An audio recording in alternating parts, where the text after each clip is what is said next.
shadows grow, something's coming.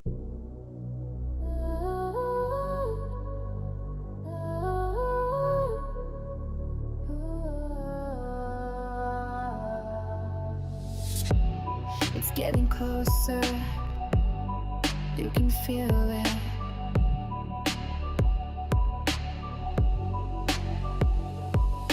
The lights go down, shadows grow, something's coming, feel it slow. In the silence, hear the sound of a storm that's gathering now. Every second ticking loud, energy inside the crowd, holding breath, anticipation, waiting for the confrontation. Fear rise through.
It's getting closer.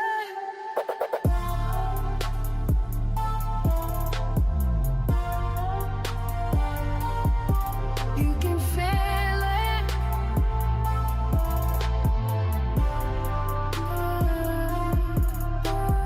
Lights go down, shadows grow, something's coming, feel it slow. In the silence, hear the sound of a storm that's gathering now. Every second ticking loud, energy inside the crowd, holding breath, anticipation, waiting for the confrontation. Feel it rise through the night.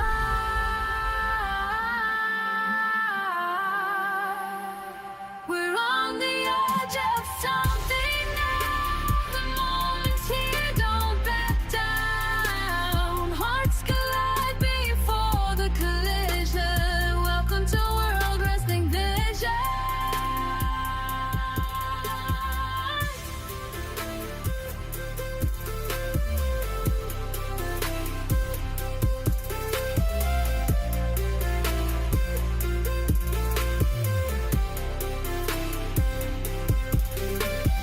Footsteps echo in the dark, every soul about to spark. Pressure building, can't ignore what we all came here for. No escape from what's ahead. Every path is being led to the lights, to the decision. This is more than just a vision. Closer now, hear the sound, feel the ground shaking.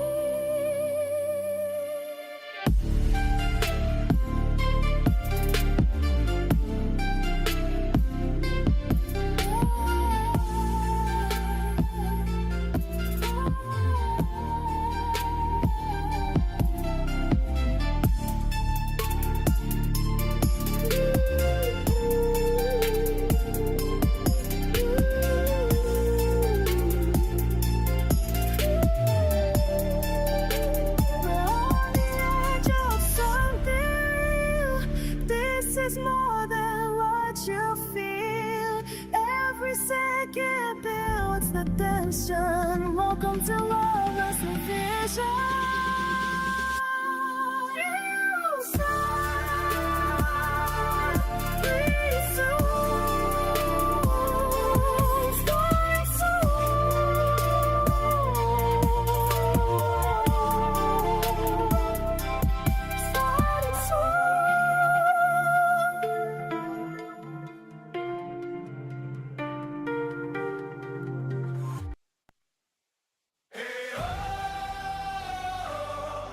Que se escuche hasta el cielo esta pasión. Esta noche escribimos la historia.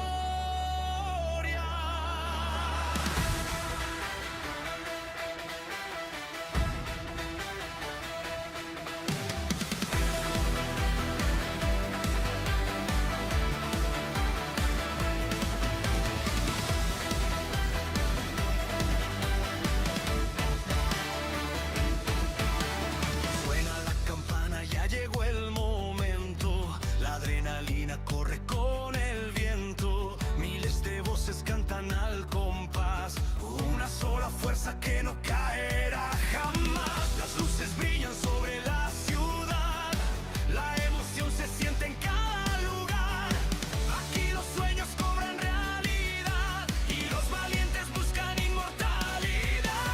Manos arriba, que nadie se quede atrás. Esta energía nunca morirá. Somos los reyes del ring, luchando por todo, nacimos así, con fuego en el alma y fuerza interior, dejando una huella en cada pesar. Somos los reyes del ring, el mundo nos mira, nos quiere seguir, la gloria nos llama, la vamos a encontrar, porque esta pasión nunca terminará.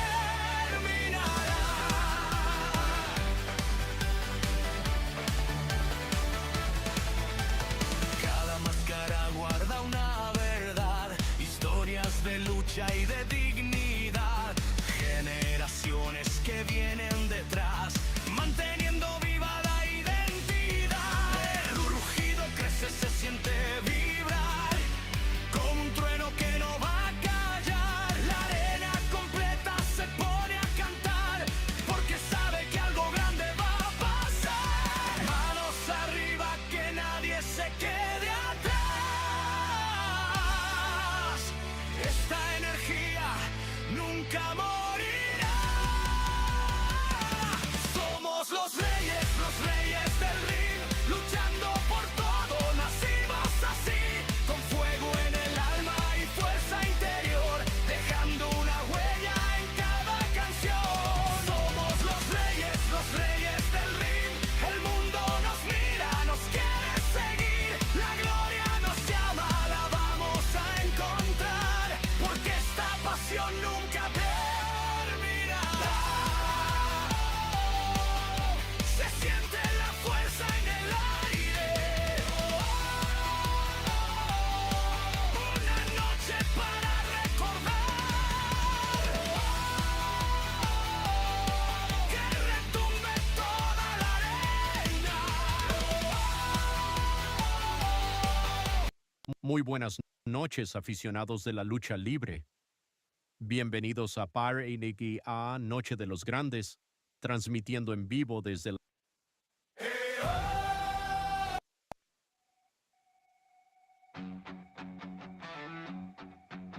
Las luces ya comienzan a brillar, se siente el fuego en cada lugar, la multitud no deja de cantar, esta noche nadie va a parar. Máscaras al cielo, corazón de campeón. Cada paso retumba dentro de la arena y la pasión. Historias que se escriben con sudor y convicción. La gloria está esperando en esta gran celebración. Y cuando suene el rugido de la gente, sabremos que llegó el momento. Lucha, lucha, lucha sin final, bajo las estrellas de la catedral. Somos el orgullo de una tradición,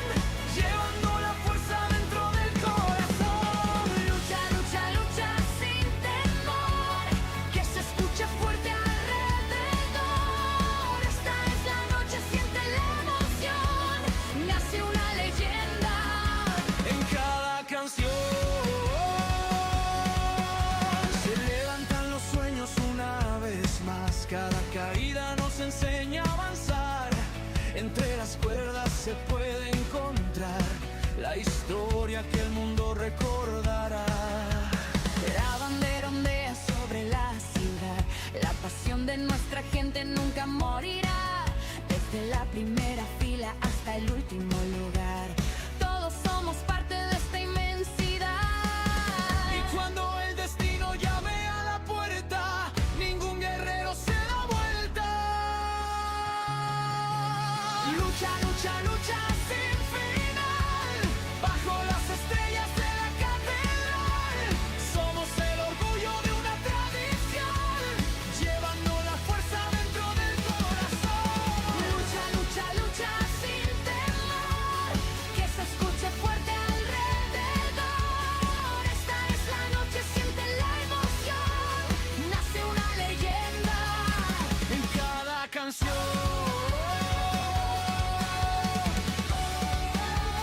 La arena vibra ya, nadie nos detendrá. La historia vive.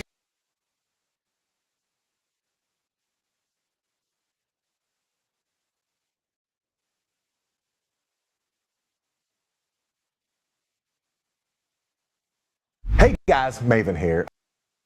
Wrestler is generating a lot of buzz in the WWE.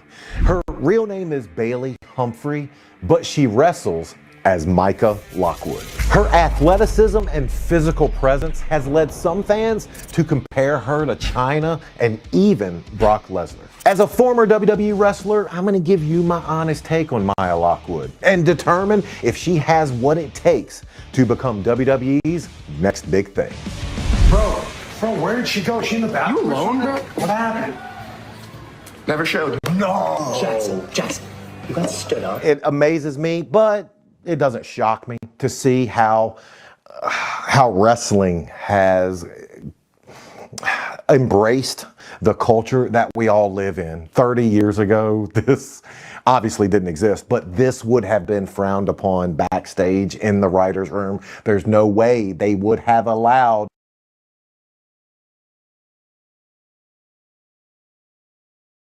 segment like live in a different. Boys, I can't believe So, did I hear you say you got stood up? Definitely an interesting way to debut a wrestler, and I will give NXT a good bit of credit here. They are embracing just current mainstream social media, and they're debuting Micah in a different way. who needs to go on a date with the girl? The hell? Dude, that's an AI bot. You didn't get stood up, you got set up. Shorty, you're tripping. Shorty, you're tripping. I act like I'm a better actor. I am not. But this is, pretty shitty acting. Actually, she's holding up her end of the bargain. When you give the fans information and you want them to get behind you because you're telling your story, are they going to believe your story? I believe Micah. Take you out for some protein, big mama. I know you want to. I know you want to. Whoa! Hey, got myself. Sorry about that. I am anything but a traditionalist. In order to advance, we have to change. This was a different way of introducing a character, and I applaud that. They told a campy, cheesy story, but it was interesting. And they told the quick story at the end with Micah one hand shit shoving the guy off to the side. And then the look like, oh my gosh, what have I gotten myself into? And obviously NXT is using social media as a tool. Maven, it's me again. Dark Timeline Maven, what are you doing here? I did exactly what you told me. I went to the doctor, I got my to have guys who make their living off of being tough guys, have them sell, meaning take the punches. They always want to know you have fight in you. But that's a tough thing once fatigue sets in. And it's easy to be fatigued just by doing spots. You would never understand it until you're in there. I remember watching wrestling and thinking, oh, they didn't do too much. It's not until you actually are the person in the ring and you realize the littlest the littlest movement expends so much energy. And Book knows that. But Book also knows that as the babyface, the good guy, he needs Micah to stay on the offensive, because that's how the fans are going to just be with her and cheer throughout the match. Once Nikita sets in the heat, meaning once she gets the upper hand, they're going to need the fans to get behind Micah. And the way you do that is by always being aggressive. But that's tougher said than done once you're tired as shit. It's gone at a much faster pace than we even anticipated here so far in season 3. Wow, there. Right, what do you call that? I would volunteer for Nikita to give me that move over and over. Let's practice that one again. Nah, I'm kidding. That'd be icky. God, I'm so fucking stupid. When you talk about bringing something to the table, I can honestly tell you this. Again, working as telling the story that Micah is stronger. She is grabbing the ropes. Nikita's trying to yank her, and all it takes is that just grabbing the ropes. You're not moving me against my will. Good storytelling. There are no two female athletes like these two in the ring right now at the Performance Center. I like that Nikita, too, is using what she brings to the table.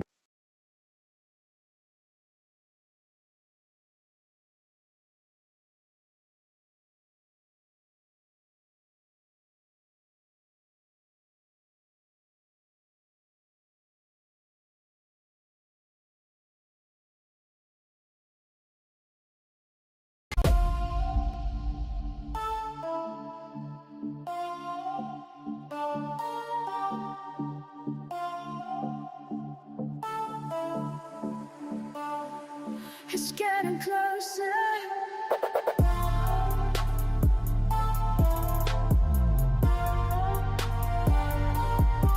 You can feel it.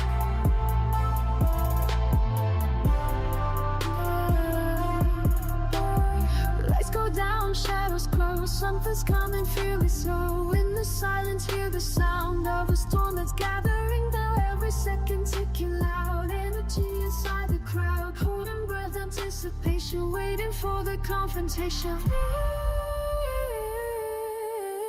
it rise through the night.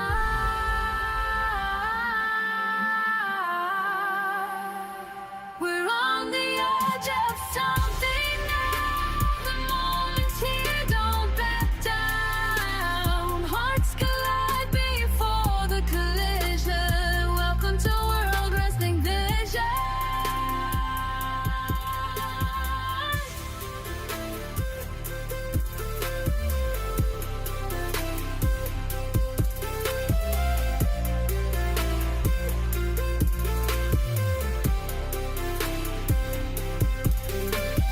Footsteps echo in the dark. Every soul about to spark. Pressure building, can't ignore what we all came here for. No escape from what's ahead. Every path is being led to the lights, to the decision. This is more than just a vision. Closer now, hear the sound.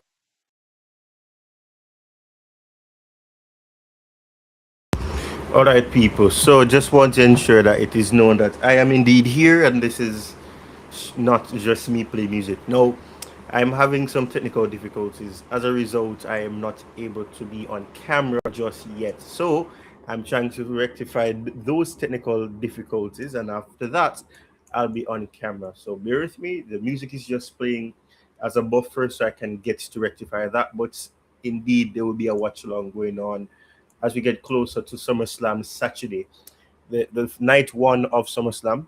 We're going to be doing that. I just need to ensure that I'm on camera. I seem to be having a stroke because I'm not able to speak. So that is just to let you guys know that this is not me pretending. This is going to be a watch along. Just try to rectify those technical difficulties, and I'll be on camera and I'll be giving my thoughts, reacting to some of the news that I've seen regarding the matches, the main event, among other things. All right, now I'm trying to rectify that issue. So bear with me and I'll be back.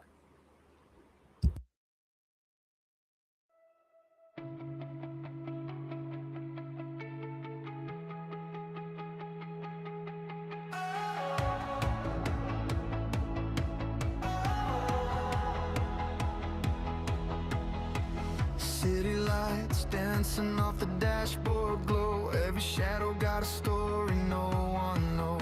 Windows down with the future in the air, chasing sparks like we're running out somewhere. Every heartbeat sounding louder than before, like the universe is opening a door. We were made for moments nobody can name, standing in the fire just to feel the flame. And I can feel it moving through the night like a wave, pulling everything alive. We are neon hearts in motion, burning through the dark together, holding on to something golden, like this feeling lasts forever. When the sky begins to open and the silence turns electric, we become more than a memory, more than a memory.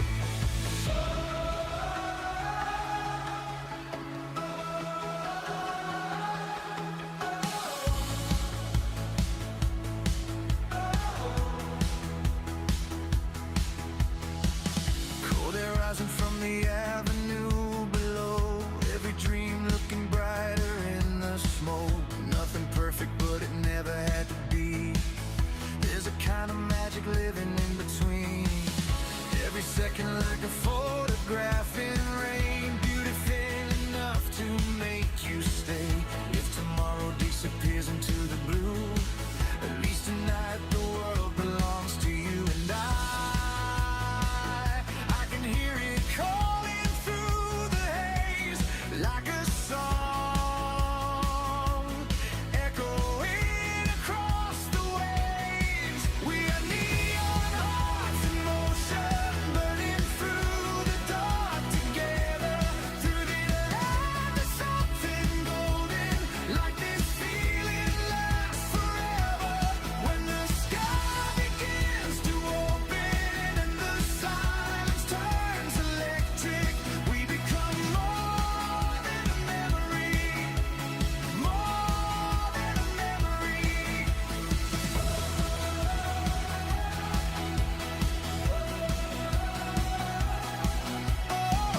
Light it up, let it breathe tonight. Oh, we were born to outrun the quiet. Even stars need the dark to shine, and tonight we come alive.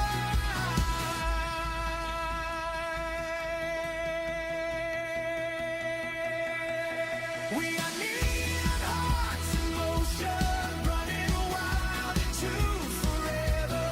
Every scar becomes a moment, every moment lasts forever. When the whole world stands suspended and the atmosphere is shifting, we become more than a memory, more than a memory.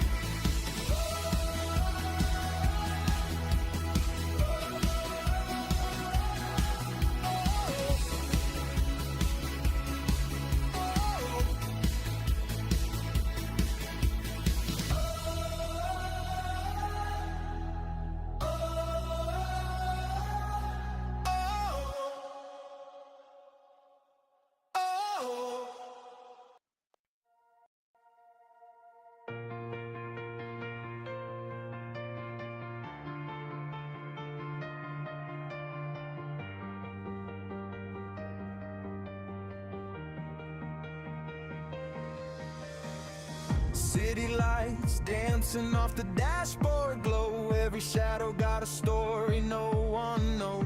Windows down with the future in the air, chasing sparks like we're running out somewhere. Every heartbeat sounding louder than before, like the universe is opening a door. We were made for moments nobody can name, standing in the fire just to feel the flame. And I can feel it moving through the night, like a wave, pulling everything alive.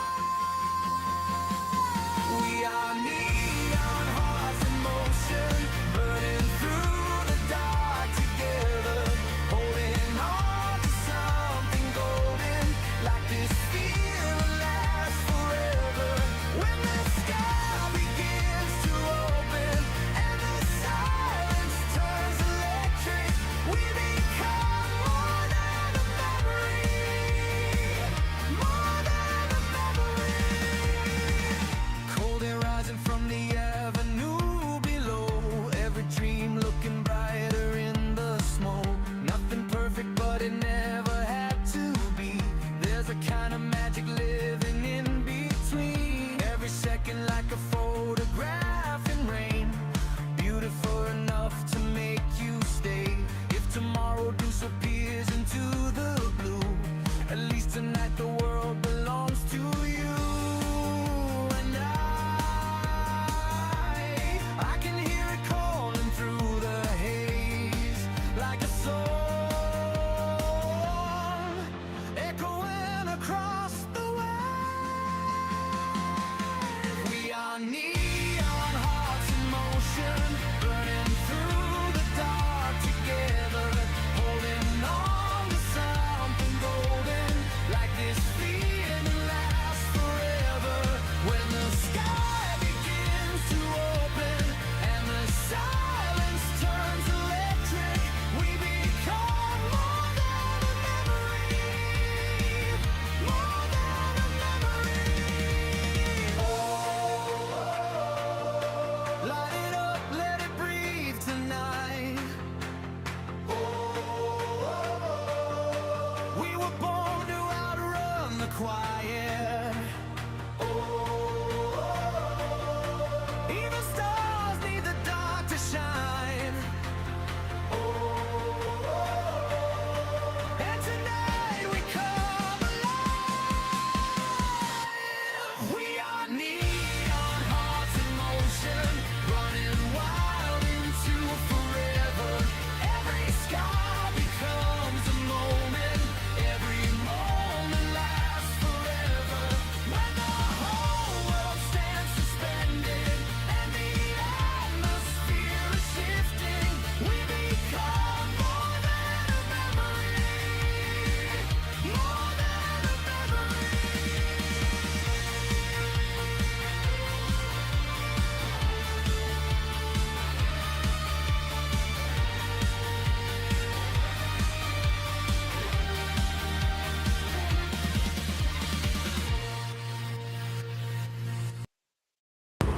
Right, so I really want to apologize for this. I'm really trying to rectify this camera problem.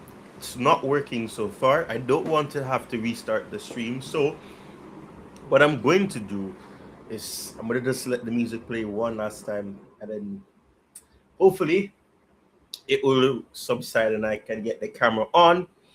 If not, then I'm just going to have to do the whole looking at what's happening in terms of the news aspects without my camera on, and then as we get closer to the start, we'll see this. So let me just bookmark some stuff based on what I'm seeing, and then from there we move on. I will discuss this. So I'm just going to look this up. All right, so I'll be back, guys. One last playing of music, and then I'll be back.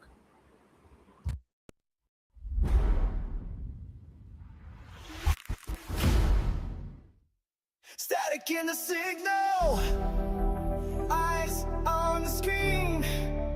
This is more than wrestling. This is World Wrestling Vision. From the ropes to the spotlight, we capture the fight. Every move, every moment, every legend in sight. From the past to the future, every story we tell. Turn the chaos to cinema, yeah, we know it too well. Feel the pulse, hear the sound. This is where the real goes down. No filters, no disguise. We show the truth behind the rise. We see it all, we break the walls. We're the same vision standing tall.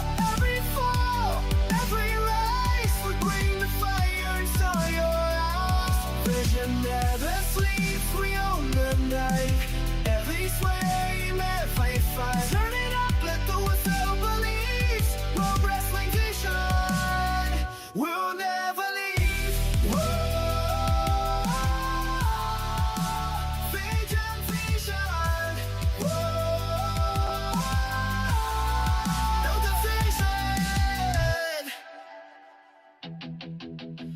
Breaking rules, breaking rings, breaking limits again. From the undercard grind to the main event trends, we don't follow a wave, yeah, we make it explode. Every highlight we drop got the world in a hold. Every second, every play, need to find the game today.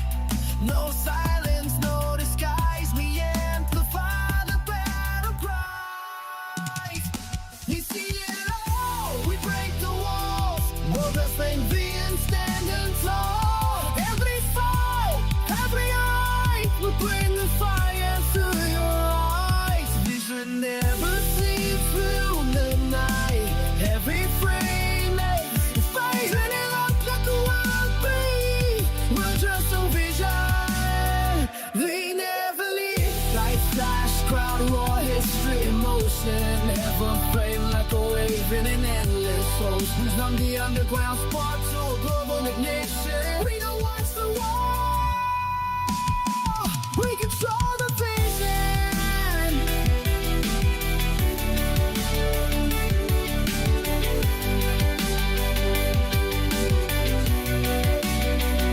We see it all, we break the walls. We're pressing vision, hear the call. Every voice, every dream, we're the power behind the scene. Vision never sleeps through the night.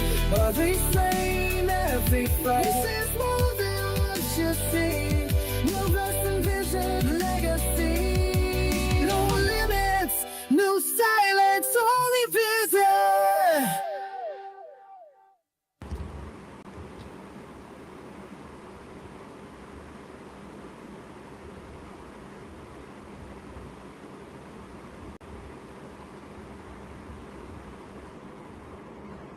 All right, people. So unfortunately, I wasn't successful to getting the camera fixed for that part for this segment. But I'm just gonna quickly go through this.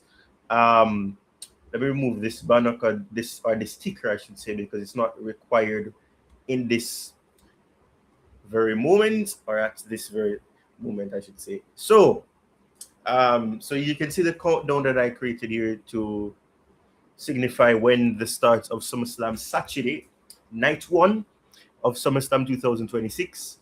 I don't like the fact that I'm just using my voice only, because I don't want YouTube to think that this is some misleading content, because it's not.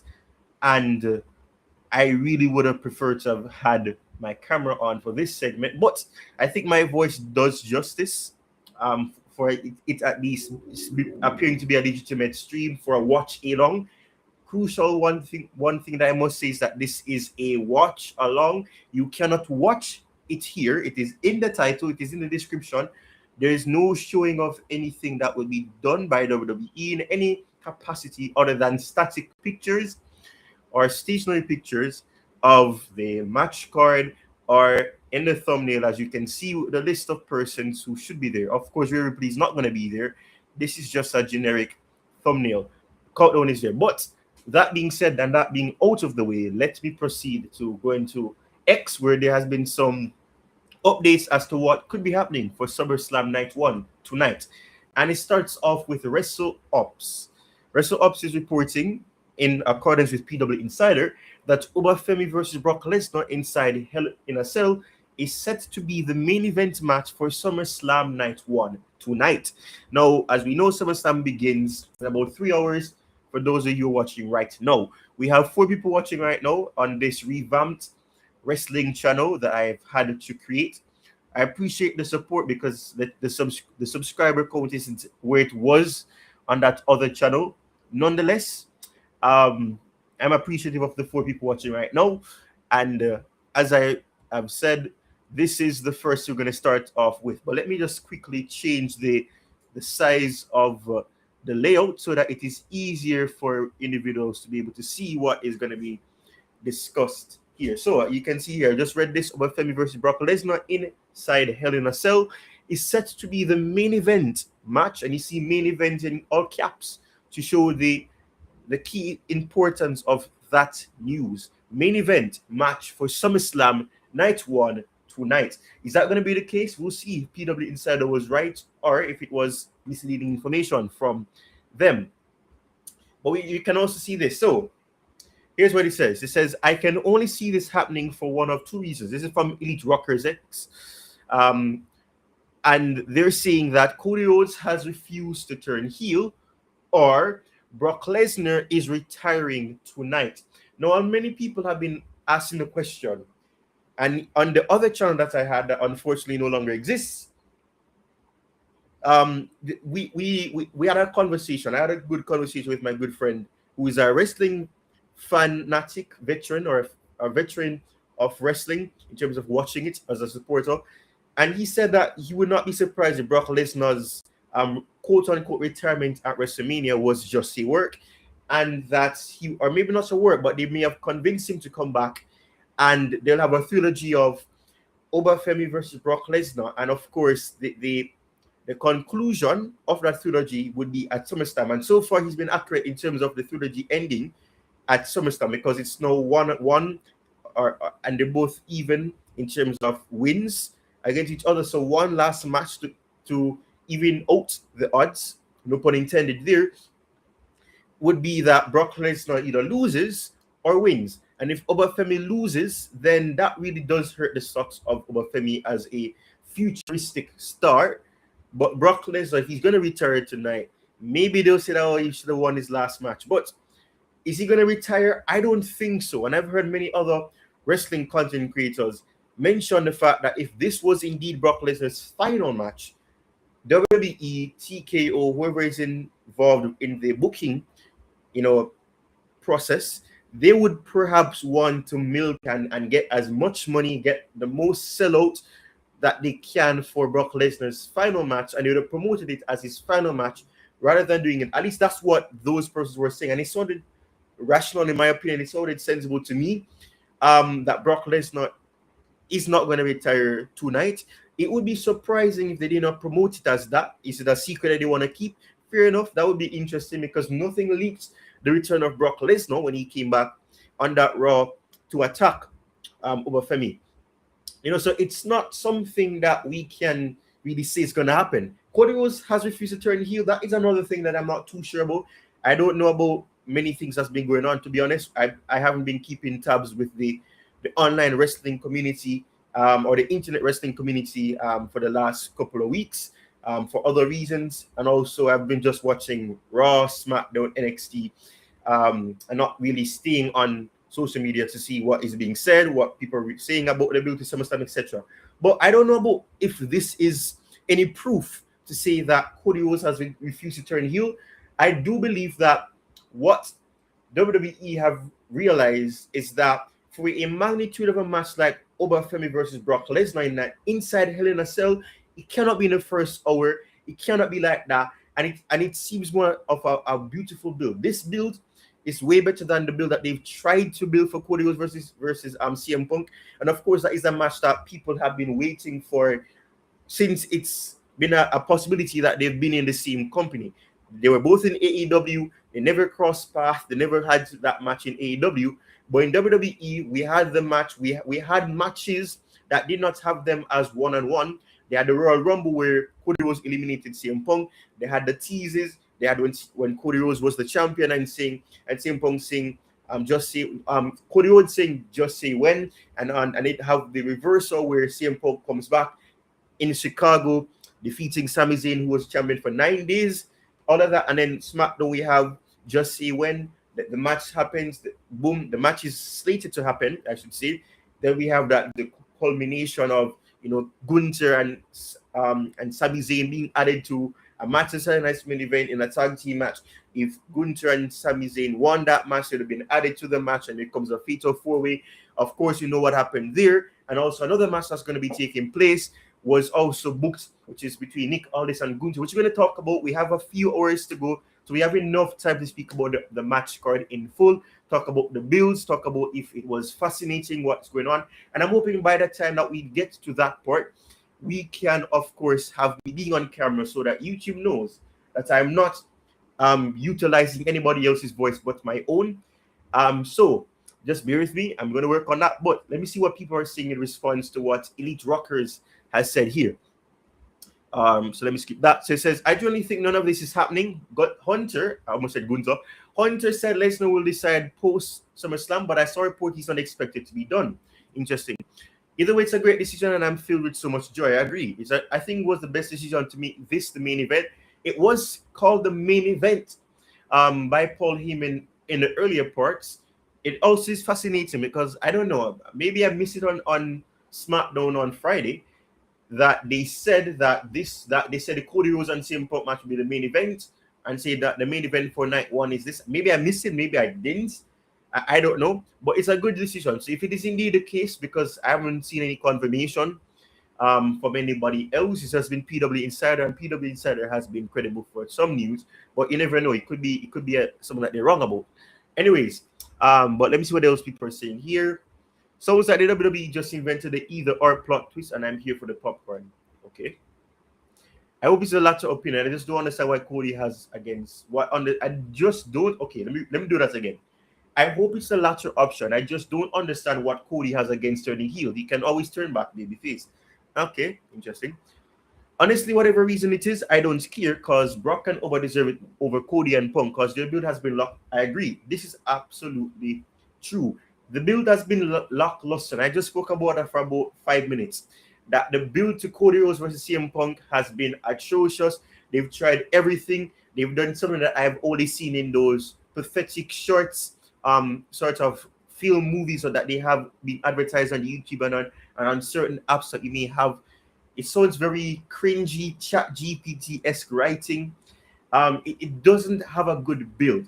The Brock and Uber build is not solely because of, they were building for SummerSlam. It's because they've been building it for 8 months. They have a reason. Although the reasoning for Uber Femi not going after one of the titles makes little sense to me, because the logic that he utilizes that, if he did that, then Brock Lesnar would have probably cost him the match at SummerSlam, which makes no sense, because why would Brock Lesnar wait, for him to win the Night of Champions match, King of the Ring tournament, and just cost him the match? Why not prevent it before? Unless they're saying that, he just lets him believe that, you got away from me, but I'm going to come and ruin this for you. What they're trying to say, but that reasoning still makes no sense to me, that Brock Lesnar would have interrupted that match against a Roman Reigns, for example, who most likely been the option, since they're on the same brand as Cody Rhodes, I beg your pardon, or Sami Zayn, whatever the case may be, if the decision wasn't there. So that logic made no sense. But this is what somebody else has said. I'm not going to read that name, because that name is crazy. It says, Brock is not retiring you. He's going to be at Mina and Saudi. Okay, so whatever it's a good idea for ideal and good storyline to main event. Punk Cody feels random and boring for main event until they plan something in the end of or return. Yeah, the only thing that would make people watch the CM Punk versus Cody Rhodes match is the fact that it's Cody Rhodes and CM Punk, and people love CM Punk, people love Cody Rhodes. So whether or not they're the favorites, they've been waiting to see this happen at a big event, and I think SummerSlam is the next best thing to WrestleMania. 2 nights scenario, and they've made it like a WrestleMania, the best event in the summer, that, as they like to call it. Just paraphrase it, they don't specifically say that, but nonetheless, that is indeed the case. So I'm not going to read anything else here. I'm going to take a short break. I feel very dehydrated, but I'll be back in just a few. Bear with me, and I'll be back in quick time.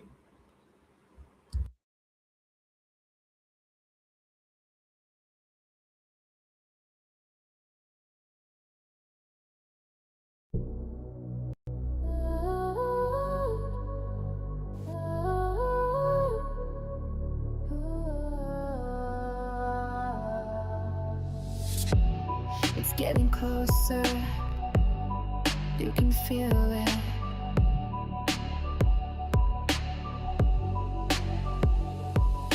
The lights go down, shadows grow, something's coming, feel it slow. In the silence, hear the sound of a storm that's gathering now. Every second ticking loud, energy inside the crowd, holding breath, anticipation, waiting for the confrontation. Fear rise through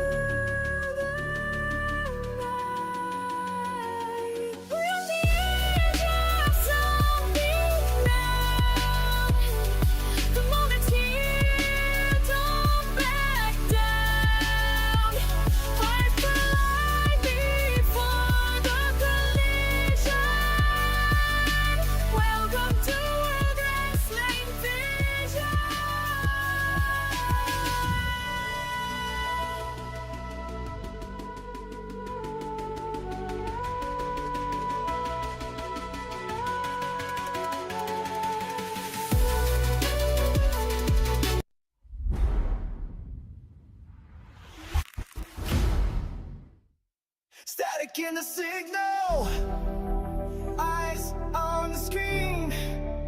This is more than wrestling. This is World Wrestling Vision. From the ropes to the spotlight, we capture the fight. Every move, every moment, every legend in sight. From the past to the future, every story we tell. Turn the chaos to cinema, yeah, we know it too well. Feel the pulse, hear the sound. This is where the real goes down. No filters, no disguise. We show the truth behind the rise. We see it all, we break the walls.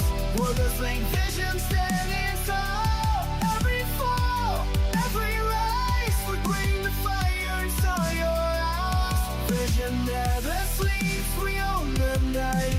Every sway, every fight. Turn it up, let the whistle believe. World Wrestling Vision, we'll never leave. Whoa, Vision, Vision.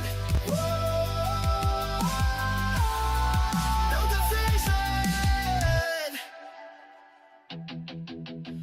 Breaking rules, breaking rings, breaking limits again. From the undercard grind to the main event trends, we don't follow a wave, yeah, we make it explode. Every highlight we drop got the world in a hold. Every second, every play, we define the game today. No silence, no disguise, we amplify the battle cry. You see it all, we break the walls. World Wrestling Vision standing tall. Every fall, every eye, we bring the fire to your eyes. Vision never sleeps through the night. Every frame makes the fight. Turn it up, let the world be. We're just a vision, we never leave. Light flash, crowd roar, history in motion. Ever flame like a wave in an endless ocean. From the underground spark to a global ignition, we don't watch the war, we control the vision.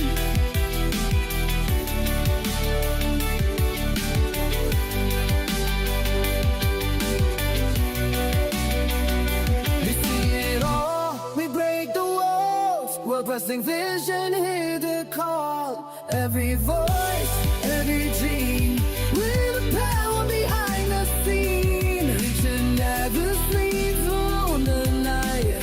Every flame, every fight. This is more than what you see. World Wrestling Vision, legacy. No limits, no silence, only vision.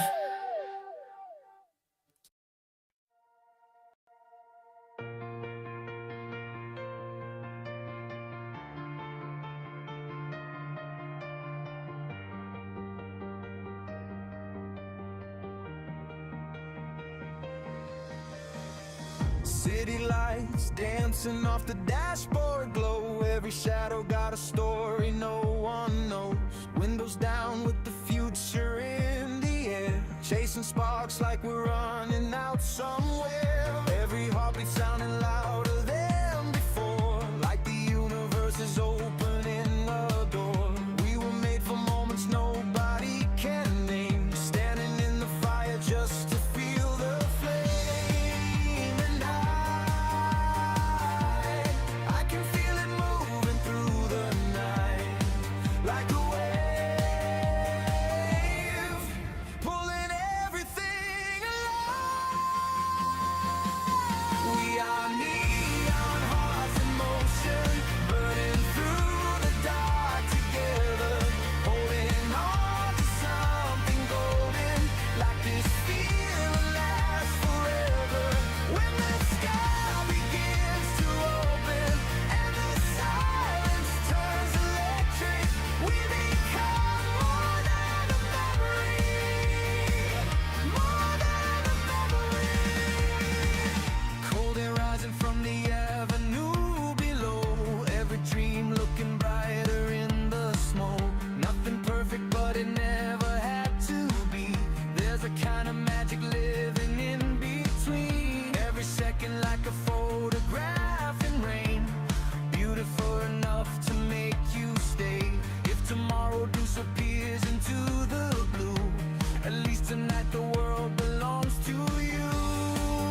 neon burning through the midnight haze. City of chance and hearts and flames.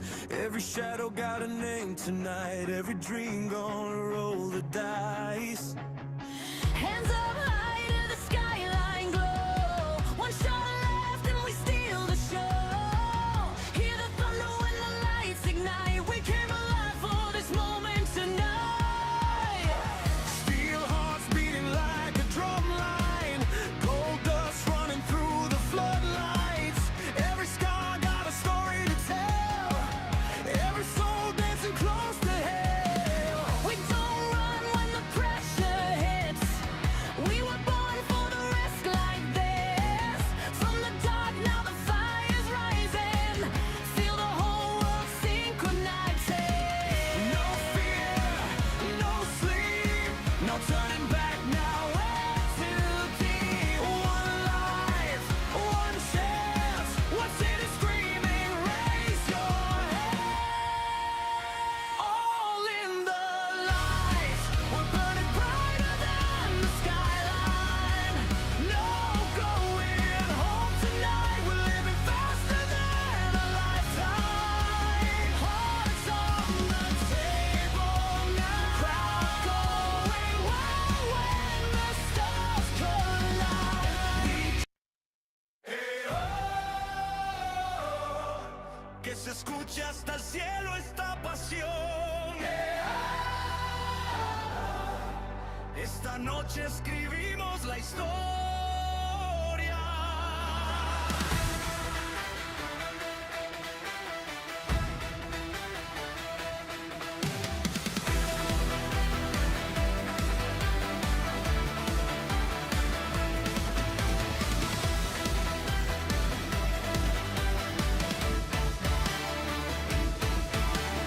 Suena la campana, ya llegó el momento. La adrenalina corre con el viento. Miles de voces cantan al compás. Una sola fuerza que no caerá jamás. Las luces brillan sobre la ciudad. La emoción se siente en cada lugar. Aquí los sueños cobran realidad. Y los valientes buscan inmortalidad. Manos arriba, que nadie se quede atrás. Esta energía nunca morirá. Somos los reyes del ring, luchando por todo, nacimos así, con fuego en el alma y fuerza interior, dejando una huella en cada pesador. Somos los reyes del ring, el mundo nos mira, nos quiere seguir, la gloria nos llama, la vamos a encontrar, porque esta pasión nunca terminará.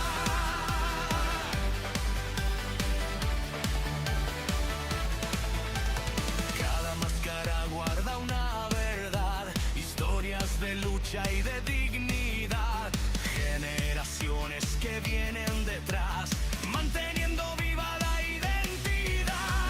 El rugido crece, se siente vibrar, como un trueno que no va a callar. La arena completa se pone a cantar, porque sabe que algo grande va a pasar. Manos arriba, que nadie se quede atrás.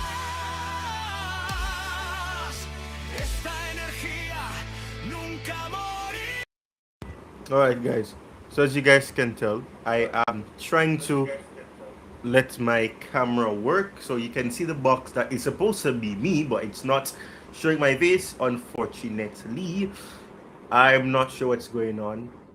I'm going to probably have to refresh my browser and hope that that helps, but I don't know if it will. I hope it does, but I'm not sure. I have no confirmation as to if it will work. I can only hope for the best. So I'm hoping for the best now. Let me see if I can do this quickly. I'll be back. Again, I hope. I wanted to start talking about this, although we have 2 hours to go, but I just want to discuss this so I'm not just on here playing music. Anyways, I'll be back.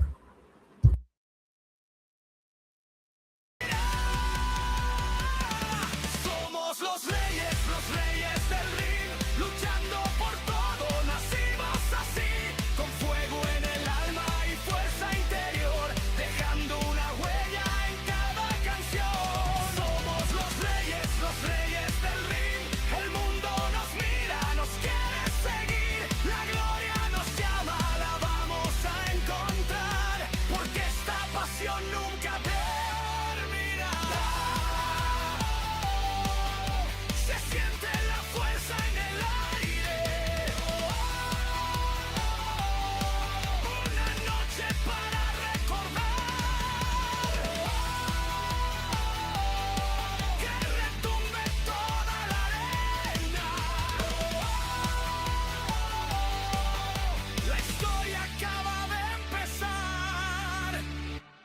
Somos los reyes del ring, dejando la vida, nacimos así, con fuego en el alma y fuerza interior, haciendo más fuerte esta tradición. Somos los reyes del ring, el mundo nos mira, nos quiere seguir, la gloria nos llama, la vamos a encontrar, porque esta pasión jamás morirá.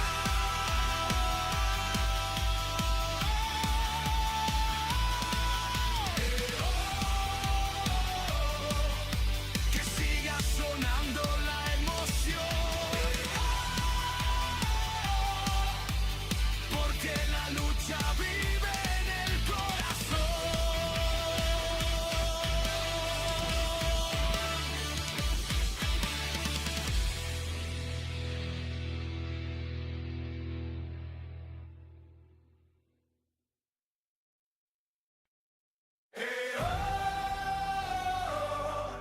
Que se escuche hasta el cielo esta pasión. Esta noche escribimos la historia.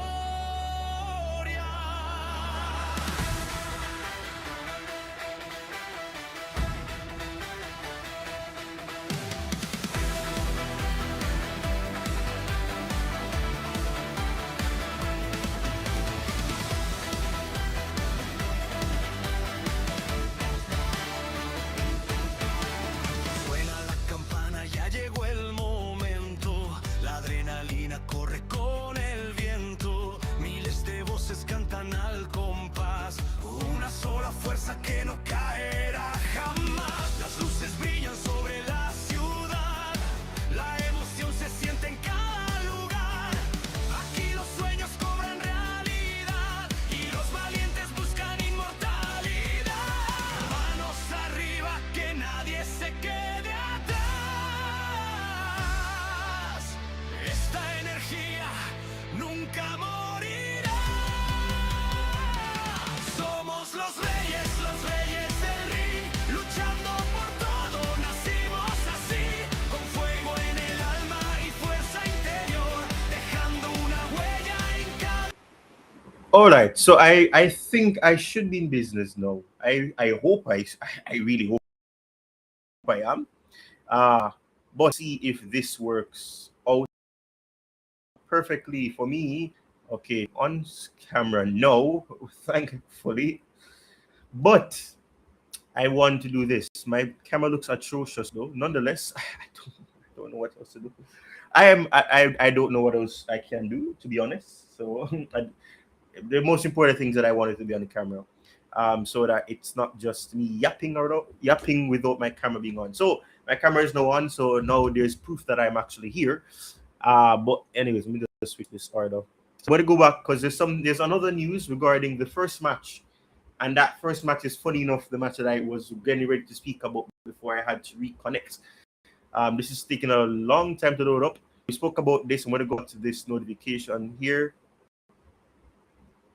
And then from that, okay, I don't know what's going on with this.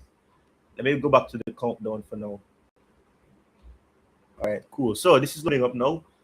So Liv Morgan versus Io Sky for the women's. Okay, this is it now. So I finally got it to come up. So here we go. So Io Sky versus Liv Morgan, or Liv Morgan versus Io Sky for the women's World Championship is set to open night one Slam tonight. Very interesting news. That's very interesting news indeed. It is. So let me switch this so that you guys can actually see what the hell I'm talking about. Right, so this is it. Let me zoom this in. So this is what we have now been able to see. It says Liv Morgan versus Io Sky for the Women's World Championship is set to open night one of SummerSlam tonight. PW Insider.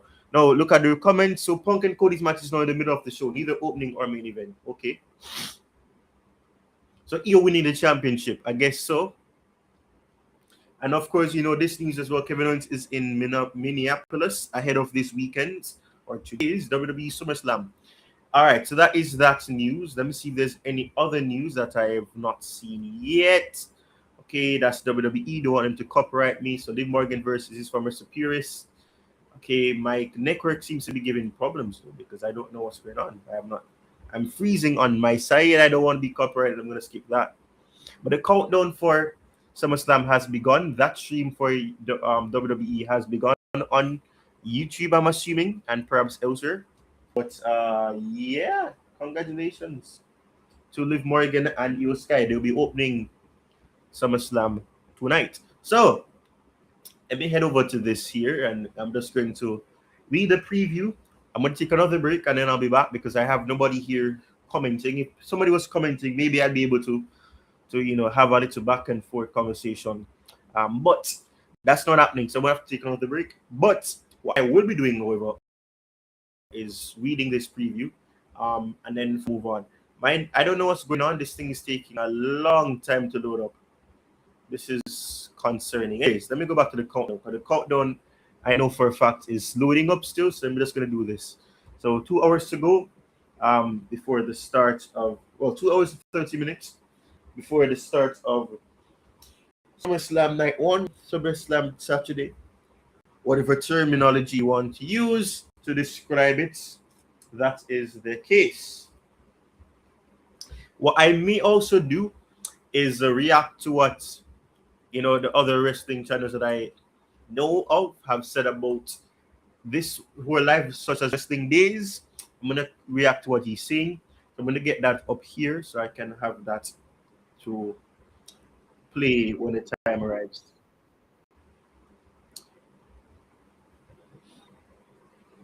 So bear with me. Let me just do that. The SummerSlam page on WWE isn't loading up. I don't know what's going on, but of course, Liv Morgan versus Io Sky.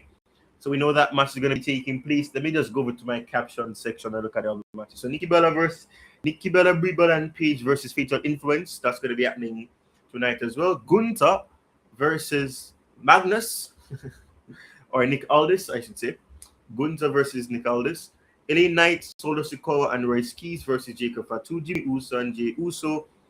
Of course, that is representation of the bloodline. Then we have Liv Morgan versus Io Sky, which we've just mentioned prior. That will be opening tonight's SummerSlam and also be opening SummerSlam in general.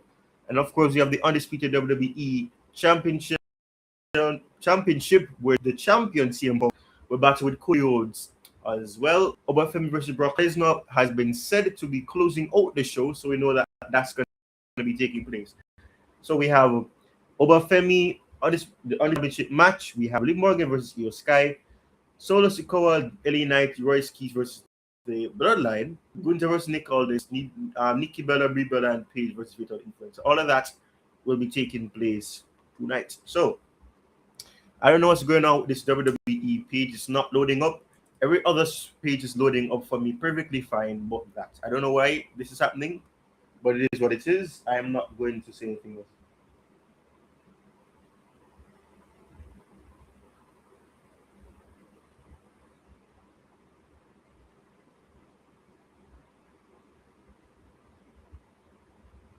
So let's do this.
All right, so my apologies. Someone sent me a message and I'm just trying to ensure that I reply to it.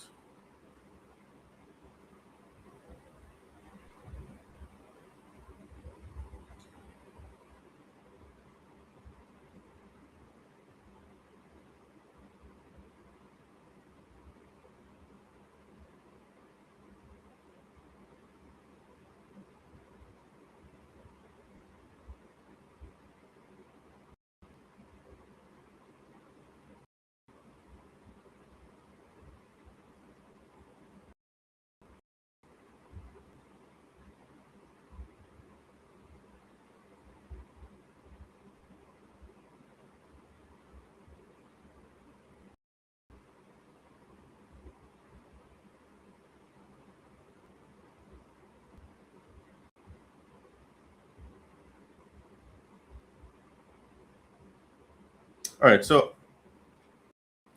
I've to reply to that. So just gonna quickly try to do something else here. All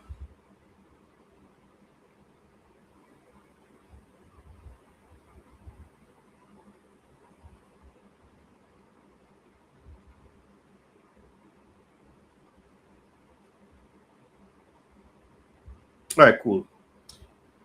So I've tried to rectify this. I don't know what's going on with the SummerSlam page. It's not loading up at all. I don't understand what's going on here. Anyways, okay, I think it's up now, thankfully. Somebody's gonna read it in this art, although this is not gonna be the main event apparently. Let's talk about this. The undisputed WWE champion CM Punk versus Cody Rhodes. So at SummerSlam, newly crowned undisputed WWE champion CM Punk will defend the title against Cody Rhodes in a dream match. At WWE Night of Champions, Sami Zayn captured his first WWE championship in a triple threat match against then champion Rhodes and Gunther. Rhodes immediately secured the number one contender position by defeating main event Jey Uso on the subsequent SmackDown. When Rhodes journeyed to the July 6th edition of Raw for his rematch against Zayn, though, the American Nightmare was suddenly attacked by Gunther and was left unable to compete. The disappointed WWE Universe soon received a shock when Chicago's own CM Punk suddenly emerged to challenge Zayn. In the hard-fought showdown that followed, the Second City Saints defeated Zayn to capture the undisputed WWE title.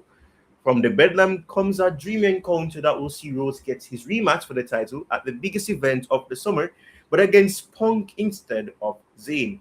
The two friends boast 5 combined reigns. I'll be meeting one-on-one for the first time in nearly 18 years. That is that is younger than I am, but interesting. Don't miss SummerSlam, a special 2-night event streaming live Saturday, August 1 and Sunday, August 2 at 6 ET, 5 p.m. my local time and 3 Pacific time on the ESPN app with an ESPN Unlimited plan in the United States and on Netflix internationally. So if you want to watch it, if you want to watch what they call the biggest event of the summer and watch matches such as Punk versus Cody Rhodes, you can do so not here, but ESPN Unlimited plan on ESPN app. And of course, that's for those in the United States. If you're in anywhere else that is classified as the international market for Netflix, you're able to watch it there. Like myself, I'll be able to see it on Netflix because I'm a part of that international, bracket that they have. But then, of course, we have this match that has reportedly been named the main event. Femi to clash with Brock Lesnar inside Hell in a Cell. I'm trying to be like Vince McMahon, but I can't do that, so ignore that. So after months of hellacious beatdowns and vicious matches, Femi and Brock Lesnar will meet at SummerSlam inside Hell in a Cell. 2 days after Femi became the 2026 King of the Ring winner, the ruler laid down a challenge with Lesnar upping the stakes and requesting it take place inside the steel structure in his home state of Minnesota. Femi defeated Lesnar at WrestleMania 42, and Lesnar shocked the WWE Universe by leaving his gloves in the ring, seemingly suggesting that he was walking away from competition. However, Lesnar returned to viciously attack Femi on Raw before pinning him in a rematch at a Clash in Italy. Lesnar has the experience advantage in Hell in a Cell with a perfect 2-0 record, both wins coming against The Undertaker, while Femi has never competed in a Hell in a Cell match. Can Femi again take down the Beast, or will Lesnar secure his second straight win over the Ruler? You have to find out at SummerSlam, a special two-night event streaming live Saturday, August 1 and Sunday, August 2. We already spoke about that. So I'm going to move on to the next match here. We just spoke about this match previously, about it's being the opening match, and it's Io Sky who chose to challenge Women's World Champion Liv Morgan at SummerSlam. And let me echo what people like Santi Zap have said, which is stupid. This was literally the Queen of the Ring finals, and only for it to be a case where Io Sky said, okay, I just beat you, and I'm going to come for your title now, which makes no sense. Liv Morgan did not need to be in this, but because of the fact that they didn't want Liv Morgan to lose, because being pathetic from, at that time, Liv Morgan versus Rhea Ripley. Of course, Rhea Ripley's injured, so now that would have been pathetic because she would be going for the other title, which they obviously weren't going to do. So they had that Danhausen curse thing, and that happens, and then Io Sky wins, and then immediately after winning says, I choose you. Very stupid build, very stupid thing, and this build has been atrocious. It's been one of the worst builds to a match that will have great chemistry between these two. It will be a match that I'm sure will be good. The question is, will Io Sky win? What makes this so pathetic, and what makes this title reign for Liv Morgan so pathetic, is that this is her first championship defense, and if she loses it, she's going to lose her first match defending the title in this cycle of her being the champion, which really, in my opinion, makes her look like a pathetic champion, or quite frankly, should never have been the champion, because if you can't even win your first defense, then what's the point of you being the champion? So that's, at least that in wrestling logic, that's what people say. But let me read what they have here. So we have Io Sky's coming for Women's World Champion, Liv Morgan at SummerSlam.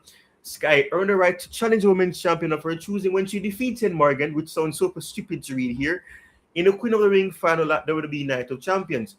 Women's, after capturing the win, the genius of the Sky declared that she would again take on Liv, this time for the title. I like the way that they try to spill to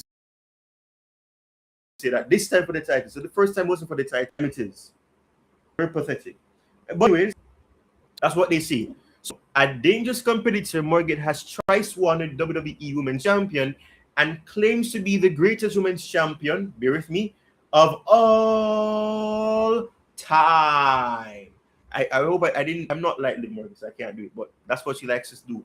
With 2 women's championships and an incredible arsenal at her disposal, however, Sky has been referred to by many as the greatest superstar competing today. Who will prove superior? You will find out tonight in approximately 2 hours and 80 minutes at SummerSlam Night 1, August 1, Saturday. And of course, you can watch it for those in the United States, ESPN app with an ESPN Unlimited plan. And for those internationally, you should be able to see it on Netflix. Now we have this match, a match that I'm sure many people are looking forward to see. Nick Aldis hasn't wrestled in approximately 3 years, and he's never wrestled in WWE, so it'll be interesting for the fans that have never seen him wrestle outside of TNA and among other wrestling brands, to see him wrestle against Gunther. Now many people are divided. Many people are wondering what will happen here. Will Nick Aldis win? Some people have said that it will hurt the Ring General's stocks, and of course, as a career killer, will he end the career of Nick Aldis, is what some people have asked. I don't see that happening. I personally think that we may see a case where Nick Aldis might say, after facing off against Gunther, yes, I may not have won, I think I can probably give this wrestling thing another go. I'm still good at it, and I'm still in a good shape, the best shape that I can be to continue. Maybe that's what we're going to see, and we may see Nick Aldis permanently leave his general manager responsibilities and get back into the ring and wrestle on a basis, whether it's consistent or on a part-time basis. We'll see what happens. I'm not sure what's going to happen, but I think that this may not be a one-off thing. People are saying that it could be, but if Gunther beats Nick Aldis, or are we going to see another match take place, or is this going to be a one match and that's it? We'll see. But it says here, so Gunther goes head-to-head with Nick Aldis. That's the next thing that we'll discuss here as we approach nearly 2 hours before the start of it. So it says the Ring General, Gunther, will step into the ring at SummerSlam against one against none other, I beg your pardon, SmackDown General Manager Nick Aldis. Gunther is one of the most dangerous WWE superstars in the entire world, according to them at least. Still riding high off retiring Goldberg, which is pathetic because it was literally Goldberg's last match. So you didn't retire the man. He was going to retire you. What is this stupidness? You cannot retire someone that was going to retire either way. That I've never understood the reasoning. AJ Styles is perhaps one you can say he retired because it was a case where it would have been his final match if he lost. Boom. John Cena, that was his final match. So he did not retire the man. You were his last opponent. Simple as that. But anyways, that's what they say. All within the last year, 2025, that is. The Ring General attempted to win the undisputed WWE Championship on multiple occasions. Excuse me. With all this being the latest superstar to cost him at tonight's main event in Madison Square Garden in New York. A former globally recognized champion on the independent circuit, all this is more than just a man in a suit, and he's determined to show the WWE Universe that he won't let Gunther push him around anymore. Will Gunther cross the SmackDown General Manager, or will all this prove that he is still one of the best wrestlers in the world? We'll find out in just a few hours on SummerSlam Saturday, August 1, edition of the two-night best summer event according to WWE. And of course, once more, ESPN app with an ESPN Unlimited plan in the United States and on Netflix internationally. Now we move on to Fatal Influence versus Nikki Bella, Brie Bella, and Paige in a 6-woman tag team match. So it's Brie mode. I don't know why I did that. Paige and Nikki Bella. Now, many people have talked about this. So before I read this little preview that WWE have put out, I'm going to just take the time to, speak about this and speak about what people have been predicting. So I'm going to say it right now. Fatal Influence will win this match, in my opinion. They just became the champions, the tag team champions, women's side of things, approximately 2 weeks ago. So I would like to think that as the champions, and of course, they're trying to build JCJ, and I don't see her losing. And I believe that Paige might be the one that ends up getting the pin, taking the pin perhaps. And out of frustration, Nikki Bella and Brie Bella, maybe they embrace her and say it's okay. And then they probably both turn heel and turn against Paige. And that may lead to what many people have been speculating. There have been reports, rumors on the rumor mill saying that AJ Lee may come back to the rescue of Paige. Of course, we know that all 4 of those individuals I just mentioned, Nikki Bella, Brie Bella, Paige, and AJ Lee, all have history all together as well. Nikki Bella, Brie Bella, they knew AJ Lee. They were part of the same era. They came around the same period as her from NXT and all of that. So Nikki Bella, Brie Bella know AJ Lee very well. They all know each other. They have chemistry from the past when they had the Divas era, a couple years ago, over a decade ago. So all these 4 individuals that I just mentioned have a history. So we may see a tag team match going into the latter part of this year. AJ Lee may come back because in Unreal, whether people believe it or not, she did say, however, that it was supposed to be a one-time basis just to come back to help her husband in CM Punk. But she realized that she's still good at this. People may debate that she's still good at it. People may debate that she was never good at it because the Divas era, there was not much time for the women to wrestle. It was just 3-minute matches, 1-minute matches, etc. So you never know. But that's my prediction as well. I see Fatal Influence winning, and Nikki Bella and Brie Bella, the twins, turning against Paige, and maybe AJ Lee comes out to help her good friends and somebody that she has history with as well. The women that on her debut on the main roster, dethroned her and ended her reign as the Divas champion all those years ago. So let's see. So Paige and WWE Hall of Famers, the Bella twins, will take on Fatal Influence at SummerSlam. Okay. Nikki and Brie return to WWE with the main purpose of capturing the WWE Women's Tag Team Championship. Now, after Nikki got injured, however, Paige returned to WWE to join forces with Brie and won the gold from the Irresistible Forces in a fatal 4-way match at WrestleMania 42. Now we have, following an incredible run in NXT, Fatal Influence look to take over SmackDown with several attacks on their fellow superstars. Then at Saturday night's main event at Madison Square Garden in New York City, Fallon Henley and Lainey Reed stole the WWE Women's Tag Team Championship chips from Brie and Paige after interference from JC Jane. But when the Dangerous faction attempted to finish Paige and Brie on the July 24th edition of SmackDown, Nikki returned to help clear the ring. She then challenged Jane, Henley, and Reed to a six-woman tag team match at the biggest event of the summer, according to WWE, that is. So don't miss this match at the special two-night event, streaming live on Saturday, August 1. And of course, we will have night 2 on Sunday, August 2 at 6 ET, 5 p.m. my local time, 3 Pacific time on the ESPN app with an ESPN Unlimited plan. And of course, as I've said, that's for you those in the United States and Netflix internationally. I'm getting very drained talking about this now, but we're going to move on quickly. So Jey Uso, the Usos, and Fatu goes up against Royce Keys, LA Knight, and Solo Sikoa in a 6-man tag team match as well. So LA Knight, Solo Sikoa, and Royce Keys will look to put their personal differences aside as they battle Jacob Fatu and the Usos of the Bloodline at SummerSlam. At WrestleMania 42, Knights and the Usos form a winning trio, taking down the Vision and ISHO Speed in a 6-man tag team match. After the showcase of the Immortals, the fractures between Knight and the Usos widened as Jay and Jimmy realign with the World Heavyweight Champion Roman Reigns as the Bloodline re-emerged as a dominating force. The Bloodline managed to add Fatu to their ranks after the Samoan Werewolf lost Reigns in the tribal combat, forcing Fatu to join the Bloodline. Fatu and the family to fully reunite their faction, but Sikoa kept refusing, declaring that he hated his family and would never rejoin. Keys grew up with Sikoa, Fatu, and the Usos in the Bay Area, but had been shunned by Jimmy and the rest of the Bloodline as they claimed he wasn't family, which isn't false, to be honest. He's not Bloodline, no pun intended, family. On the July 13th episode of Raw, after Sikoa once again refused to join the family and Keys match, which ended in a non-contest, Knights challenged the Bloodline to a 6-man tag team match at SummerSlam. Now, which team can walk out and monopolize the winners? We'll find out tonight on night 1 of what they call the best event of the summer. And of course, once more, you can watch it on the ESPN app in the US. And if you're watching it anywhere outside of the United States, you can watch it internationally on Netflix. Now we have this match that's going to be taking place tomorrow, so I'm not going to mention it.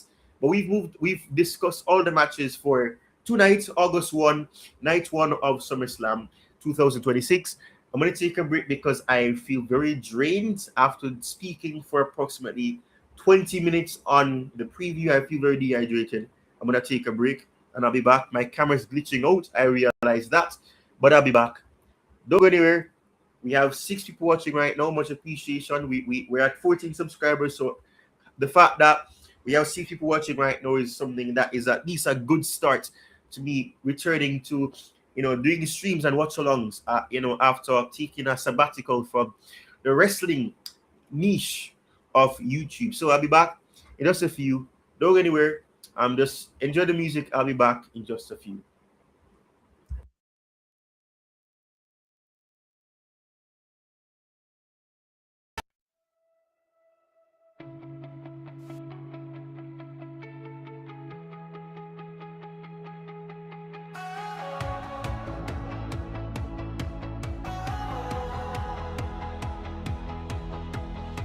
City lights dancing off the dashboard glow. Every shadow got a story no one knows.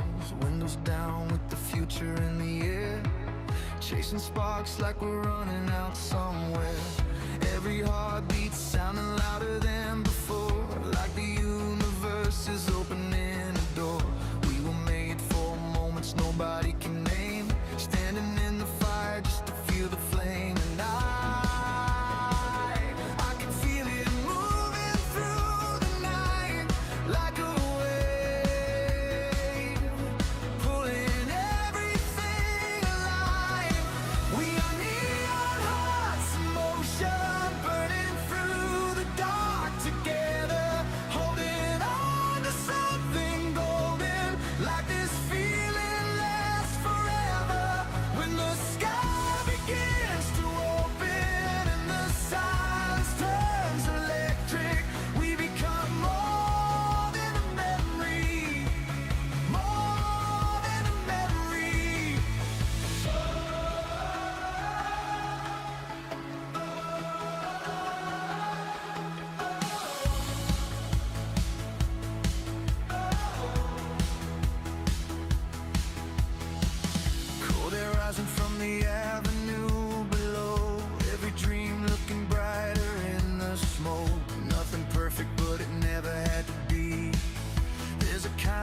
music living in between. Every second like a photograph in rain, beautiful enough to make you stay. If tomorrow disappears into the blue, at least tonight the world belongs to you and I can hear it calling through the haze like a song,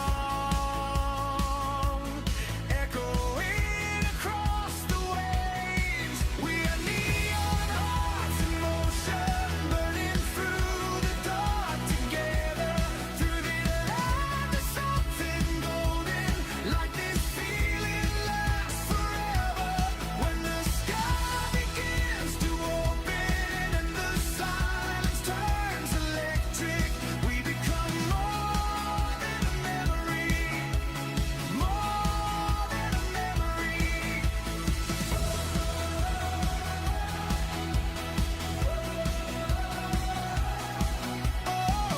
Light it up, let it breathe tonight. Oh, we were born to outrun the quiet. Even stars need the dark to shine, and tonight we come alive.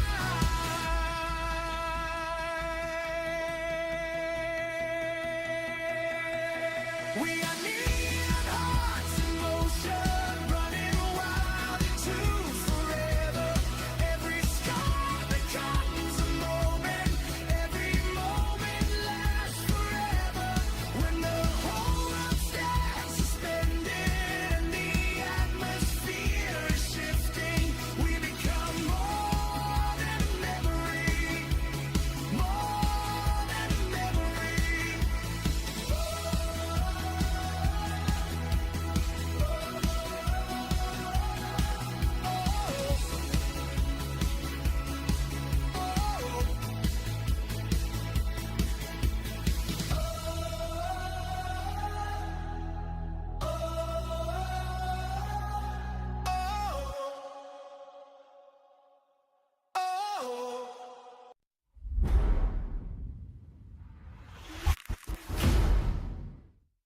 Static in the signal, eyes on the screen.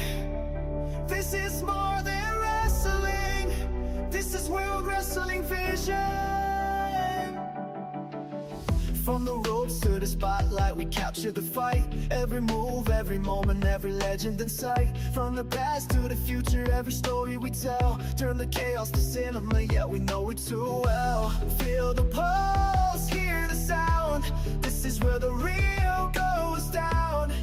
No filters, no disguise. We show the truth behind the rise. We see it all, we break the walls. We're the same vision standing tall. Every fall, every rise, we bring the fire inside your eyes. Vision never sleeps, we own the night. Every sway, every fight. Turn it up, let the whistle believe. World Wrestling Vision, we'll never leave. Whoa, Vision, Vision. Whoa, no division. Breaking rules, breaking rings, breaking limits again. From the undercard grind to the main event trends, we don't follow a wave, yeah, we make it explode. Every highlight we drop got the world in a hold. Every second, every play, need to find the game today. No silence, no disguise, we amplify the battle cry. You see it all, we break the walls. World Wrestling Vision standing tall. Every fall, every eye, we bring the fire to your eyes. Vision never sleeps through the night. Every frame is the fight. Turn it up, let the world breathe. We're just on vision, they never leave. Light flash, crowd roar, history in motion. Never frame like a wave in an endless ocean. From the underground spark to a global ignition, we don't watch the war, we control the vision.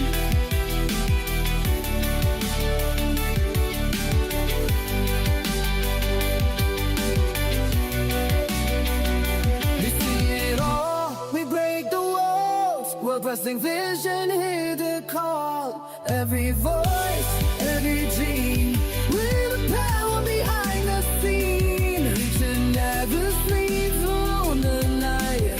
Every flame, every fight. This is more than what you see. No wrestling vision, legacy. No limits, no silence, only vision.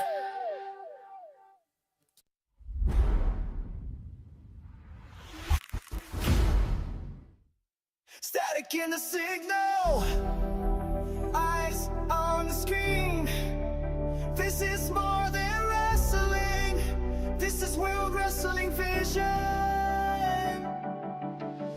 From the ropes to the spotlight, we capture the fight. Every move, every moment, every legend in sight. From the past to the future, every story we tell. Turn the chaos to cinema, yeah, we know it too well. Feel the pulse, hear the sound. This is where the real goes down. No filters, no disguise. We show the truth behind the rise. We see it all, we break the walls. We're the flame vision standing tall. Every fall, every rise, we bring the fire inside your eyes. Vision never sleeps, we own the night. Every flame, every fight. Turn it up, let the whistle believe. World Wrestling Vision, we'll never leave.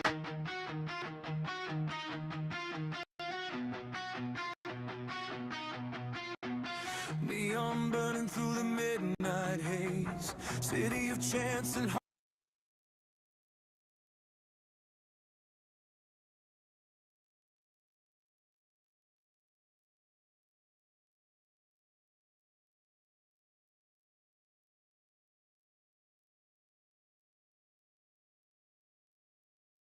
hearts and flames. Every shadow got a name tonight. Every dream gonna roll the dice. Hands up high to the skyline glow. One shot left and we steal the show. Hear the thunder when the lights ignite. We came alive for this moment tonight. Steel hearts beating like a drum line. Gold dust running through the floodlights. Every scar got a story to tell. Every soul dancing close to hell. We don't run when the pressure hits.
All right, people. So we're back in business. I hope my camera isn't showing. Okay, we're back in business. So an interesting update here is this from Wrestle Purists. Let me not waste your time. Let me just quickly discuss this immediately. So the match order for WWE Summerslam Night 1 is now official. It is official, as Adam Pearce loves to say. Liv Morgan versus Io Sky, as we mentioned, will be kicking off SummerSlam Night 1. Then we have the Bloodline versus Royce Keys, LA Knight, and Solo Sikoa. Then we have Gunther versus Nick Aldis. Fatal Influence versus the Bella Twins and Paige. Then CM Punk versus Cody Rhodes. Now this makes me feel like AJ Lee may actually return them because CM Punk is going to be the match after that. You never know. So which means that AJ Lee could very well be there anyways. And it doesn't matter. Brock Lesnar versus Femi is closing out the show. No, this is official according to PW Insider. So that is what we know so far. Very interesting information. That now I'm going to take this time to play a video from a couple months ago. About Montreal Screwjob. I was joined by a fellow friend of mine. I'm going to do that as a little buffer until I'm able to get things up and running for the watch along, which we will be doing. I can't talk, man. I seem to be having a show.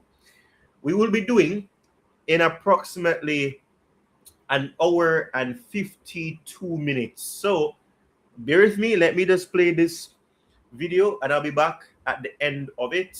I'm still here. If you're gonna if person join and you want to interact with me, you'll be able to do so. I will just not be on camera from today. This will be from something from a video that was done on a Montreal Screwjob from a while back with my good friend that was, of course, alive during that time. I was alive during the Montreal Screwjob, so I can't speak about it from that level as he did. So take a listen to what he had to say, and I'll be back at the end of this 1 hour long discussion I had with him back then. Enjoy.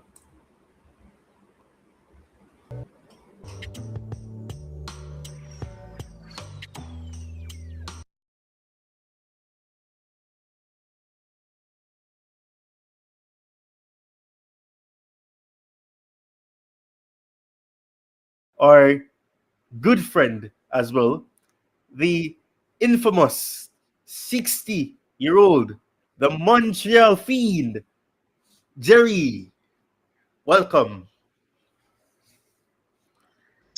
Hello, Tyrone. Hello, everyone. Welcome to World Wrestling Vision for another episode of the infamous Montreal Screwjob. Righty.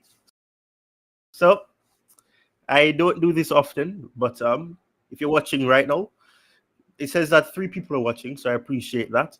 But I don't usually do this, but I'm going to be inviting you guys to just drop a like. It's just going to take 2 seconds.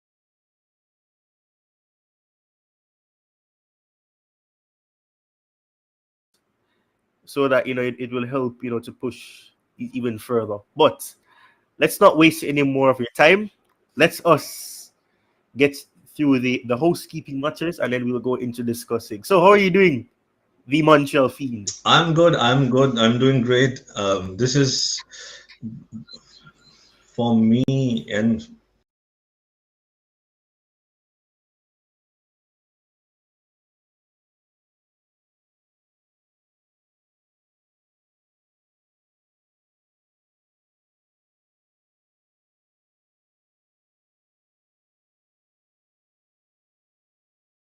to many, I guess, the biggest event in the history of professional wrestling. And I don't think so. Like there's anything better in wrestling to talk about this. I have revisited this, I think, at least 500 times, if not more, in the last 28 years.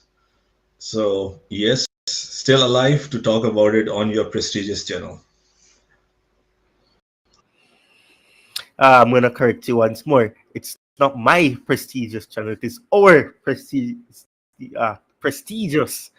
channel. You set me up for failure right there. But yes, let us unravel the curtains. Let us pull the curtains and let us divulge into this insightful show that is in store for the audience. So, I'm going to be asking you at random some questions, to help you, because obviously, anybody that's watching this, you can obviously tell that I'm not that old to have much of a solid remembrance of it, or even to have existed then to say that, okay, first hand account I would have seen this. So why not bring in the seasoned veteran, the 60-year-old Montreal Fiend, to help, to reflect on a very exciting and insightful, two words coming together in my head at the same time. A very dark night. A very dark night. Yeah, indeed. So let's start with that. Let's just go into the screw job itself. What happened in the screw job? Let's just start there. As you just said, it was a extreme night. So what exactly happened during that match between Bret Hart and Shawn Michaels? And how did the crowd react, you'd say? Wow. So where do I start, So first of all, I think it will be very important for me to tell the modern audience and whoever is watching, and of course we know from the analytics, a lot of people are tuning in, watching, and thank you for the support. So this is very important before we dive into it, right? Because if someone is not aware of it, of course, because they are younger, they were not there or they have not heard about it. So if we just go and analyze, in my opinion, I think they will perhaps think that this is a storyline that we are talking about, just like every other wrestling thing that we talk about or will talk about. So this is not a storyline at all. There's no storyline attached to it. So this is 100% or even beyond that, 101%, just to give an idea. Real. It's not a storyline. It's a real life event. That's why it's so shocking. So yes, having said that, to give the perspective, to give the idea to the audience, Montreal screw job, like you asked me to just give you a brief overview, and of course when you ask questions so we can answer specifics. So it all came about, of course we'll talk, because if I just go and answer, it will be just in one go. So I'm sure you will you have different questions related to it. So I'll just go to the end rather than the start, because the next question will take the whole journey. If I start from here, then it will be difficult to maintain the flow, because it's an open-ended question, right? So the Montreal screw job, first let's start with the end. And with the end, I mean, what's Montreal screw job? What's the definition? If you go and check the definition 101. So it's an event. It's Survivor Series 1997. Bret Hart, WWE champion, versus Shawn Michaels. And the finish was forced. Like, Bret Hart was not told, right, that he will lose this match. Bret Hart was told that there will be a disqualification and he will retain the title. There will be an outside interference and he will retain the title. But the insiders, which of course we'll discuss as we progress, decided privately that they will screw Bret the Hitman Hart from the championship. Why they did that? What transpired? Of course, I'm sure you have spicy questions related to it. So it's so important, I think, for me to first tell, as I already explained, it's real. It's not a storyline, and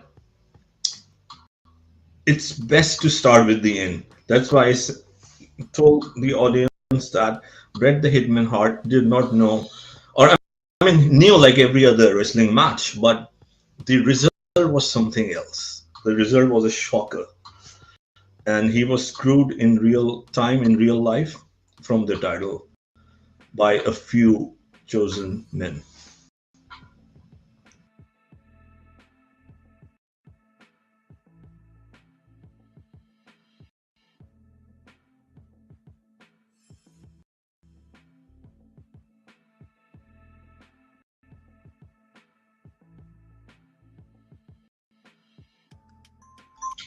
Yes, Ty, are you there?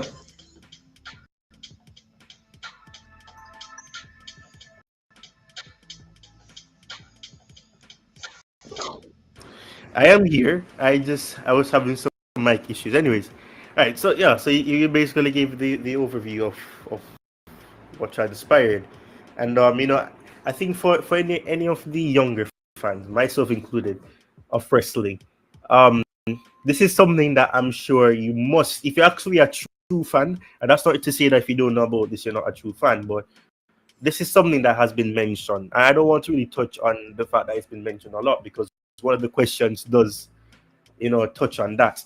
But this is something that is historic. It's something that it's often mentioned quite a lot. And as I said, I wasn't alive at that point. I wasn't even a thought yet.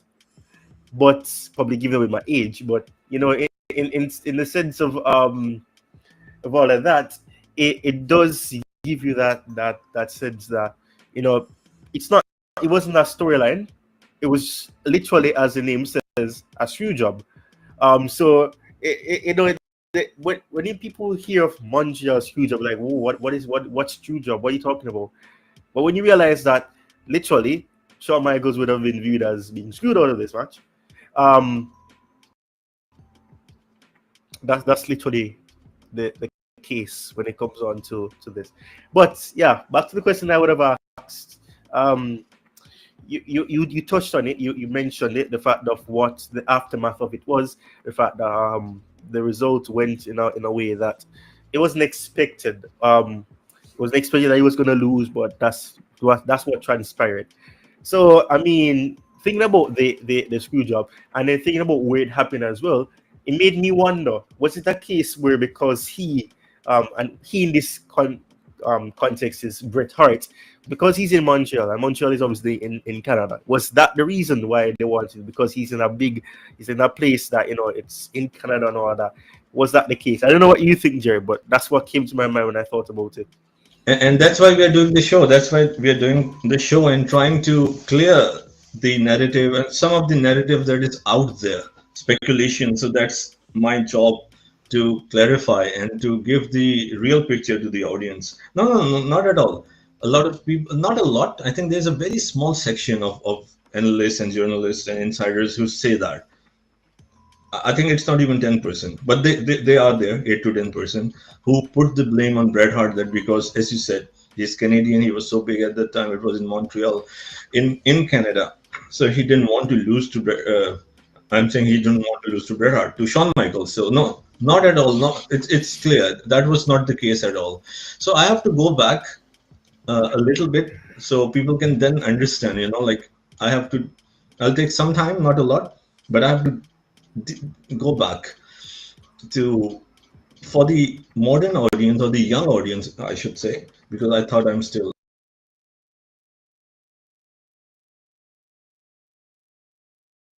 I think I'm still modern, so at this age.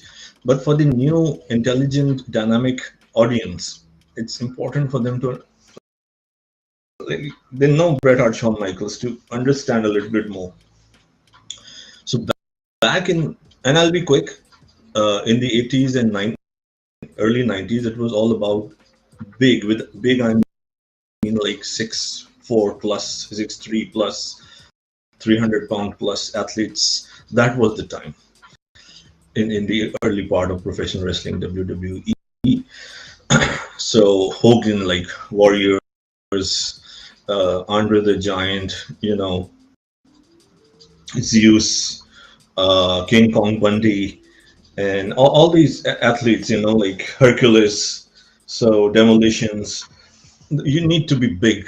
You need to be very big. It's not that Bret Hart is small, but you need to be very, very, very big, very powerful. Like you have to be like a superhero. You need to have big muscles, 20-inch plus. So that was selling. That was Vince McMahon's idea, right? That what he was going. He had the sets, wrestling sets, as well the toys that were the most selling product for a while. and different stuff. So it was targeted towards like the younger audience to get connected with like the Superman or the He-Mans of that time in professional wrestling. All of that changed forcefully again. That the thing that happens organically is the best thing, right? Because all of these superstars, it's not that they're all clean now, most of them are, but at that time everyone was taking steroids, anabolic steroids, everyone was taking, and they were jacked up. So US made it mandatory in 91, I believe, 90 or 91, that the steroids will have to be banned. You know, like the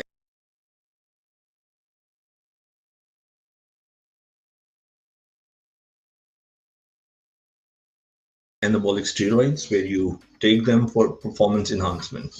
So professional wrestlers, because Vince McMahon requirement was to have big bodies, big muscles, they would always all take it. So including Hulk Hogan, you know. So because of this ban, and of course professional wrestling is sports entertainment, but it was also applied to that. So that became a serious issue overnight, like how WWE will move forward. All of the superstars they have, you know, developed or pushed are huge guys. So eventually Ultimate Warrior left WWE. Hulk Hogan had to leave and had to request him to leave because the investigation was going on. A lot of wrestlers were found antidote test positive, and it became WWE went to a trial or court for that as well. So for Vince McMahon wanted to ensure, WWE took a huge toll in 91, early 92 to save the image of wrestling. Like he requested Hulk Hogan to leave then, because Hogan wasn't tested. So if Hogan were to be tested, and at that time when Hogan was like the biggest thing ever, it could have really, maybe they could have gone out of business. So it was that bad.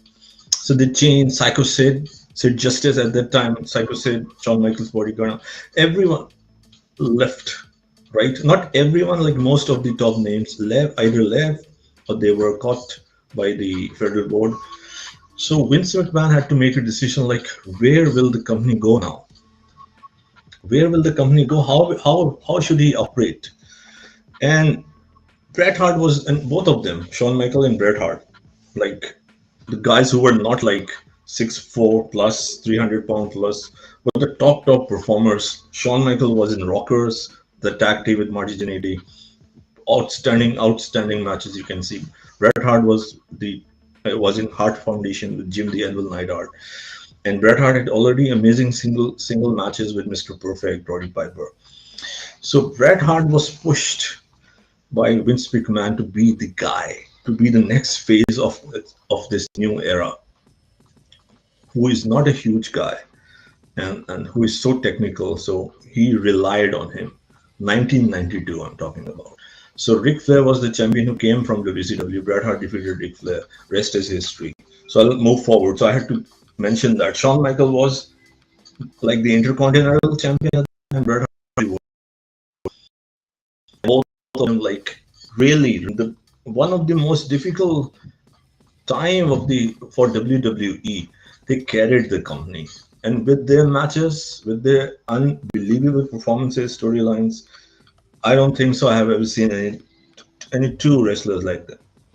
So it became a real life competition then. Like Bret Hart was ahead of Shawn Michaels, and from 92 onwards, but Shawn Michaels came on his own, but outstanding matches. They pushed each other to limit. 93, 94, eventually winning the Rumble in 95, losing to Diesel, and then so Shawn Michaels' popularity like came very close to Bret Hart's. So Bret Hart was dominant champion from 92 to 96, of course losing to Yokozuna and other in the middle. So moving forward, after giving this perspective so people can understand, so they were friends first from the tag team, different tag team at that time, but they started building animosity from 94 to 96. They didn't really like each other. They had backstage fights, many issues. They both wanted to be the number one, like in real. So eventually, Shawn Michaels won the second back-to-back Royal Rumble, the second Royal Rumble in '96, and Bret Hart was the champion. That was the Iron Man match I'm talking about, the 60-minute, in which Shawn Michaels defeated Bret Hart and won the title. So now, when Shawn and it was a good move, I would say it was a great move. Bret Hart was the dominant person. Shawn Michaels was working so hard and eventually won. That was all great. So Bret Hart was told or promised by Vince McMahon that you do the favors here. Bret Hart never had any issue. Like, they didn't like each other. Bret Hart never said he won't lose to Shawn Michaels at the first place. So the match at WrestleMania 12, they had no issue. Bret Hart was more than fine to let Shawn Michaels take the spot. More than fine. No issue. No, it doesn't exist anywhere. But Bret Hart was told, here is the thing. After giving all the perspective and how both of them carried the wrestling forward with such changing landscapes, Bret Hart was said that next year, 97 WrestleMania 13, in a rematch, you will win against Shawn Michaels, the second match. And that's where it all went wrong. Bret Hart took a leave because he was really exhausted. He was fighting for years. And for 6 months, he took a leave. He came back. So when he was coming back, Eric Bischoff, and it's 96, before Bret Hart came back to WWE in October 96. WCW were already huge in May, June 96 with the NWO angle, Kevin Nash, Razor Ramon going there. So Eric Bischoff contacted Bret Hart to join WCW.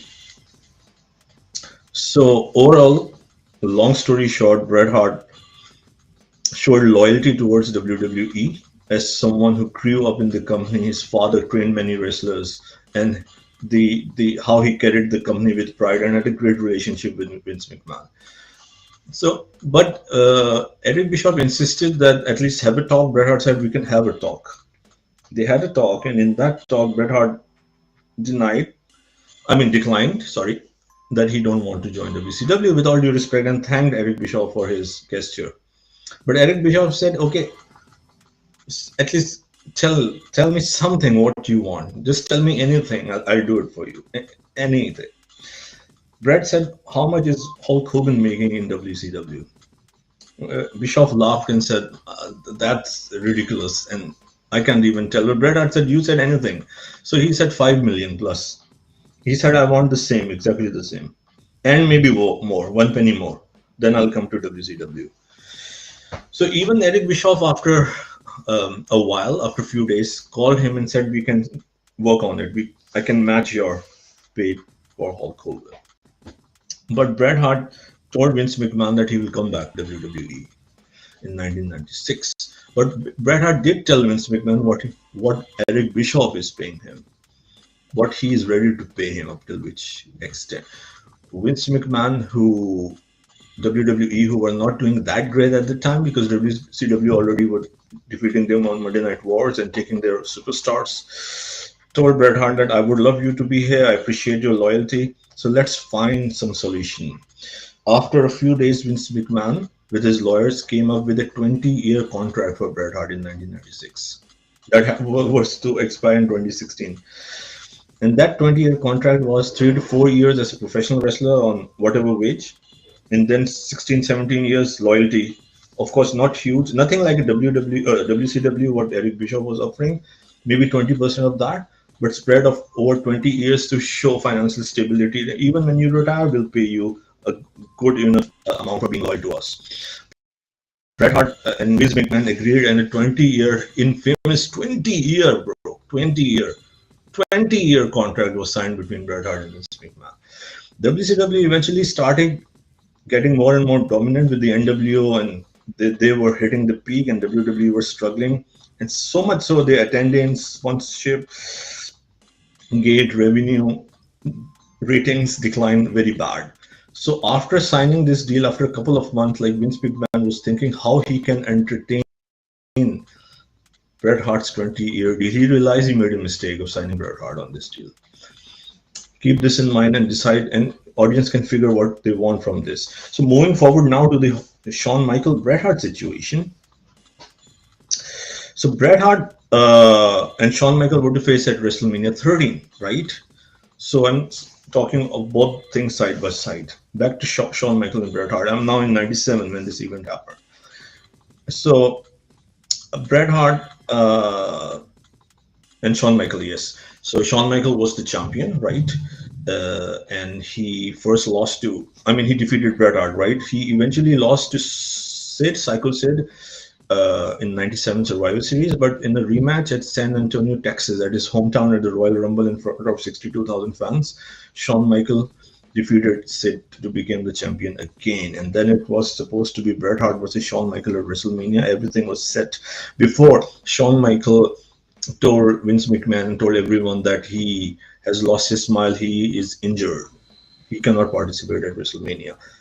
And Shawn Michael was not a part of WrestleMania 13 to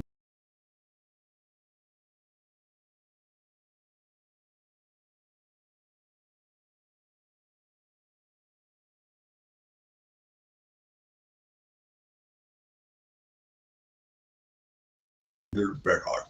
He did not want to face Bret the Hitman Hart.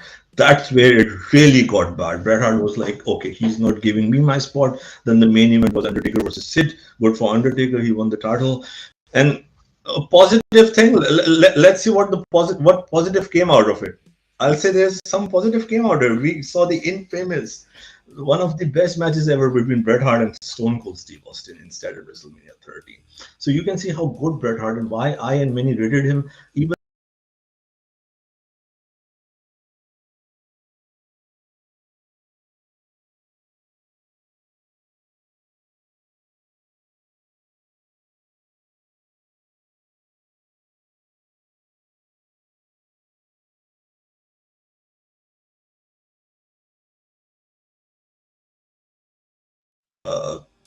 Undertaker was a champion as he won the title at WrestleMania, right, by defeating Sid.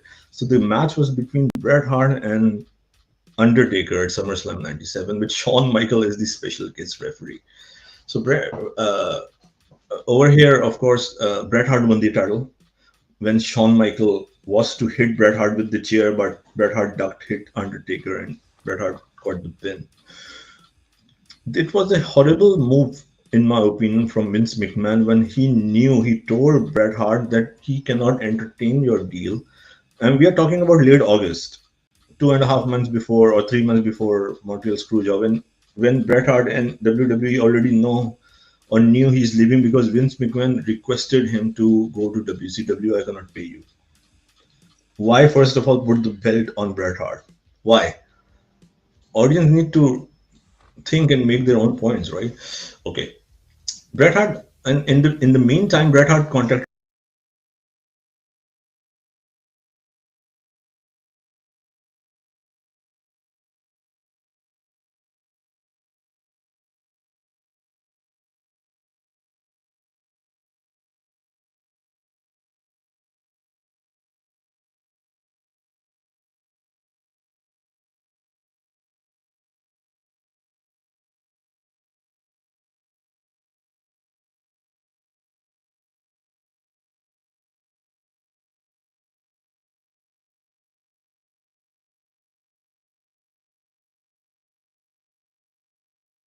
of course, before SummerSlam and talked to Eric Bischoff. He didn't want to do it. He was very sad, and he said that I'm coming to WCW, and this is what happened. But of course, he was then signed at 2.8 million, which was not like close to 5, which could have happened back then. But Bret Hart took it like he was not happy at all, but he realized that Vince McMahon is not able to go through the contract, so he'll go to WCW. But he was very professional and was trying to give his best in his last days of WWE. So now, and so Bret Hart went to Survivor Series as the champion. Shawn Michaels had a match with Undertaker in September in your house, and which there was a lot of outside interference, and then they had a rematch in Hell in a Cell, Bad Blood, where Kane made his debut. Shawn Michaels won. That match was Okay, no problem. That match was supposed to be the winner will take on the champion. So Shawn Michaels won thanks to the interference of Kane. So Bret Hart, Shawn Michaels. So my question to everyone is, why was this match set up, first of all? Why was Bret Hart given the WWE title by Vince McMahon at SummerSlam when Vince McMahon himself did not, you can say, respected the deal, or with his financial issues really requested Bret Hart to leave? And when Bret was the champion, why a few weeks, I think maybe 2 or 3 before him joining WCW, you had a match with Shawn Michaels? Here it went wrong. The final nail in the coffin. Your question that Bret didn't want to lose at Montreal. You can decide. The fans can decide. I've given every evidence, everything, letter to letter, word by word, facts. I can interpret with my brain. You can interpret it with your brain. The fans can interpret with their brain. Sorry. So, in the locker room, and it was said that Bret Hart will lose to Shawn Michaels because Bret Hart is going to WCW. So Bret Hart had to give the belt. So Bret Hart said, and they met in the locker room in the shower, right? So Bret Hart said that, okay, you don't worry. Although, like he said, this is the last time, like they're talking. This is the last match they're about to have in 2 weeks. So I'm paraphrasing, of course. So he said, of course, we don't like each other. I don't appreciate you at all. What you are doing, the politics that you're playing, and how you didn't want to lose to me at WrestleMania. I understand that, but being a professional that I am, Brad is saying to Shawn, and I will do you the favor, and you don't have to worry about anything. You'll be safe with me, because they hated each other to that extent that Bret had to assure Shawn Michaels that you will be safe. Like Bret Hart won't really beat his ass in the match, and you don't have to worry about anything. It got even worse. Bret Hart's Shawn Michaels said, "Thank you so much." I'm paraphrasing. "Thank you for what you said, and it's a nice gesture, but I wouldn't have done the same. I won't do the same for you." Bret Hart then decided he will not drop the title to Shawn Michaels. No. No. He will not. He will not drop the title. After he said what he said to Shawn Michaels, he said he would not have done the same for him. Then he told Vince McMahon that he will not lose to Shawn Michaels. He will not drop the title to Shawn Michaels. And he said that if you have two options, either you cancel this match, put a Shamrock or the Undertaker or Stone Cold Steve Austin, I'll lose to them. I'll give them anyone. I'll lose to them. I don't have any problem losing to them. Or if you want this match to go ahead, then they planned like a disqualification. Okay, you don't want your boy, your poster boy, your new boy, because I'm going to WCW, Shawn Michaels, the sexy boy, to lose because, oh, the WCW Bret Hart defeated Shawn Michaels, and now like he defeated your top guy and he went to WCW. I understand, Bret said, but then let's do something. Let's have a disqualification, and then I'll lose it on Monday Night Raw to whoever you want. Now, Vince McMahon, according to many people, agreed to that. But God knows, like, knowing Vince McMahon, how cruel he is, what he was thinking at that time, right? But when it was such a heated situation and WCW were really like threatening them out of business, or really like posing so many challenges for WWE, the issue was that Vince was like saying, Like Bret Hart is going to WCW. He's the champion. He was worried about this. He's in Vince McMahon's house with Vince McMahon, Pat Patterson, Jim Cornette, my favorite, Vince Russo. They had meetings over 2-3 nights before Survivor Series. They came to through the discussions. They came to this conclusion, you can say, or to this reservation. What if the match ends in a disqualification and Bret Hart don't drop it later and take this belt to WCW? We will be gone. We won't have any existence. Their fear was, the Vince McMahon fear was, that Bret Hart may not lose on Raw. He may cross them, like Bret Hart may cross them and just go to WCW with the WWF title. So they said that will be death for WWE. That will destroy the company. That was the fear. But again, I would say it was ridiculous. Bret Hart had the best credibility, or the top credibility, or top respect and trust in the industry. He was always the team player. So Jim Cornette was the person who suggested to Vince McMahon, don't take a risk, and told him what to do is to double cross him. When he told him to double cross him, Vince McMahon did not understand. Then he explained several few years ago in another wrestling company, such an event happened.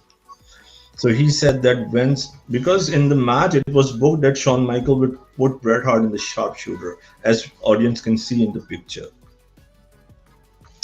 And of course, Bret will reverse and the match will continue for the next 15 minutes or so. But he said this is the perfect position. It's what picture you have put, right? Because Shawn is on top. Because if on any other situation you would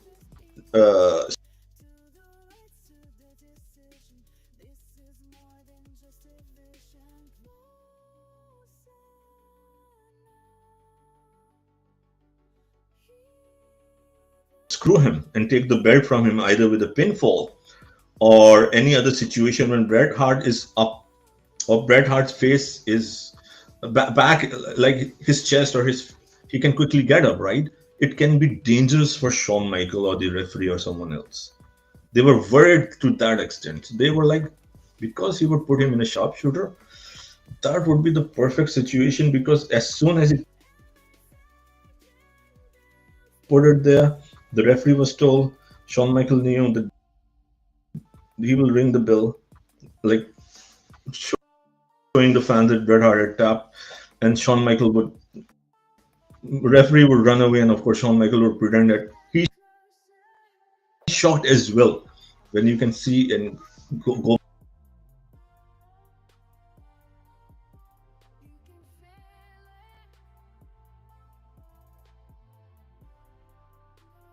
back and take a look, Shawn Michaels showed complete shock what happened.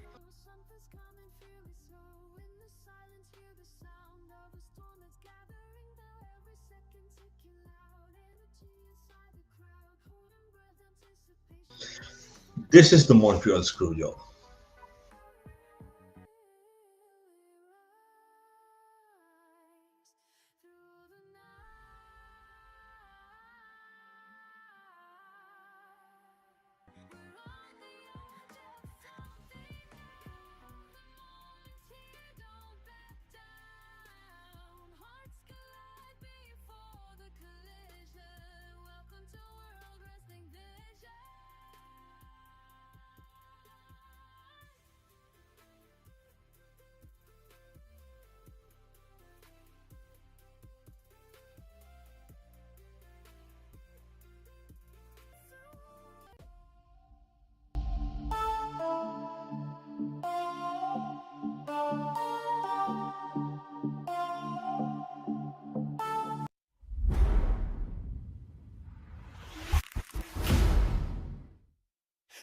making a signal.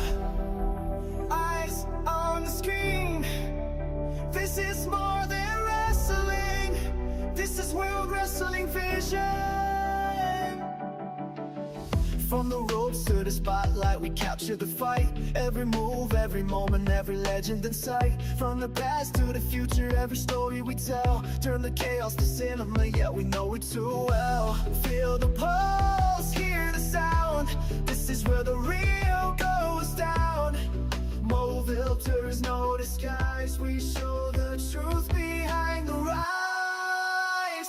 We see it all, we break the walls. World Wrestling Vision standing tall. Every fall, every rise, we bring the fire inside your eyes. Vision never sleeps, we own the night.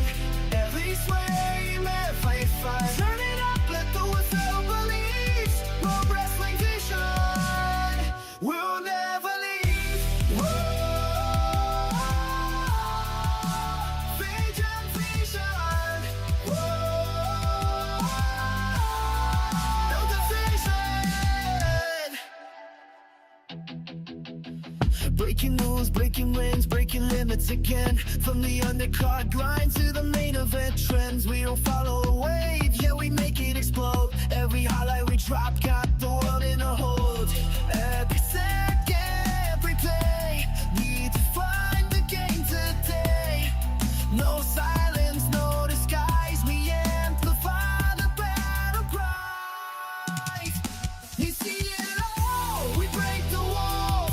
World Wrestling Vision standing tall. Every fall, every eye, we bring the fire to your eyes. Vision never sleeps through the night. Every frame makes the fight. Turn it up like the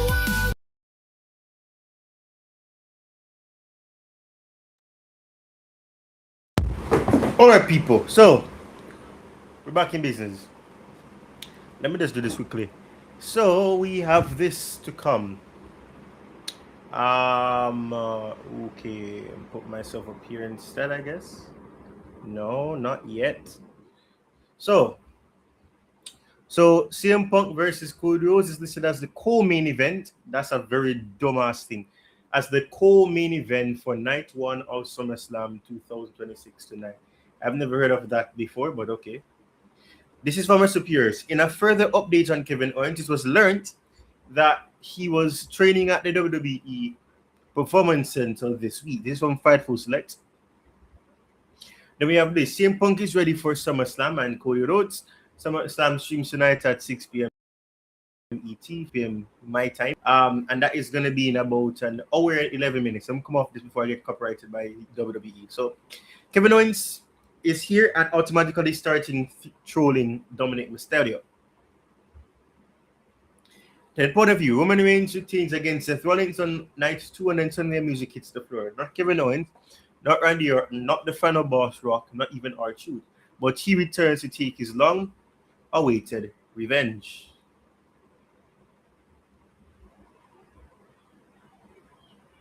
I don't know who this is supposed to be. Who is this supposed to be? Oh, Drew McIntyre, okay. Triple H claims that SummerSlam is going to be a hell of a ride. He always says something about this. But I'm going to be optimistic that this time it will be a hell of a ride. Let's see. Wow, nice. Still not paying $30 a month to see CM Punk whine about this dead dog. I'll use that money to put food on the table in this. Wow, okay. Yeah, sure, Triple K. Wow. Once again, another Triple H slogan that will miss the mark. Man that bald, gonna be saying it's a new era at Sunday post conference. Triple H is full of himself. He does not care about the fans till his own pleasures are asserted on the card. If he cares about the fans, that will win tonight and Money in the Bank. But we all know the reality. You say this every single time, it never lives up. Y'all just be seeking to hate. Why is this being quoted? What do you expect him to say about the show? Even with it's gonna be he'll say it be the best thing ever. It has to be expected, like y'all should just show. I mean, of course, Triple H is gonna hype SummerSlam up. He's the COO, but I'm curious to see how some of these matches go. It's gonna be a long ride back home. Wow. Enzo Amore And Big Cass is gonna be returning. Enzo Amore returning, not confirmed just yet, but Big Cass has been teased that he's gonna be, and it's gonna be returning on Monday Night Raw this coming Monday. It's gonna be interesting to see what happens there. Let's move on though. So the match order for WWE Summerslam Night 1. So they say co-main event. So CM Punk versus Cody Rhodes will be right before Brock Lesnar versus Femi apparently. So the co-main event, CM Punk versus Cody Rhodes, and then Brock Lesnar versus Femi closes the show. So we'll get to see some brutality in this match, since it will not be starting off the show, which is very important. But I want to see what will happen otherwise as well. You know, I want to see what happens otherwise.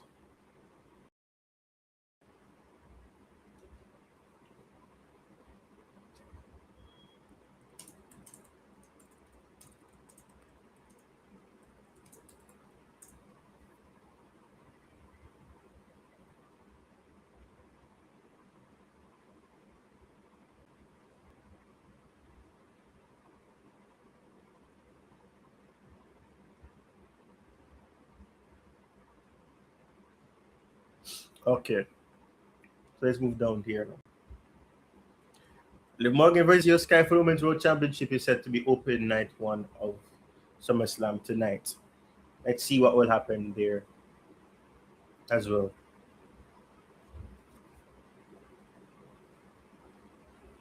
All right, I feel very tired right now, honestly. I'm just going to take a short break and I'll be back.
light. From midnight wars to sold out scars, we turn pain into light. Every road, every risk, every promise that we made, let us here beneath the fire, legends are relayed.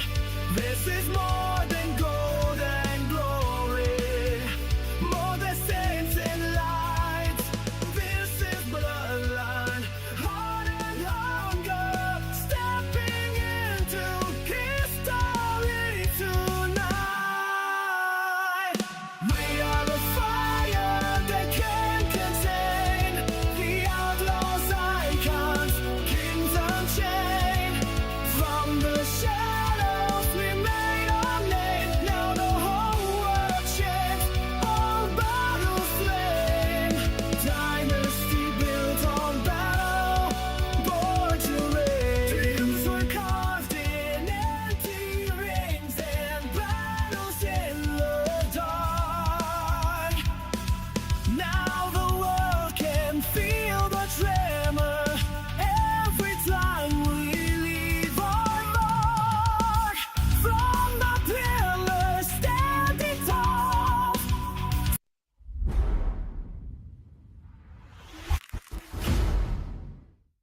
Static in the signal, eyes on the screen. This is more than wrestling. This is World Wrestling Vision. From the ropes to the spotlight, we capture the fight. Every move, every moment, every legend in sight. From the past to the future, every story we tell. Turn the chaos to cinema, yeah, we know it too well. Feel the pulse, hear the sound. This is where the real goes down. No filters, no disguise. We show the truth behind the rise. We see it all, we break the walls. We're the same vision standing tall. Every fall, every rise, we bring the fire inside your eyes. Vision never sleeps, we own the night. Every swing, every fight. Turn it up, let the whistle believe. World Wrestling Vision, we'll never leave. Whoa, Vision, Vision. Whoa, know the vision. Breaking news, breaking rings. From the underground grind to the main event trend. Yes, people. So, I think we're back in business. Is my microphone working? I have no idea if it is working. I hope it is. Testing 1, 2, 3, 4, 1, 1, 1. Oh my word, what is going on with this mic? Testing 1, 2. Okay, it must be working now. Surely it is working now. Thank God.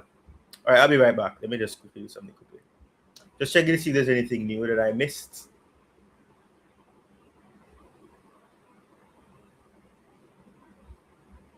Interesting. So I'll be back. Let me just do this quickly and I'll be back.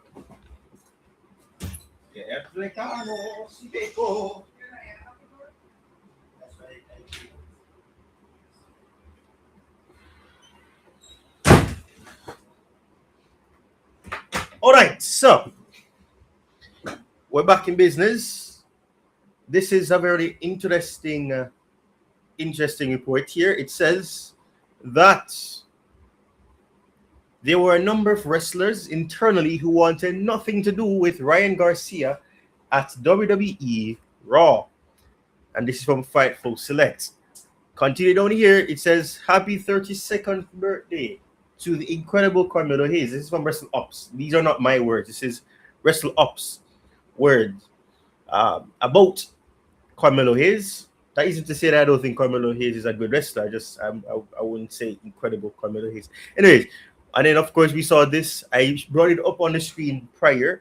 But it says that approximately 1 year ago today, it wouldn't be approximately now, would it? 1 year ago today, John Cena ended his heel run, apparently so. 20 years ago today, CM Punk made his WWE debut. Yeah, CM Punk ain't losing today then, man. He's not losing today. is not losing today.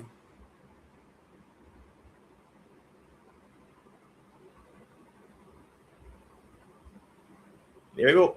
So, and it says Kevin Owens was training at the WWE Performance Center this week. We spoke about that already. Nick Aldis arrives to SummerSlam for his return to the ring tonight. There's this. I just show you that little short clip. Take over photo ups and autographs or packs, yada yada yada. Yeah, for the update, we read that already. So that's it. CM Punk was speaking to Joe Tessitore. Don't want to get copyrighted, so I have to skip over that. Then we have Triple A that's going to be happening right after SummerSlam. I'm contemplating if I should do that stream as well, but I don't know if I'm going to be able to do the stream.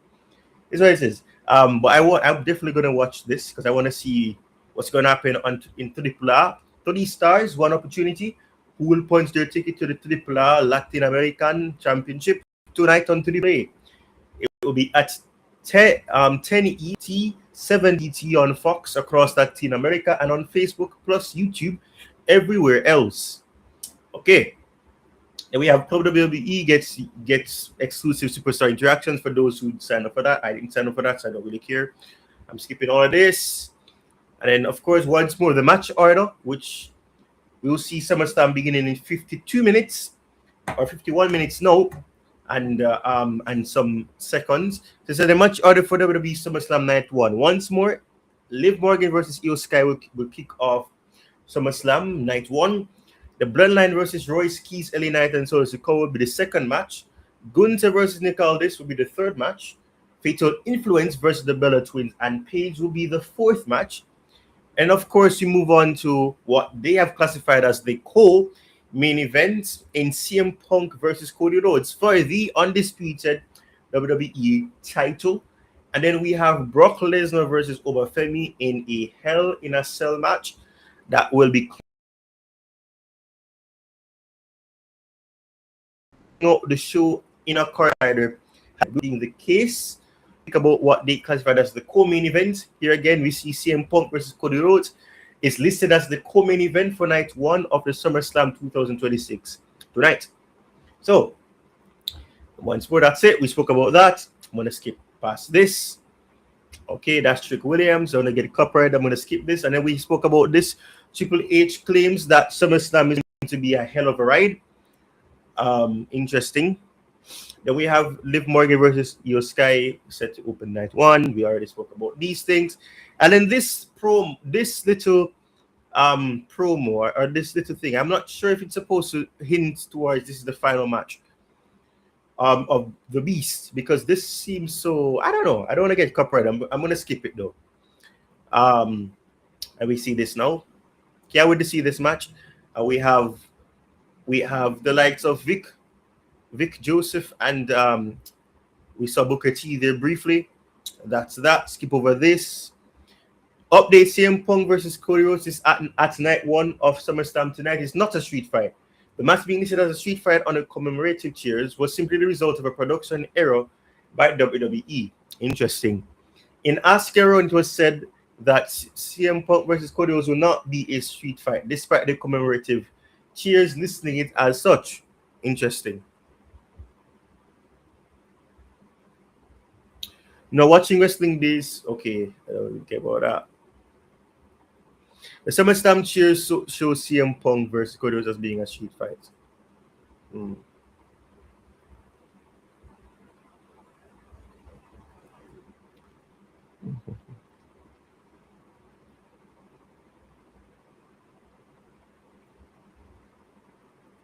we have this. Fatal Influence, JC Jane, Laney Reed, and Fallon Henley versus Nikki Bella and Brie Mode and Paige. And then Jacob Fatu reacting to Haku, returning, the bloodline feud does not end. So that is that. So you have 48 minutes to go. I'm going to take one last break, and then I'll go over to listen to what Wrestling Days has to say. And then right before we kick off, we see the kickoff, I should say, of SummerSlam Night 1, I will proceed to give my final thoughts and everything else. So just going to take one last break, then I'll return to listen to what Wrestling Days has had to say, and then we proceed from there. Breaking limits again, from the undercard grind to the main event trends. We don't follow a wave, yeah, we make it explode. Every highlight we drop got the world in a hold. Every second, every play, need to find the game today. No silence, no disguise, we amplify the battle cries. You see it all, we break the walls. World wrestling being standing tall. Every fall, every eye, we bring the fire to your eyes. Vision never sleeps through the night. Every frame is fighting it up like a wild bee. We're just a vision, they never leave. Lights flash, crowd roar, history in motion. Ever frame like a wave in an endless ocean. From the underground spark to a global ignition. We don't watch the war, we control the vision.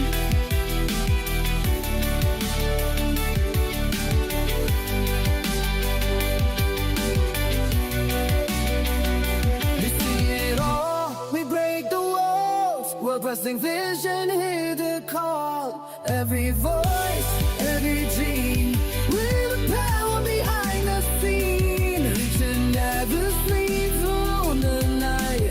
Every flame, every fight. This is more than what you see.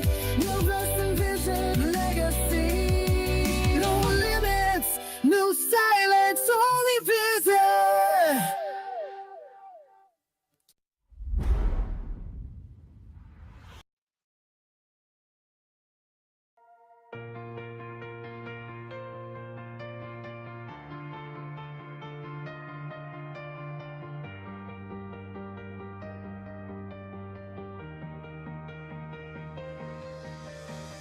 City lights dancing off the dashboard glow. Every shadow got a story no one knows.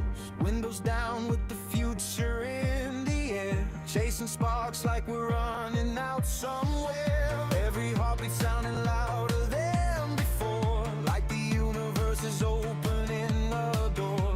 We were made for moments nobody can name. Standing in the fire just to feel the flame. And I can feel it moving through the night. Like a wave, pulling everything alive.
neon burning through the midnight haze. City of chance and hearts and flames. Every shadow got a name tonight. Every dream gonna.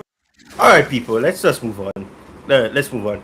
Let me see if there's anything new that I can look at. Triple H previews the stocked card for the SummerSlam Night 1. I don't really care about what. Shut up. Okay, so there's nothing new. So let me just head over to Wrestling Days' watch along and see what he has to say about that. Okay. Of course, there had to be an ad playing when I click on this. Of course. Not surprised at all.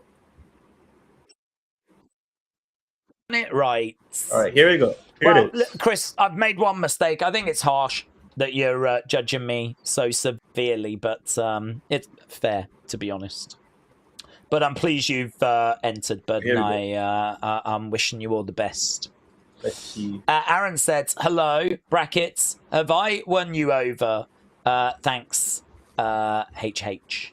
Aaron, shout out to you, my friend. You don't need to win me over. You've already won me over. You was always over with me, Aaron. Just listen to this. And with this community as well. So, Aaron, shout out to you. I hope you are looking forward to the show.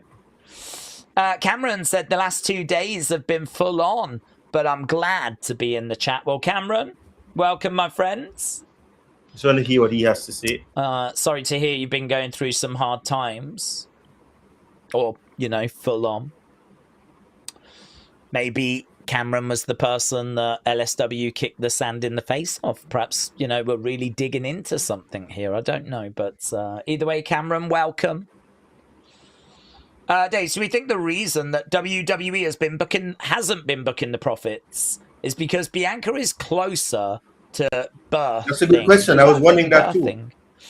And Montez is taking care of her, and they'd rather have both Profits on TV. I think there's a chance of that. Yeah, that would make sense. There's a chance. I hope that's the reason. It's hard to say, isn't it? Because I think the tag division is very hot and cold, very stop-start. Absolutely. So, I mean, we could sit here and say it's that, but the truth is, it could just be the tag division is very stop-start, very hot-cold, and, it kind of is what it is. So, yeah, I think it's nicer to think it's that than it is to think that the tag division is just a secondary thought, which we know it is. So, yeah, I think there's a chance that that's the reason, but unfortunately, it also might not be the reason. It might just be the tag division is, as we know, an afterthought. Interesting. LSW is a bully. Okay, guys, I don't want to be... No. I mean, he is, but no, I don't want to be promoting that. Who said that? I was going to read that. Where's the LSW is a bully one? Okay, he's having a little fun. I just read someone said that LSW is a bully. Yeah, there. William said LSW bullies kids at the beach. Yeah, I don't want that to be a thing. Days, did you ever get a new chair? No. I think I might have to give up on the chair I want. The chair that I wanted to get was a Steelcase Leap. And it retails for about £1,200. I ain't paying that. Right. So it does go on sale sometimes for like $799. And I've seen it on sale in the past. I mean, I don't know what your financial position is like. Mine is not in a place where I can spend £799 without thinking about it. Right. So I know that we've been talking about a chair for a long time, but we are not talking about £50, £70, £100, £200. If I get the chair that is meant to be the best chair to get for all-day use, if ever you go on AI, and I've done that, and look into chairs, whatever, the one they say is the best. If you sit at a chair for long periods of time, this is the chair to get, right? Tommy's got it. It's the chair Tommy's got. But instead, the chair I was using was like £200, which I still thought was expensive, to be honest with you. But it was like, off Amazon, £200 job. This one, I think, was about 200 as well. It creaks. Do you know what I mean? This one is sturdier. That one is just falling apart. The arm's doing this. All the padding is on the floor. I mean, it's completely done. So, thankfully, I've got this one, which is sturdier, and it's still comfortable. But it just, do you know what I mean? I don't even know if you can. It just creaks around, and like every time I move or react, and it's not really meant for like all day use. It's meant for like a few hours. I mean, like now we're getting ready for SummerSlam, and I'm like. I could be more comfortable, to be honest. So I do need to get it sorted. But that chair never goes down in price now. Ain't been down in price for a long time, or not that I've seen. It used to go down, and now it doesn't. And I've said before, I don't know if it's the Iran situation, or I don't know. I don't know what the hell's going on, but it just doesn't go down anymore. So I've started to look to see if there's like cheaper options and stuff like that. Maybe there's some around 500s. That I could look for instead, but I don't know. When it comes to numbers like this much money, I'm pretty indecisive, to be honest. I'm not brilliant when it comes to these. This is a big decision. This is big. I don't rush into these things. These is talking about everything that I wasn't talking about. No, I didn't. That was the hold up. That's why I've not got one. Anyway, let me see what else still, is being said. Money will absolutely.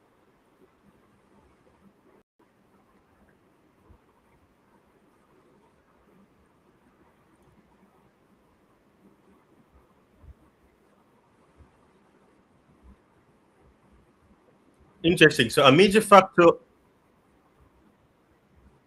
So this is a very interesting report. So PW Insider, a major factor to AEW turning down a video Jackie Rogiagu made for his family's tribute was that the video featured footage of Jackie wrestling Hulk Hogan on a WCW house show, which the company couldn't have aired even if they wanted to, since WCW is owned by WWE. But isn't WCW shut down? What are you talking about?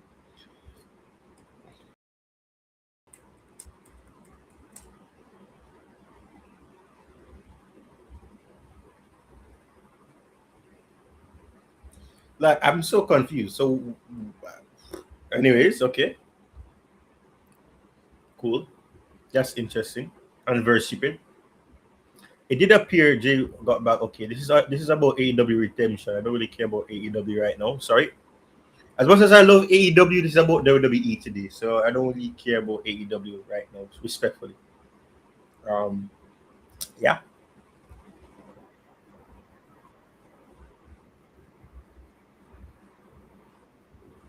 I don't know.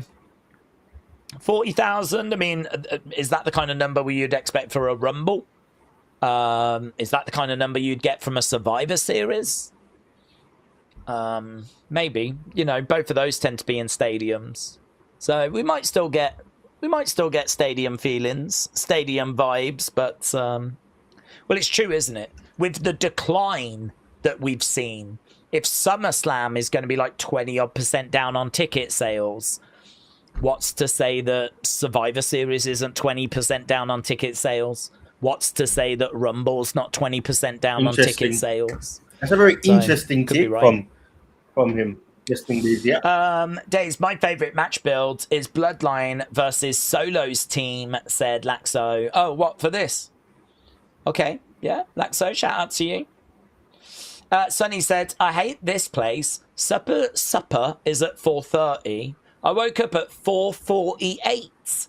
Usually they do have some stuff, but the cook forgot about me. Served everyone, and all she's done is, for me, is a sandwich. Oh, dude, I'm in that boat. That's all I've had so far is a sandwich. I feel your pain, buds. You got to make sure you up for 4:30 though, ain't you? Got to be setting that alarm, Sonny. Got to be setting that alarm, because if they are literally, we serve at this time, you got to be here type. If that's how they're going to run it, then you gotta get there, Sonny. So, is there no one you can have a word with? Is there nothing else left over? Nothing. So this will be the starting match.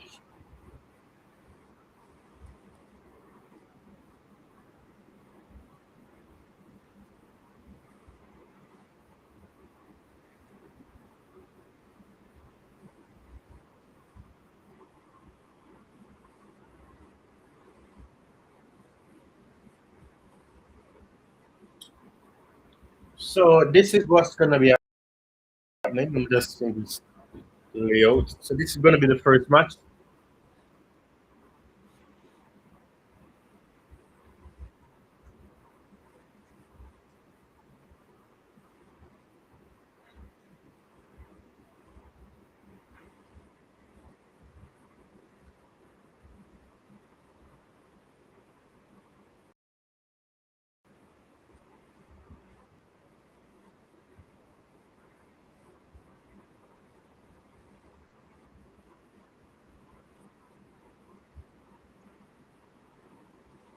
Cool. So this is back in business.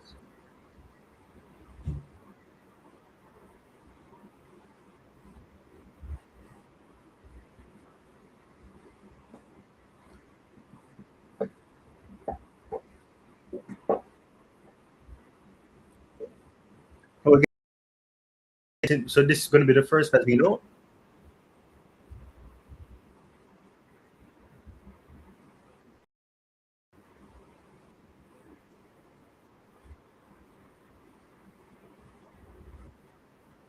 All right. So,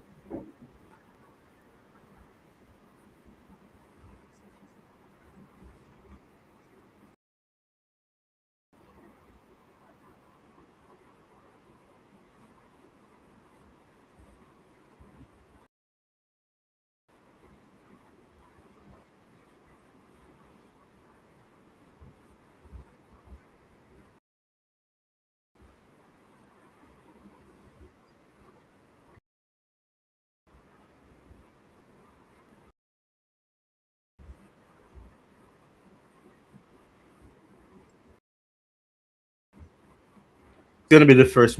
But let me go back to hear what Wrestling Days is saying.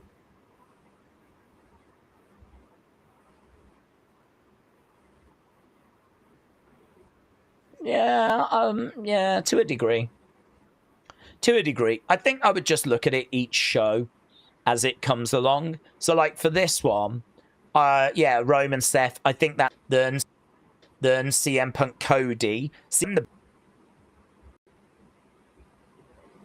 belt not long ago, it feels a bit more likely that CM Punk retains. I think there is a world where Roman could lose to Seth. Seth is that thorn in the side, but I don't.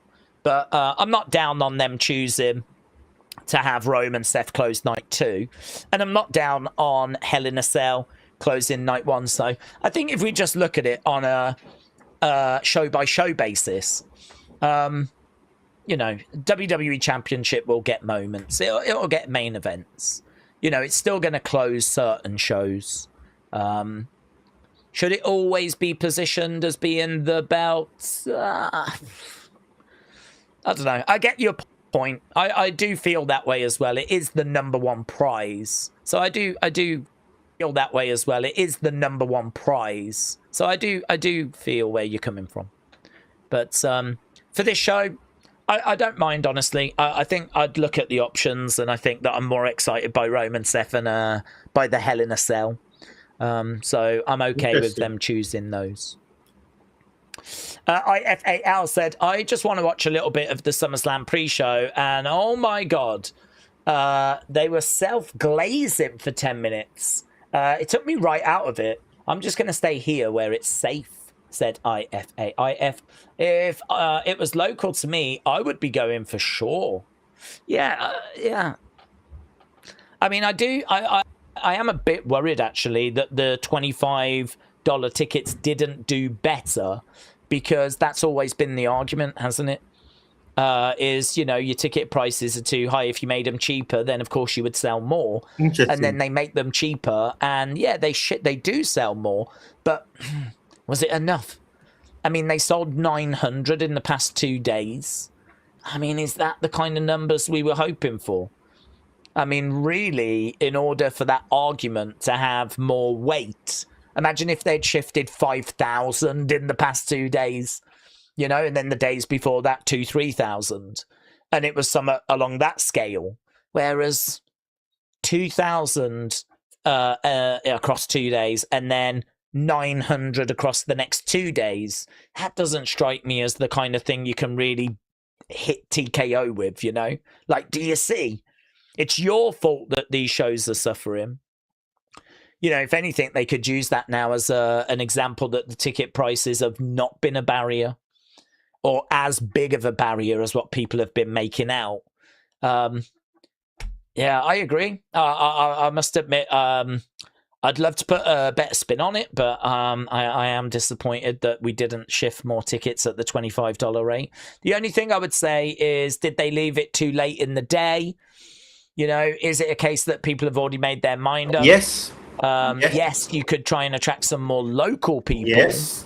But what if those people have already made plans? You know, you had an opportunity to make these prices cheaper a long time ago, and you chose not to.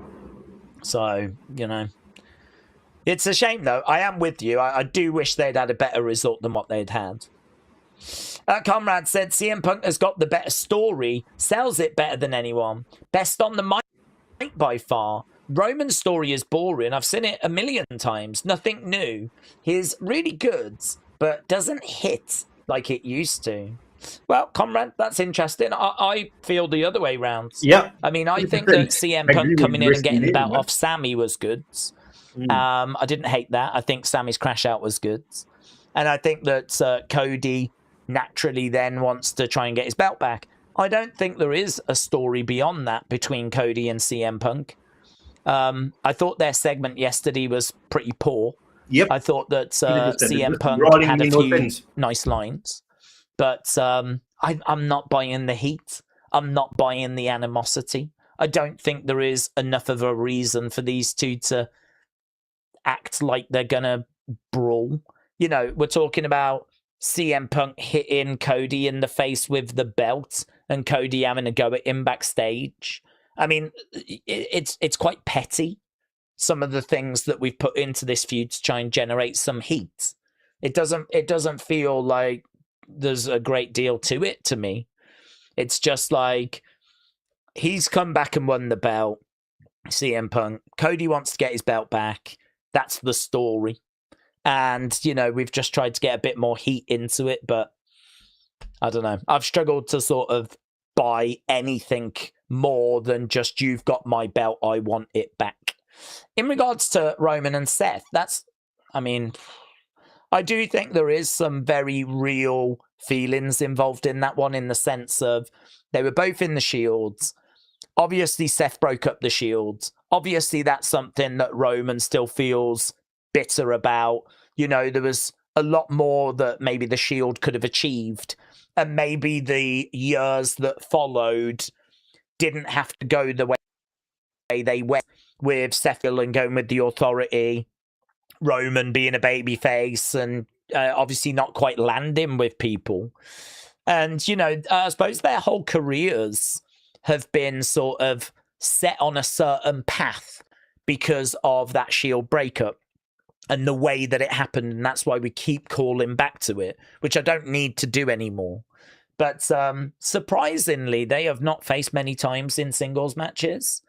Roman and Seth have only faced, I think, like 3 times at PLE. Yep, that is actually true. So it's actually quite surprising how few times they have faced each other. I think that there was a story to be told here. I think there was some stuff we could get our teeth into. And I think we went very, very surface. I think we did the bare minimum. I agree the build could have been better. Much better. I think, actually, we could have really got into... Do you remember what you said to me? Do you remember what you said to me when we were in the Shield? And we could have built a bit of a mystery, you know, a bit of intrigue. We could have, you know... What did he say? What did he say to him? What did Seth say to Roman? You know, I've never forgot what you said to me. Oh, you're going to bring that back up? Yeah, because we need to talk about it one day. And, you know, we could have dug into something more that we didn't know. We could have fleshed out the Shield lore, you know. We could have added an extra element. What they've done is they've booked Seth and Roman in a match and really added nothing new. It's just the promos you would expect. Yeah, It's just, I hate you. I hate you. Yeah, I just want to mute this part because I want to say something about this. I get what Wrestling Days is saying, but there's something that I think needs to be remembered.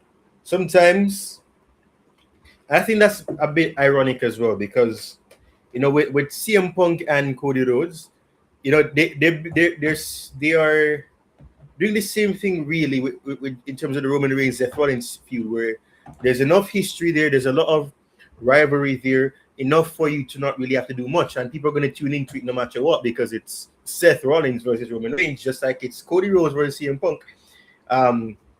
A match that people wanted to see, and a match that people want to see in Roman Reigns versus Seth Rollins. In terms of adding something in and to tap into the Shield thing, I get it, but and probably this is personal preferences now. I don't think that they needed to do much in that sense. Yeah, I get probably saying that even what you said to me in the Shield, but that's just you going down memory lane, thinking back at something that happened 10 years ago. That really shows that if anything, it's going to show Roman Reigns as a person who has been consumed by this, and they probably could have done that, but I don't think it should have been a case of, what you said to me in the Shield and just the Shield, because there's only so much they mention without mentioning John Moxley. And then if you mention John Moxley, then you have that problem of breaking the fourth wall, because John Moxley is in AEW, not in WWE, meaning then that you can only allude to him and reference him because the Shield wasn't strictly Seth Rollins and Roman Reigns. So I get what Wrestling Days is saying that, but I just don't agree with that part because at the end of the day, like, it's 10 years ago.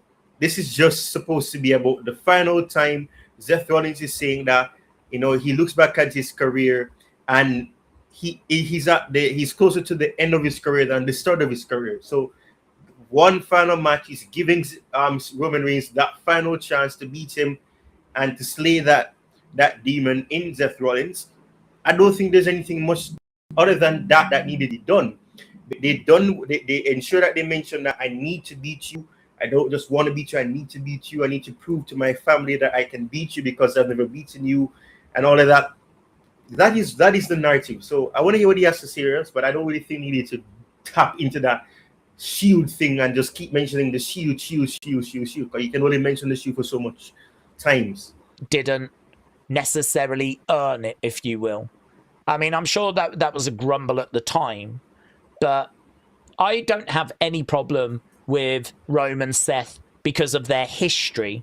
Okay. I see them as each other's greatest rivals. It's like doing Randy against Cena. It's like doing Macho Man against Hogan.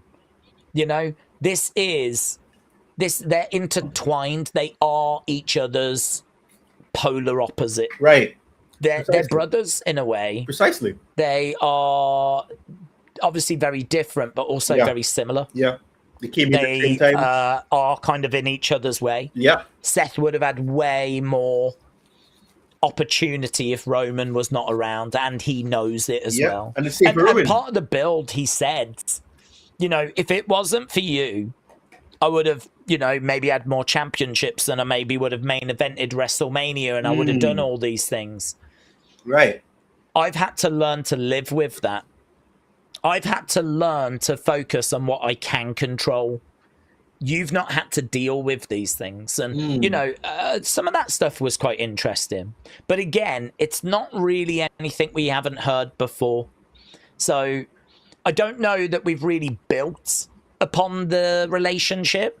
I don't know that we've really exposed anything new. I don't know what we've massively achieved with the builds, other than just bringing people up to speed that didn't know of the backstory with Roman and Seth. I think we did that, but I don't know about you. I would have liked some new elements. I would have liked something extra, a new layer to have been put on top. Don't know what that would have looked like, but as I said, it could have been like calling back to some unresolved issue between them, and we could have like really got our teeth into something there. But whatever, it is what it is. The build is done. I think the build for a lot of these matches were underwhelming. I think that's been quite heavily criticised, actually. Is the general build for SummerSlam was just not that good. But, we're here now. I'm looking forward to the match. I'm really not down on the match. I'm looking forward to the match. I'm looking forward to the weekend. And we are just 17 minutes away. If you are joining us, absolutely thinking, oh my God, this guy likes to talk. First of all, yes, that's correct. We've been here for 5.5 hours doing exactly that. Wow. So that's true. But I've only been streaming for 3 hours. We will be getting to the show in about 17 minutes. So, and then we'll continue talking when the show's on as well. So the talking won't really stop, but it will change. Right. Sean said, I think we'll see a return tonight or tomorrow. I think we see Orton, maybe Owens, maybe Zilla. Thanks for all you're doing. I'm watching from work. Okay, Sean, shout out to you, my friends. Appreciate it, buds. And Sean firing in some Wrestling Days gifted memberships as well. So really appreciate that, buds. Really appreciate that. Thank you, my friends. And shout out to you. He's at work. Sean obviously works as a stripper. So I think he's probably working right now. Probably watching us on the phone. And respect. Doing God's work. So Sean, shout out to you, my friend. Doing God's work is wow. Right, I watch wrestling. I am in no danger. Okay.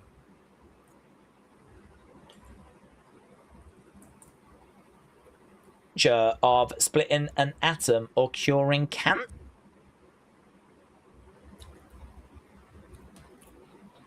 I know how those streams would go. To be honest, I'd look all timid and shy.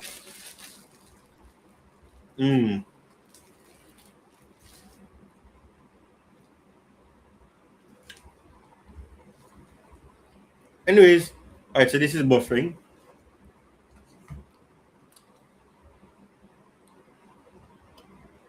This is buffering, so I know how those streams would go. To be honest, I'd look all timid and shy. Yeah, his theme. So, okay,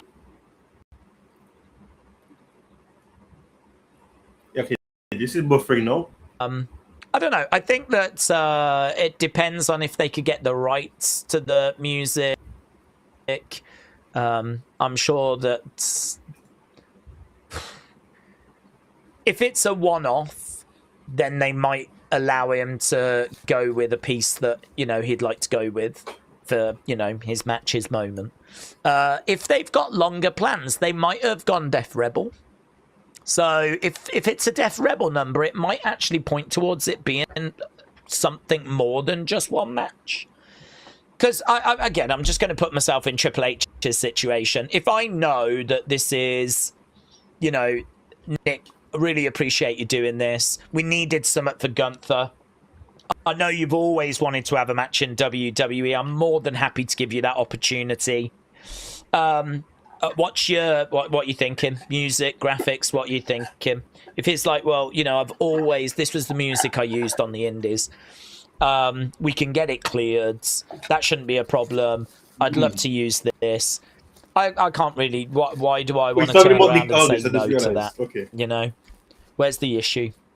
If it's a one-off and that's all I'm thinking it's going to be, why am I going to go, no, I want you to use this generic Death Rebel music instead, right? I wouldn't. If I'm Triple H, I wouldn't do that. I'd be like, sure, no worries, we can do that. As long as I can't remember what the music was. As long as it.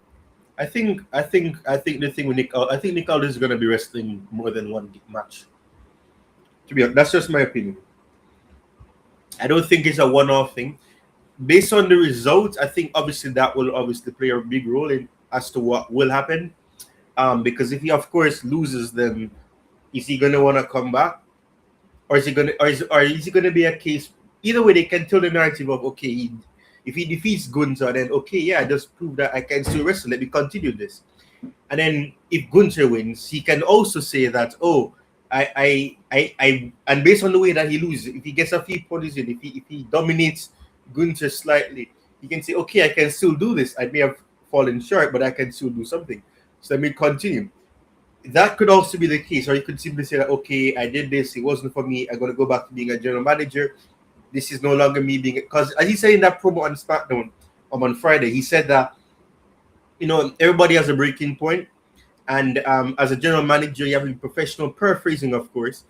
But Gunther really, it's no longer about being a general manager, it's about being a man, and as a man, you have a breaking point, and you can only accept as much nonsense as possible until you break. And so he lost control, and he says he's not ashamed of it, because at the end of the day, Gunther pushed him beyond his breaking point, choking him out and doing all that. So in that sense, he's saying that he had a valid reaction and a response to being pushed over the limit. So I just believe that if he loses, and I'm sure they're going to book it in a way where he actually looks good. So even if he loses, they don't want it to seem like, oh, why is the general manager even wrestling? He's not even good. Obviously, so they're going to give it that. And what they've done over the last 2 weeks is let him get a few punches and a few kicks in. And then, of course, on Friday for SmackDown, they had him do that crab move, lifted crab move on Gunther to really show that, yeah, this guy was actually a top wrestler, albeit not in WWE, but in other wrestling companies, TNA, on the independent scene. He's been able to do his thing, and he was a champion, NWA, things like that. So all of those stuff is very important. So yeah, I mean, I agree with that point, but we'll see how long it will be. I don't really worry too much about this situation. This doesn't really feel like a situation we need to get too upset about. It feels like we're doing a match that was never going to exist, that does exist because of Rhea's injury. I think whoever wins this interim belt is probably going to lose to Rhea when she returns. I think she'll return relatively soon, because if she was gone for an extended period of time, we wouldn't make this an interim belt. This would be for the championship. So I think she's probably back relatively soon as well. So yeah, I don't know. I really don't look at this and think, oh my God, this is the end and all that sort of stuff for Julia. Do I think it was disrespectful?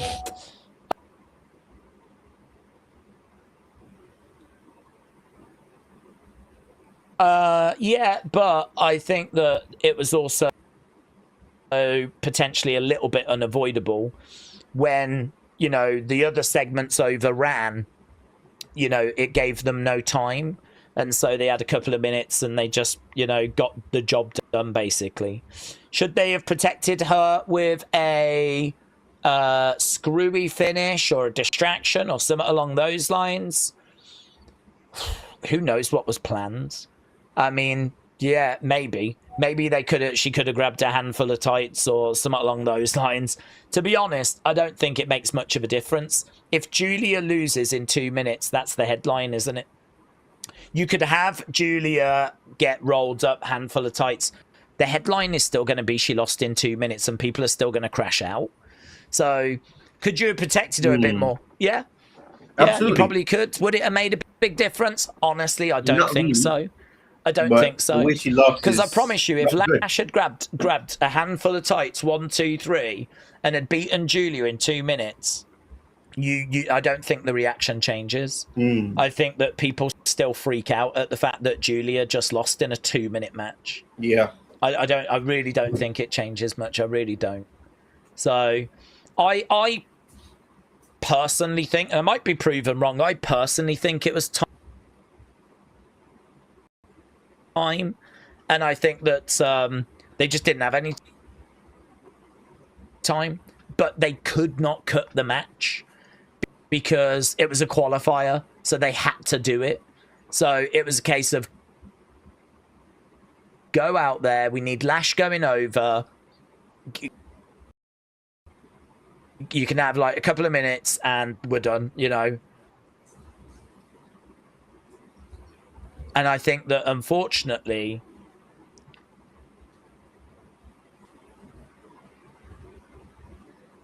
and I suppose in a way that's the disrespect, isn't it? All right, so this is buffering. So what I'm gonna The do disrespect is mute this because I want to talk about it.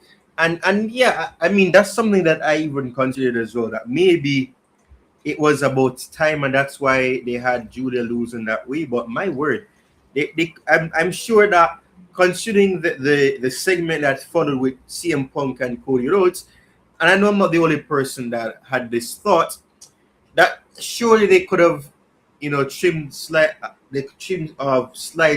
What am I even saying? They could have trimmed off a bit of that segment slightly.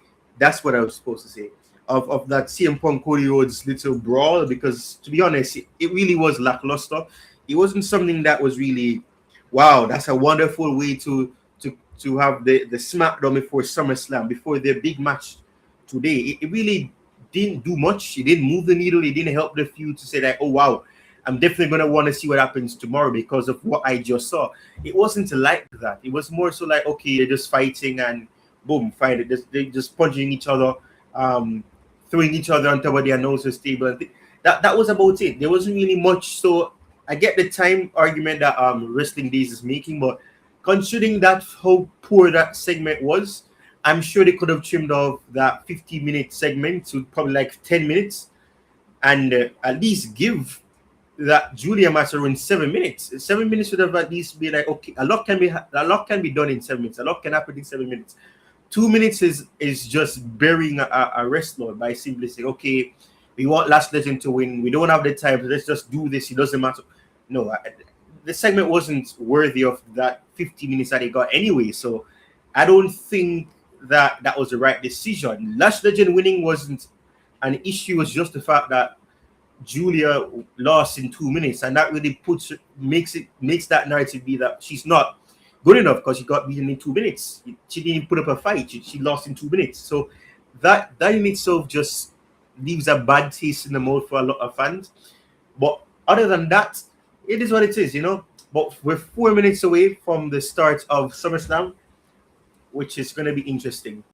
Let me hear what Wrestling Days has to say before I cut this little, reaction to what he's saying, and then I move into doing this watch along on my own. side. So cool.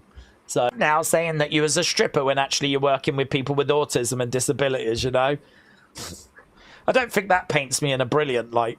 But fair play, Sean. Yeah, fair play. Congratulations. Yeah, you're one of the good guys. One of the last good guys. Like Sami Zayn loves to say. Well, that's lowered my mood.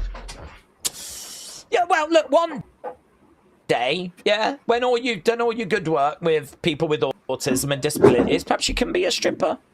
Do you know what I mean? That door's not closed to you if you still fancy doing it. This guy, I'm not looking to hire anyone or anything. I'm not trying to get you to go into that line of work, but I'm just saying it's not a door that's closed.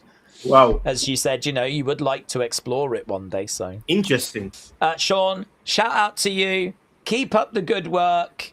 I appreciate you joining us. And just know you've made me look a little bit bad now. Yeah. In front of maybe some people that don't even normally join us as well. So, thanks. Okay, where are we? 4 minutes. Days, big night calls for a big menu, said Benny. I've got a meaty feast pizza. I have got some steak with zucchini. And if what I'm hearing true, the ending's going to have you surprised, said Benny. Oh, okay. All right. But I'll tell you what's got me surprised. This girl, who's she? Some girl?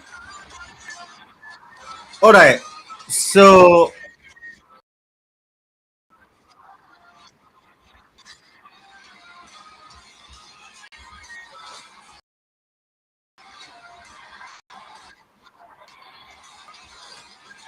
All right, so let me mute this. All right, so the case now is this. So we're going to look at these things for the last 2 minutes that we have before the start of SummerSlam. The countdown has already started on my side. But, so Io Sky challenging Liv Morgan for the Women's World Championship is confirmed to be tonight's opening match. So I guess everything else is right. So Triple H says SummerSlam is going to be epic. Very interesting. he better be right. And then this person rightly says that he always says that, and it's always trash. I've noticed everything he says is reversed. So tonight will be mid at best with a couple good matches. Interesting. I hate when he says this because the show usually are overwhelming. If it's not a new era, what are we doing here? Which documentary are they going to promote through so that the women get 5 minutes if they're lucky? For tonight, I'm giving him the benefit of the doubt because it's his final chance to convince the audience he knows what he's doing. If he bottles this weekend, then he should go. Doesn't he say that with every pay-per-view and it never is? Damn it. If Triple H is saying SummerSlam is going to be epic, then the expectations are through the roof. WWE has been delivering lately. And hopefully tonight will be another unforgettable event. This man is chatting garbage. I feel like that's an AI-generated response. Anyways, that is that. We proceed to speaking about this. We're going to see the start of SummerSlam, and it's live. I wanted to do that so badly. Oh, my word. It is live. All right, so where is it? Okay, this match is going to be kicking off SummerSlam. So let me just move this quickly. I'm going to go to this Twitch one. Perfect. Liv Morgan versus Io Sky Women's World Championship. Here we go. Here we go, people. We're going to start. Let me play this. At Wingstop.com. The Roller, the king of the ring is here.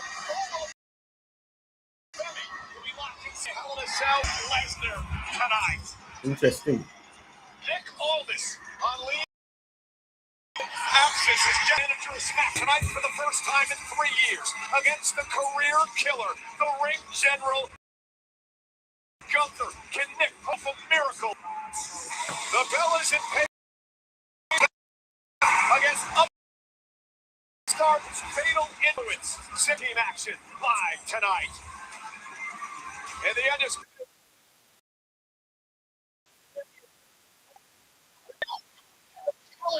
Cody Rhodes, friends, now foes. Welcome to SummerSlam. People, this will be the first match. Or they're gonna have a little segment first. Tonight, SummerSlam begins.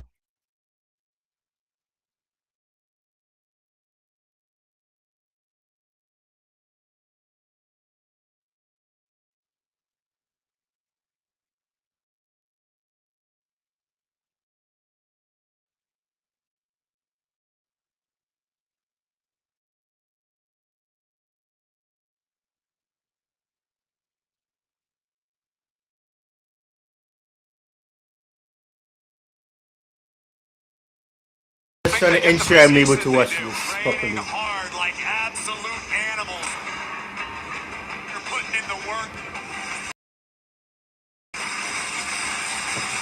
To walk through this time. And that's how every WWE superstar earned theirs. If your tunnel leads to a field or a ring. Pressure's on the other side. Bet.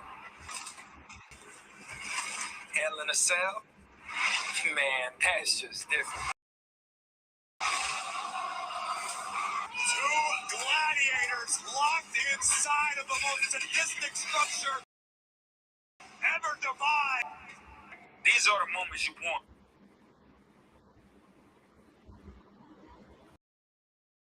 I don't want to bitch. It's a bitch. The moments you work for. I went from the one who knocked to the one they knocked for. Box office perfection. The moments everybody remembers. The excitement here, the random.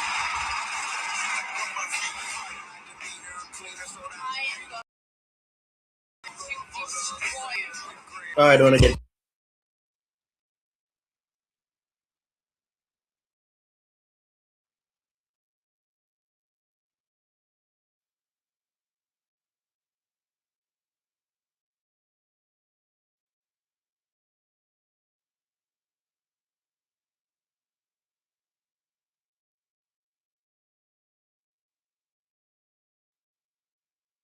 All right, here we go. You are looking live at US Bank Stadium, Minneapolis, Minnesota. Here we go, here we go, here we go. As Booker T would say, here we go, here we go.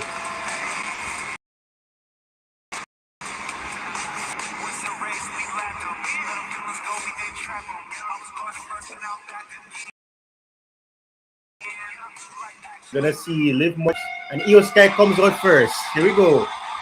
Straight to the action.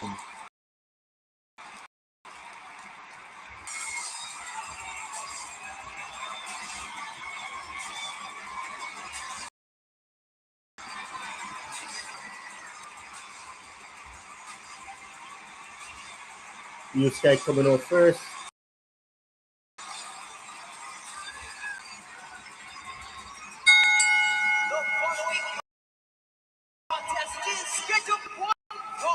One more.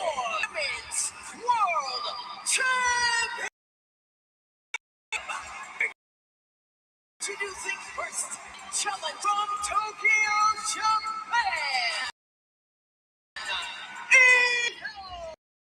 Sky. I have called the best wrestler in the world today, and an opportunity to show me kickoff coming out first. SummerSlam Saturday. Wade Barrett, Io Sky has some momentum.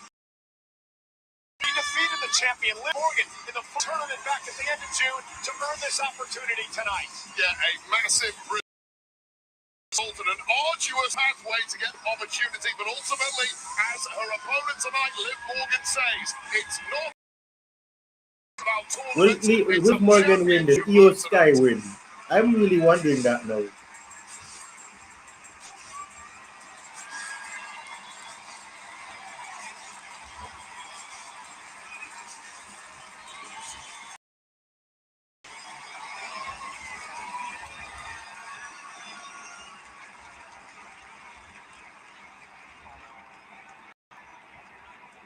Trouble. Oh, Io Sky is losing this thing again. Come on, I want to see trouble. Trouble. This Morgan. Oh!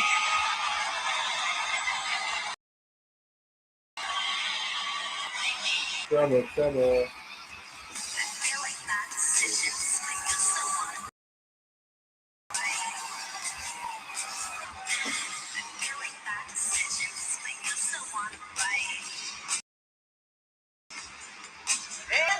This Morgan coming out.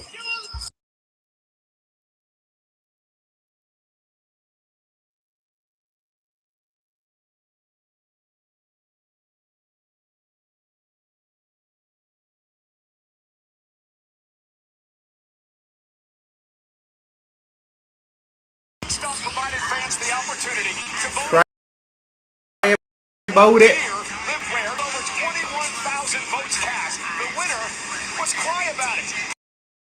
Huge thanks to all who voted, including my partner Ware at Wingstop Viewers at Wingstop.com. Yeah, and Liv Morgan looks absolutely spectacular. No matter what she wears, but her outfit is up to the max with that fantastic Women's World Championship around her waist, and she needs to cling onto that with dear life. So a couple of numbers that Liv Morgan can cling to tonight. She is undefeated at SummerSlam. She beat Ronda Rousey a few years back. She beat Rhea Ripley back in 2024. That was the night that Dominic Mysterio betrayed Rhea Ripley. But Liv Morgan, Wade, is 2 matches versus Io Sky. Yes, stats. Whatever Michael Cole, Liv Morgan has done her homework on Io. Some past history with Sky, as you mentioned, as she gets the tactics right. Let's see what's going to happen. SummerSlam. The official in this matchup, none other than Jessica Carr, and the World Championship for Io Sky. She has great memories of SummerSlam. 2023, and we're off. SummerSlam Night 1 is off. One picture just loading on the Io Sky in the early parts. Look at you driving into a negative defense because no women in the locker room have had the guts to challenge Liv. Interesting.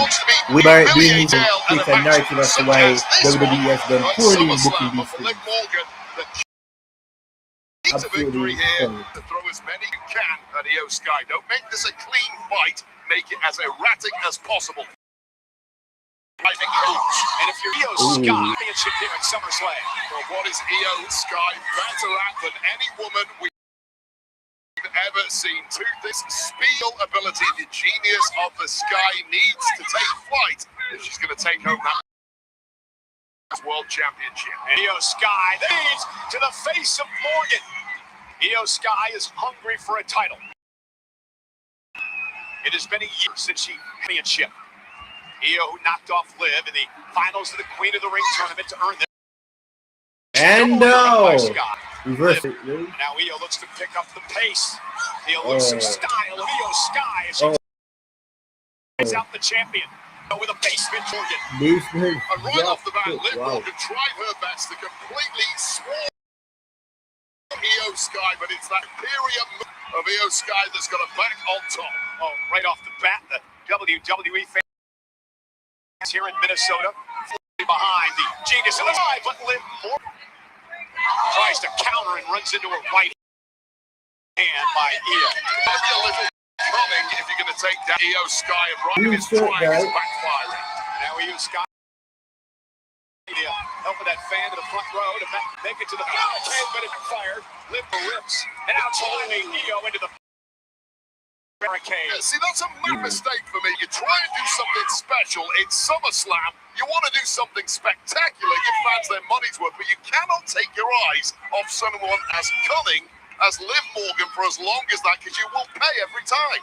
Liv Morgan with a drop kick of own world champion. Four-time tag champ. Royal Rumble this year to earn her opportunity at WrestleMania. First ever crown jewel champion. Also a Money in the Bank. Liv Morgan his face.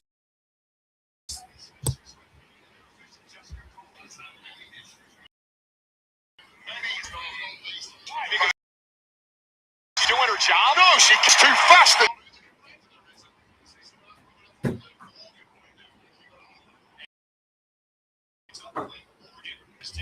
Match toying now with Io Sky and a kick right to the ribs, and Morgan now focusing on the midsection after Io went ribs first. They're very difficult to take flight and use your high-flying arsenal when your ribs are so positive.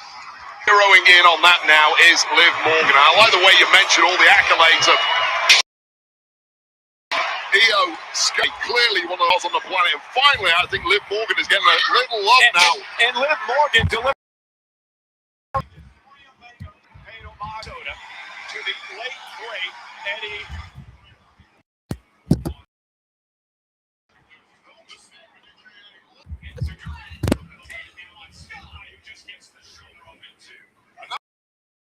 That's a weak kick out right from Io Sky early in this match, but it shows you how much has been taken out of Sky. There's two legs like that. Insecurity of Io Sky. Sky looks a shadow of the woman she was just moments earlier. Yeah. Morgan into that corner. Sky is stunned right now. What the match hasn't really yet, my opinion, but we'll see what happens.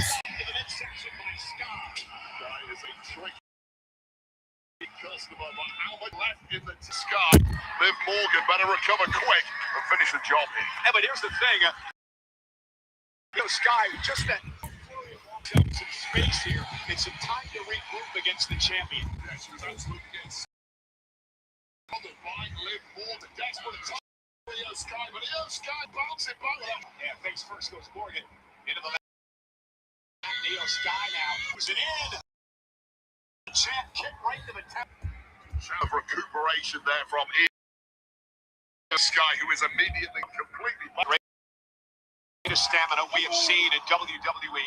Io got caught up momentarily in the ropes, but did not allow it to appear as she goes. Liv Morgan. Shows you how nimble Io Sky is, even a little bit she can still capitalize. Io missile drop kick. Missile drop kick sends Liv Morgan to the other side of the ring. And Io Sky is on top.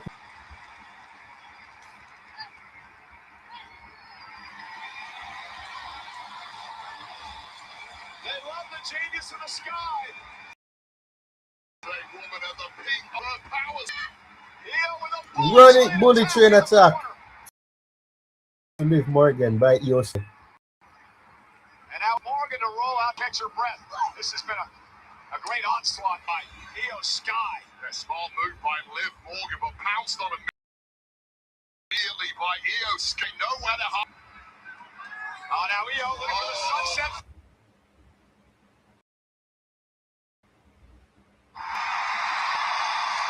They love the genius in the sky.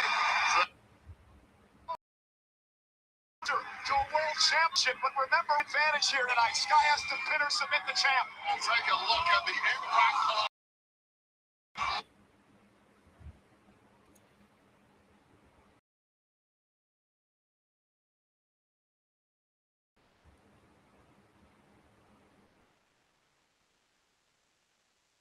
To the back of the head of Morgan, whiplashing against those very, very thin pads and solid concrete underneath there. Rapidly for the champion to hold on for a title here.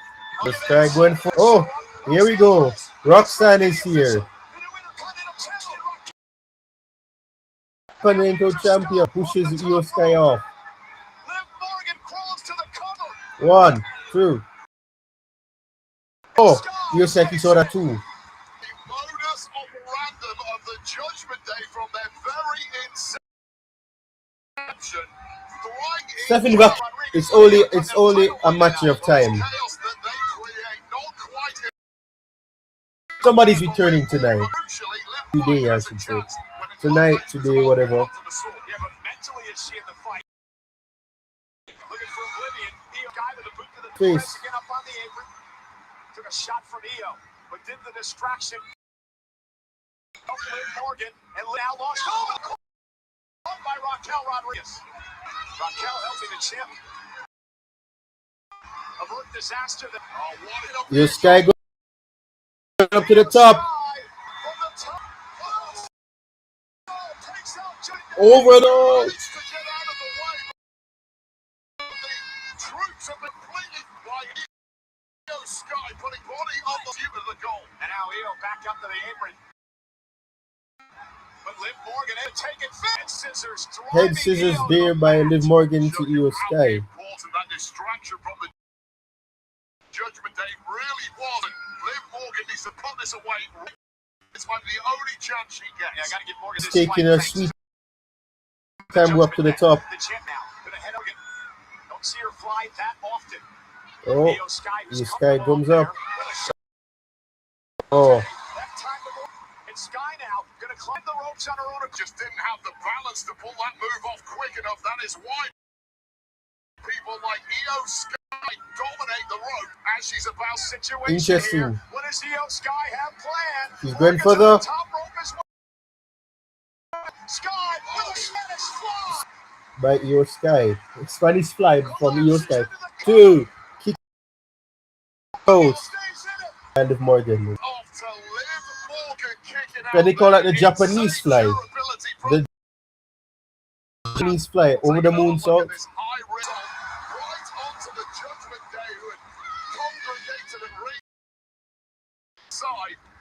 And the Japanese, upon that the Japanese fly. And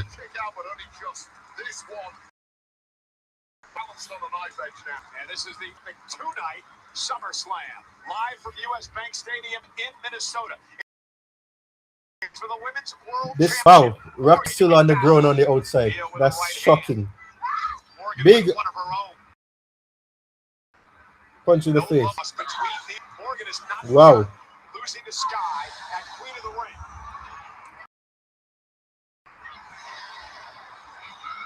And now trash talking. And now Morgan with the right hands taking the upper hand on Io Sky.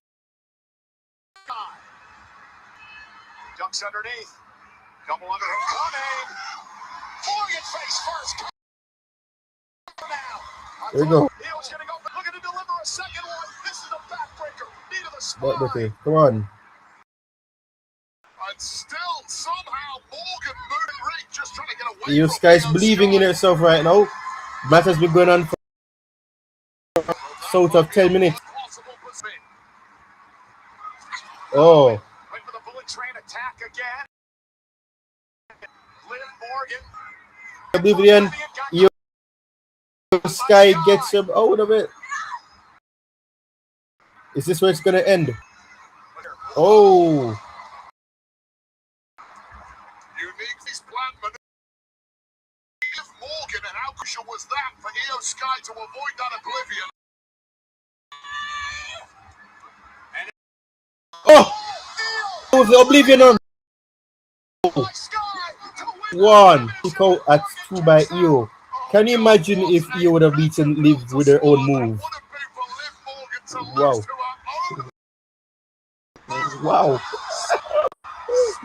That's a move.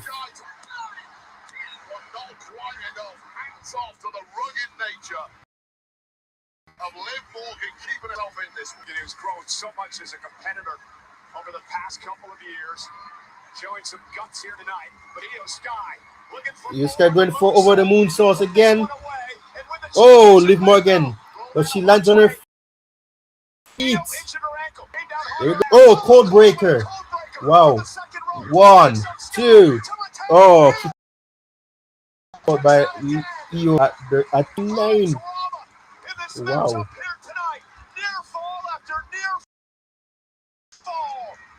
Wow. Wow. This match has been okay. Match has been okay so far. Okay so far. Wow. We have 12 people watching. Much appreciation you. Drop a like if you haven't already. 6 likes, 12 people watching, we can get to 12 likes. But what? The match has been okay so far. Not bad at all. Not bad at all. Ooh. German suplex there by Io. She's going for the bullet train attack on the barricade. This the postman. Wow. It looks like Io hurts herself in that moment. Unsurprisingly, goal against Steel, something is going to give. After the top rope again. You're going for the over the moonsault again. Oh, she gets the knees up. Is this going to be the end? Oh, good for the oblivion. Oblivion. Oh, but it. Code breaker. Another oblivion.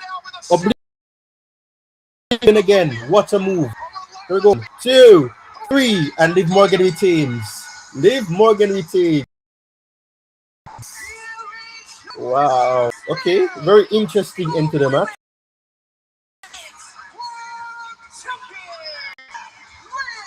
And Liv does defense. Interesting. Wow. Liv here has to be returning. There has to be some give. Something has to give. Let's go back here. Something has to happen here.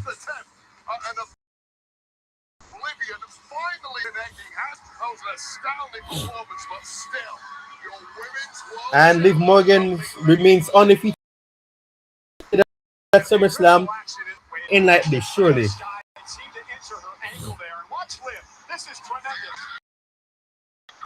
Code break. Sold by Io too. Wow. So Liv Morgan retains. Liv Morgan retains. This is the big killer moment here. Io Sky nipping out of the first oblivion with one more lung blower, backing up Io Sky and immediately pouncing again. Nice turn of pace there from Liv Morgan. I gotta say, I think that was a technical. What's next? I forgot the next match. What's the next match again? Oh, I have to go back on X. I don't remember what the second match is gonna be. Stephanie Vaquer. No return from Stephanie Vaquer. I'm shocked.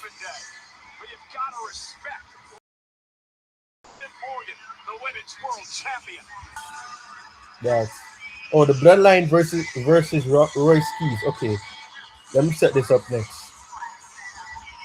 Bloodline. This match is coming up next. Let me change the image here. Here we go. This match is coming up next, and it's confirmed.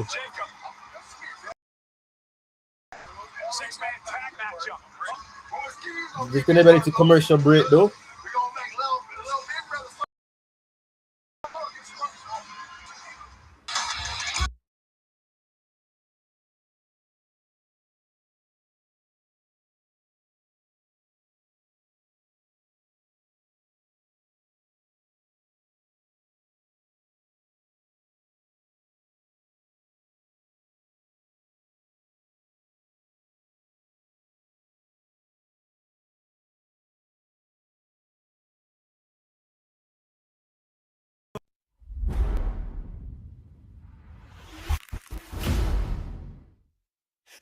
making a signal.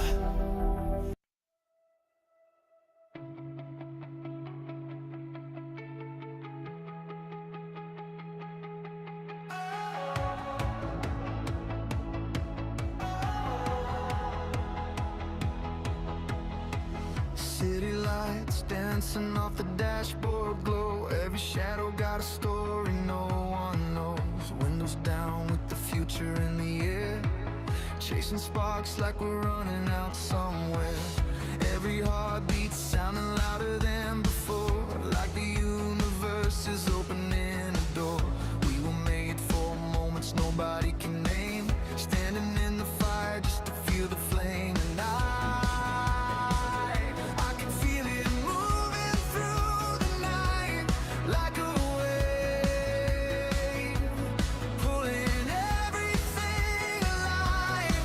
We are neon hearts in motion, burning through the dark together, holding on to something golden, like this feeling lasts forever.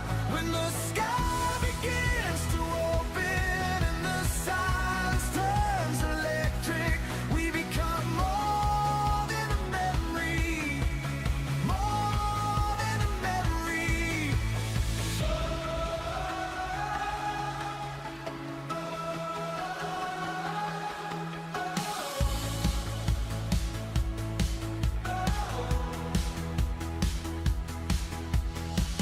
Cold air rising from the avenue below, every dream looking brighter in the smoke. Nothing perfect, but it never had to be. There's a kind of magic living in between. Every second like a photograph in rain, beautiful enough to make you stay. If tomorrow disappears into the blue, at least tonight the world belongs to you and I can hear it calling through the haze like a song, echoing across the waves. We are neon hearts in motion, burning through the dark together, through the land of something golden, like this feeling lasts forever. When the sky begins to open and the silence turns electric, we become more than a memory, more than a memory.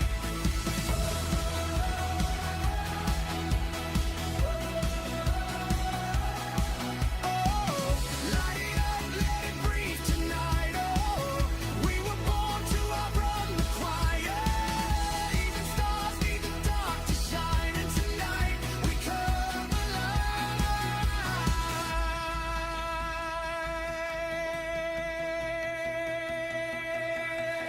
We are neon hearts in motion, running wild into forever. Every scar that comes And we're back.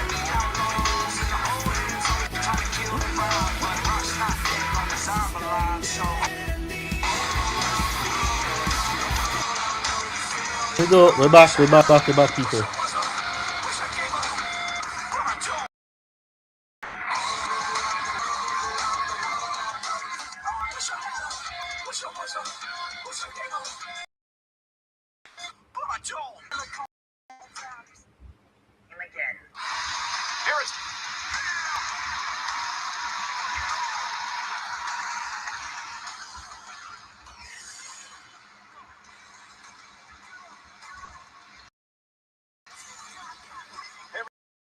Everybody at ringside here tonight. I'm Michael Cole. It's up to kick off SummerSlam between Absolutely spectacular, and you wouldn't expect any less from either of those. But that was the kind of match that in 25 years people will still be raving about. You've got to say your best performances for the biggest stage. Liv Morgan and Io Sky well on their way to legendary status. We have WWE legends in the house here tonight, including strongest Mark Henry. Mark Henry is here at SummerSlam.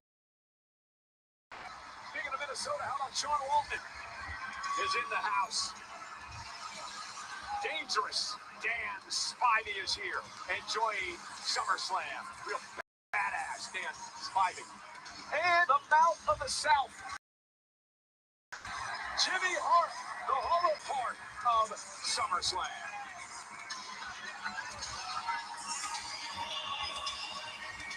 You know, LJN WWE Superstar action figures are back and better than ever, bringing the unmistakable retro-style fans know and love to an all-new lineup. Wave 5 arrives at Target in early 2027 and features Jey Uso, Brother Love,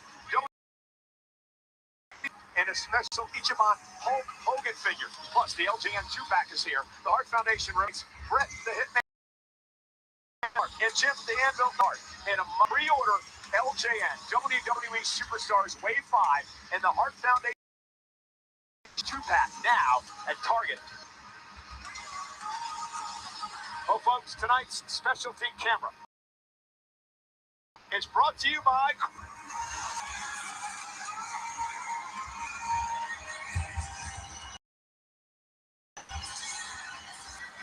Coalition Emergency Broadcast System. There are reports of multiple tremors causing minor damage across Kelowna. Citizens are advised to stay indoors as emergency services assess the scale of impacted areas. Please stand by and await further instructions.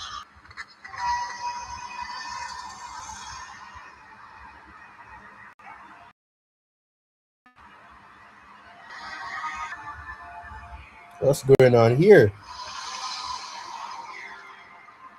E-Day.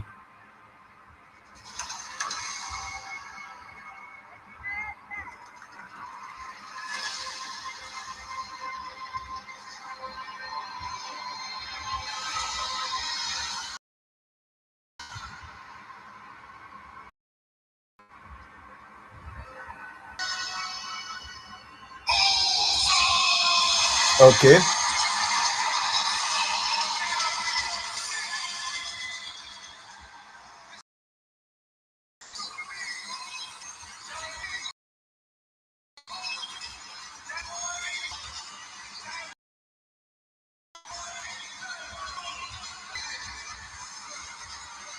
Interesting.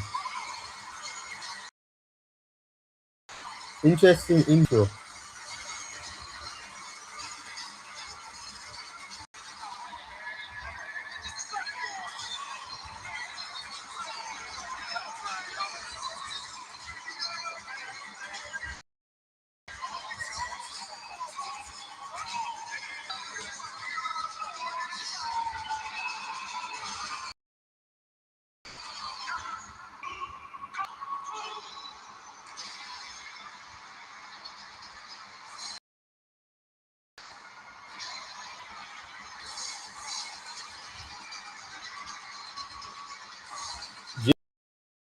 Jacob Fatu out next.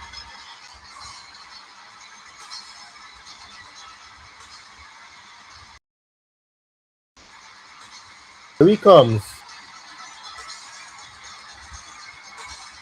And he's wearing a mask.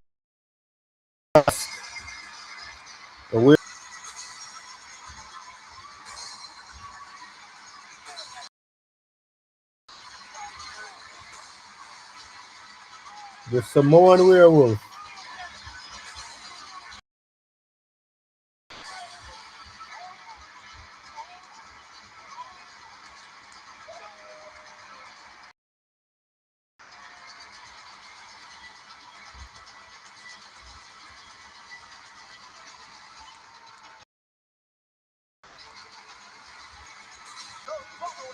It's a 6-man tag team match scheduled for one fall. So I think we're gonna see Jimmy and Jey, the Usos. Lesnar, the Samoan werewolf. Jacob Fatu. If that is intimidating sight. Jacob Fatu, the heavy for the OTC, Roman Reigns, who I guarantee you, with this tomorrow night versus Seth Rollins, is looking on to see how the bloodline fares in the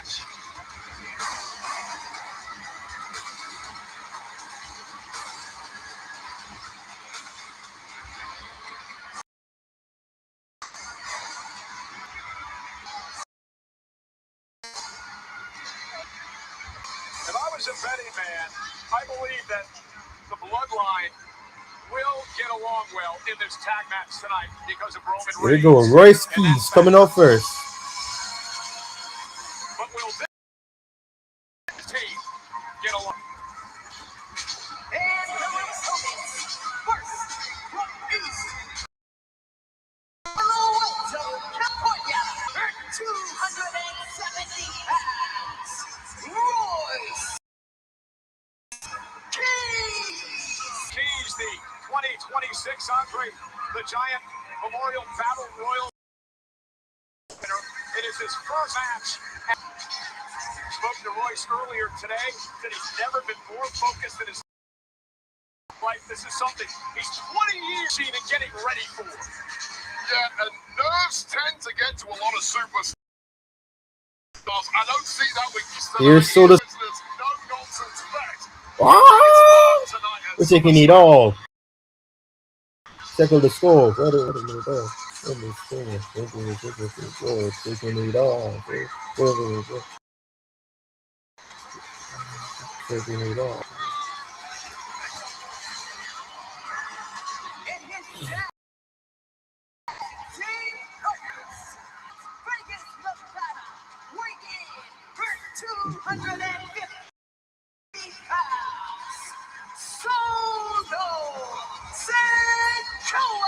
Wait, let's not forget what Solo accomplished last year when he beat Jacob Fatu inside a steel cage. That is what Solo is all about. Sikoa is double tough, and let's not forget that the fact that Solo Sikoa is the one man in the family who point blank refused to rejoin. Here's tonight.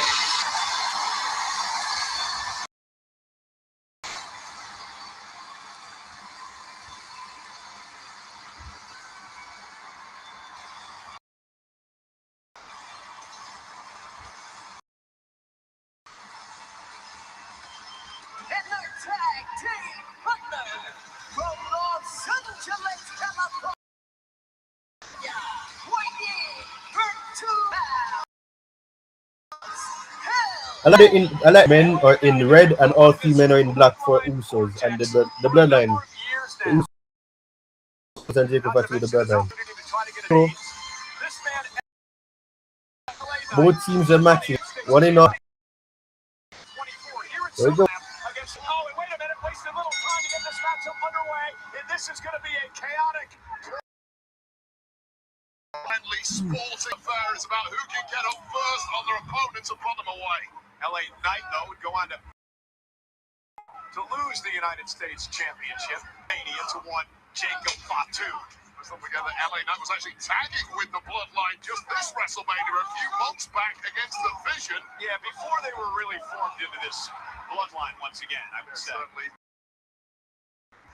Waters have gone murkier with the Uso over the top and taking out Keys at Knight, and now Solo Sikoa coming up from main event. Jey Uso with a right hand as the well. brothers fighting here. Jey Uso and his younger brother Solo Sikoa going at it right now on the job. The Usos have a spectacular record weighed at SummerSlam. Look at Jey. Solo is so. I love that. Is that Chris Van Velde? team of all time, one of the records of all time. And now Solo Sikoa. What the hell? Jacob Fatu coming up. Solo ready to eat, bro. What is this? Bro, what the hell? Bro, that's funny. I love that. I love that. I can't lie. I love that. So Jacob Fatu could be a little respect into Solo. The Samoan werewolf. Man who had to join the Bloodline after losing to Roman Reigns back in Clash. Samoan up. And now Samoan dropped to Fatu. This is Bloodline. And look at Jacob. Jacob just Solo Sikoa to realize that Fatu's back on his feet. Now he does. Samoan drop by Solo. Bloodline enforcer. Jacob Fatu is winning that duel. Mentioned set time by Fatu. Solo has refused to go back to the family. Fatu said he's going to beat it into him. So I think that's really interesting. Fatu and the Usos Wait for the tug and death grip. given specific orders by Roman Reigns, bring Solo back to the family. They failed. They fail again. Takes another way. It's may well roll in the bloodline. Oh, and a cheap shot by Jey Uso. Hey, listen, for Solo Sikoa, practically begging LA Knight, Royce Keys to join forces to finally end the bloodline once and for all. And you gotta wonder if Royce Keys and LA Knight trust Solo Sikoa. I've talked about this at length on Monday Night Raw. LA in this paranoia that has kicked in, years-long battle against the bloodline. Is it really paranoia if it isn't? Years-long issue.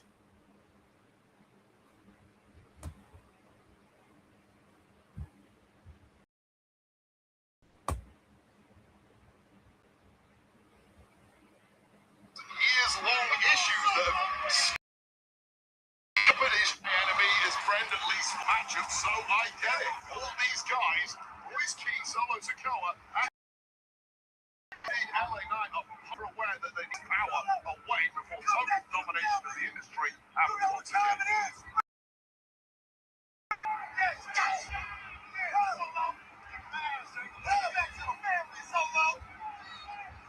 Remember, Jacob Fatu was brought into WWE by that man that he's beating the hell out of right now, Solo Sikoa.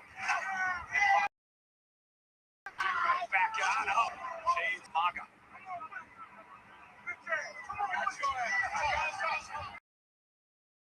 Fatu talking key by Jacob, hook of the leg, and a kick out by Sikoa. Smack talk of plenty, Jacob. Fatu is a man who is hardly control. Look at that running hip attack right to the cranium of Solo Sikoa, and there's one on the kisser of LA Knight for good measure. Cannot drop your guard around the Samoan well. No love lost with Knight and Fatu.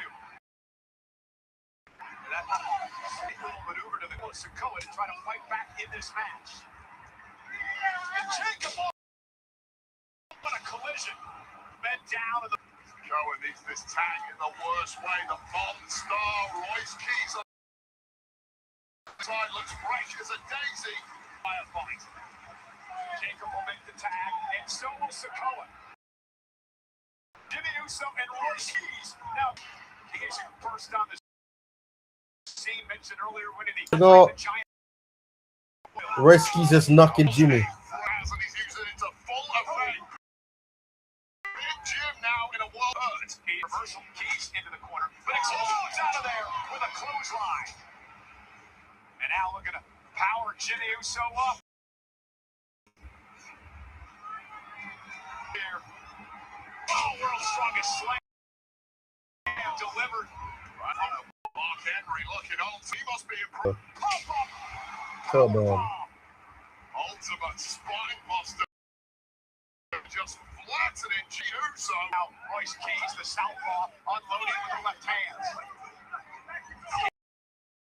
He's blasting Jacob on the apron. Run at this point. Yeah, but again, the distraction allows Jimmy Uso now to take control. And that chaos in tag action is something that Jey Uso and Jimmy Uso especially are highly accustomed to. Thriving. Keys had things going his way onto that spine buster, but an interference and a distraction has allowed Jimmy Uso to take control. Oh, he's got 5 bodies drop right now, although Keys back to his feet rapidly. Big man going to climb up to the skin rope.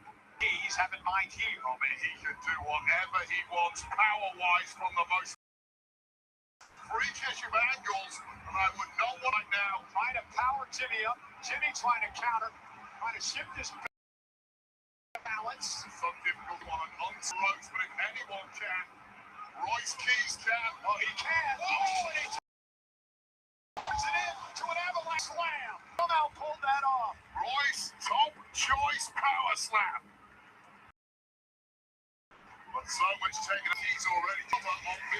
Here comes LA Knight, ready to get the tag in.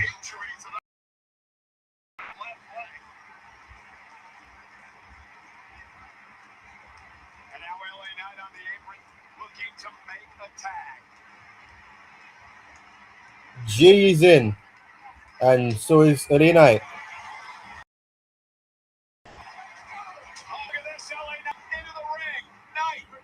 Going to work on Jey Uso. Reversal, Jey. Sent into the ropes. And now, LA Knight. LA Knight. Enjoy this a little too much. This is cathartic. This is Kavolka. And a big boot right to the face of Jacob Fatu. LA Knight has been waiting for this with the BFT.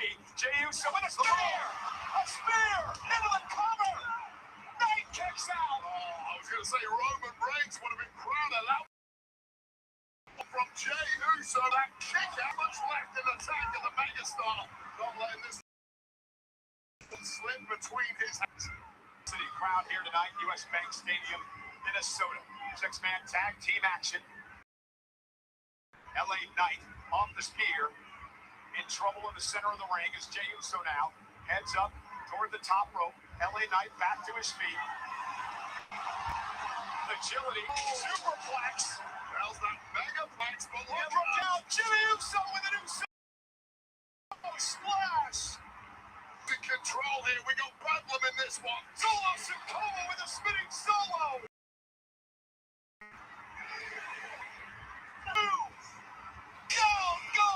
There you go. Royce Keys banks.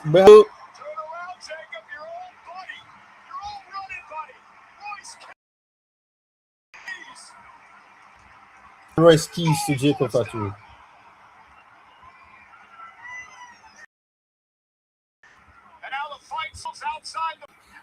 Big kick by Jacob to Royce.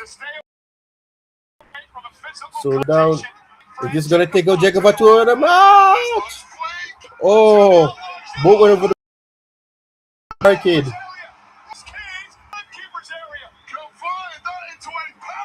And then there's only two left. Jay is left in the ring with 1, 2. Kick out by Jay. Underneath spear.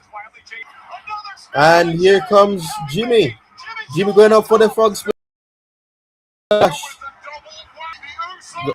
Oh, 1, 2. Oh, kick out by Elena. Wow. Are we going to see a debut of somebody? Brazilla Fatu be making his way. What's going to happen?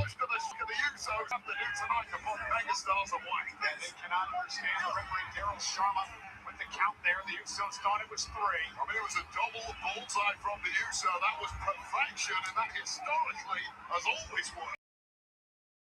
Now Jey Uso is the legal man, and Usos are calling for the 1D. We're going for the 1D. Well, here comes.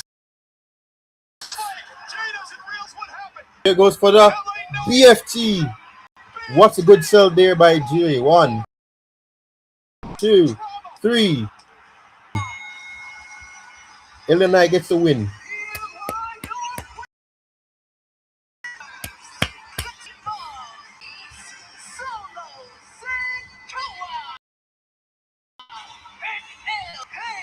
Fair enough. What does this mean for Knight, Sikoa, and Royce? I mean, that is highly Expecting that, but fair enough. I don't know how to feel about that. I don't know how to feel about that.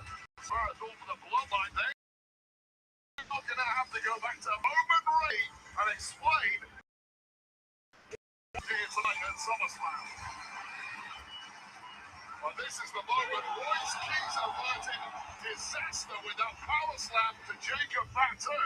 And this is the moment Jimmy Uso thought he put this one to bed from the top rope. Right after a spear for just perfection. And it should have been it, but the megastar had something stirring tonight to keep himself in this one. Samoa Solo Sikoa. Jey Uso just realizing what happened. BFT LA Knight victory. Wasn't expecting that. Fair enough. I told you we needed to bring forces, to join forces, to bring the bloodline down. Oh, look at that. LA Knight and Sogging. Wow, look at that.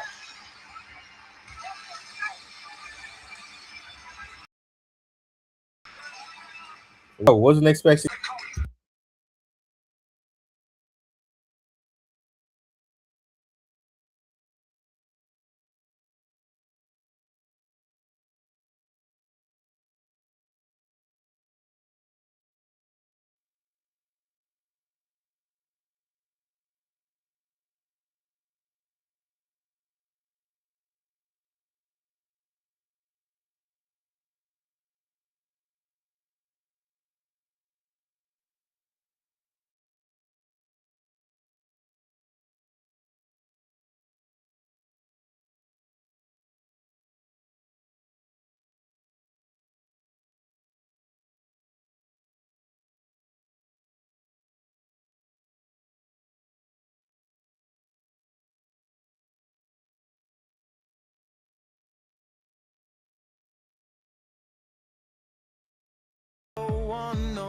Windows down with the future in the air, chasing sparks like we're running out somewhere. Every heartbeat sounding louder than before, like the universe is opening a door. We were made for moments nobody can name, standing in the fire just to feel the flame. And I can feel it moving through the night, like a pulling everything alive. We are neon hearts in motion, burning through the dark together, holding on to something golden, like this feeling lasts forever. When the sky begins to open and the silence turns electric, we become more than a memory. More than a memory. Cold air rising from the avenue below, every dream looking brighter in the smoke. Nothing perfect, but it never had to be. There's a kind of magic living in between. Every second like a photograph in rain, beautiful enough to make you stay.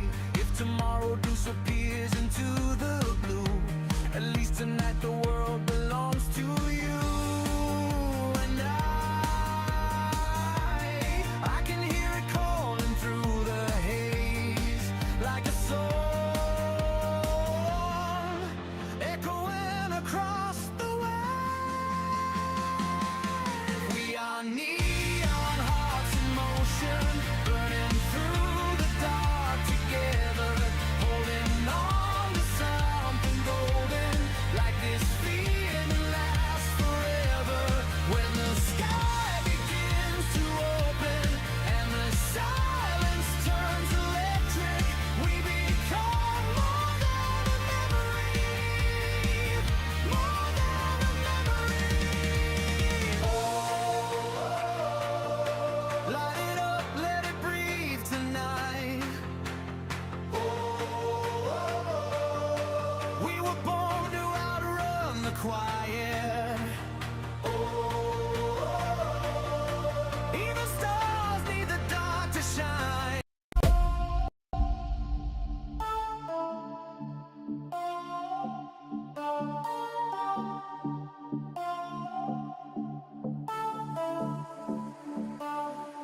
It's getting closer.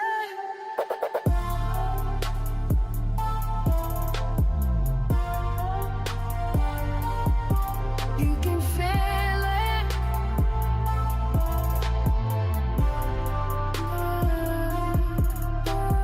Lights go down, shadows close. Something's coming, feel it so in the the silence, hear the sound of a storm that's gathering now. Every second ticking loud, energy inside the crowd, holding breath, anticipation, waiting for the confrontation.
There we go. Nick up versus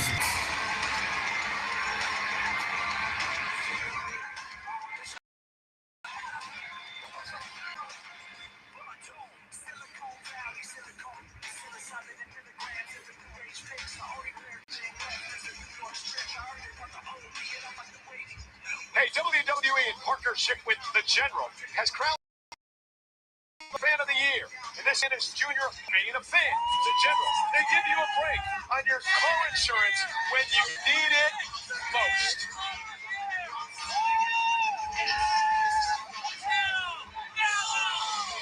Look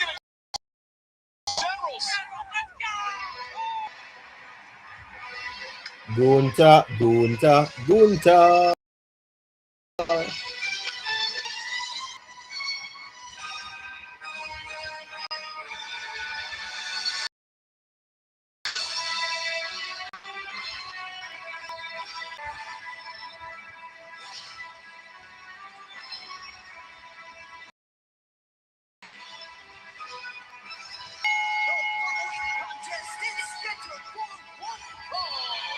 Introducing first from Vienna, Austria, weighing in her 2 pounds, the Reign General Gunther, the career killer, and who has ended the careers of John Cena, AJ Styles, and wants to officially end in-ring of Nick. Let's see how Nick Aldis is gonna come out. Let's see this.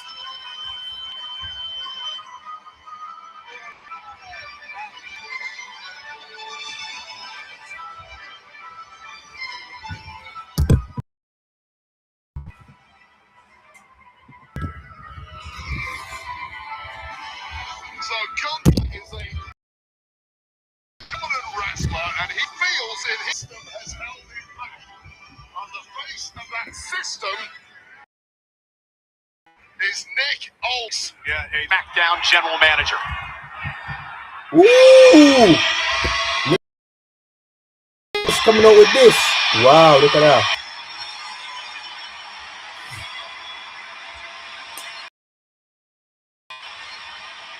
Look at Nick.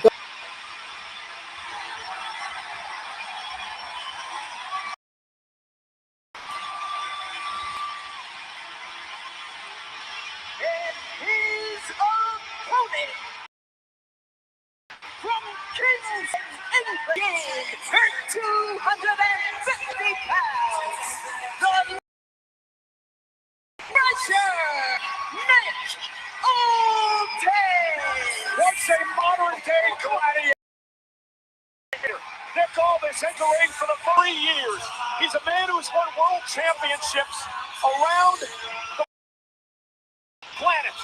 But Nick Aldis' opportunity to get into the ring in WWE. And it has been an emotional time waiting for Nick Aldis. I'll get to that in a second, Michael Cole, but please, this is Nick Aldis in his double debut at SummerSlam to the biblical Jew of Oasis. Englishman's dream. Congratulations, Nick. Biblical AM. Match Michael Cole. I've never heard your voice go that for Nick Aldis here tonight. Who on the Chris Van Vliet podcast this talked about the torturous pressure that is on him tonight. He was extremely emotional, saying he finally gets an opportunity and he doesn't want to let anyone down. That it might be my one shot here at WWE. He said, I didn't come to me quickly. At 21 years old, I wasn't ready for to beat Cody Rhodes for the WWE World title. He would beat the likes of Kurt Angle and AJ Styles in his career. But tonight, all this uphill climb. Yeah, make no mistake about it. This is not Michael Scott taking off the suit and stepping in the ring.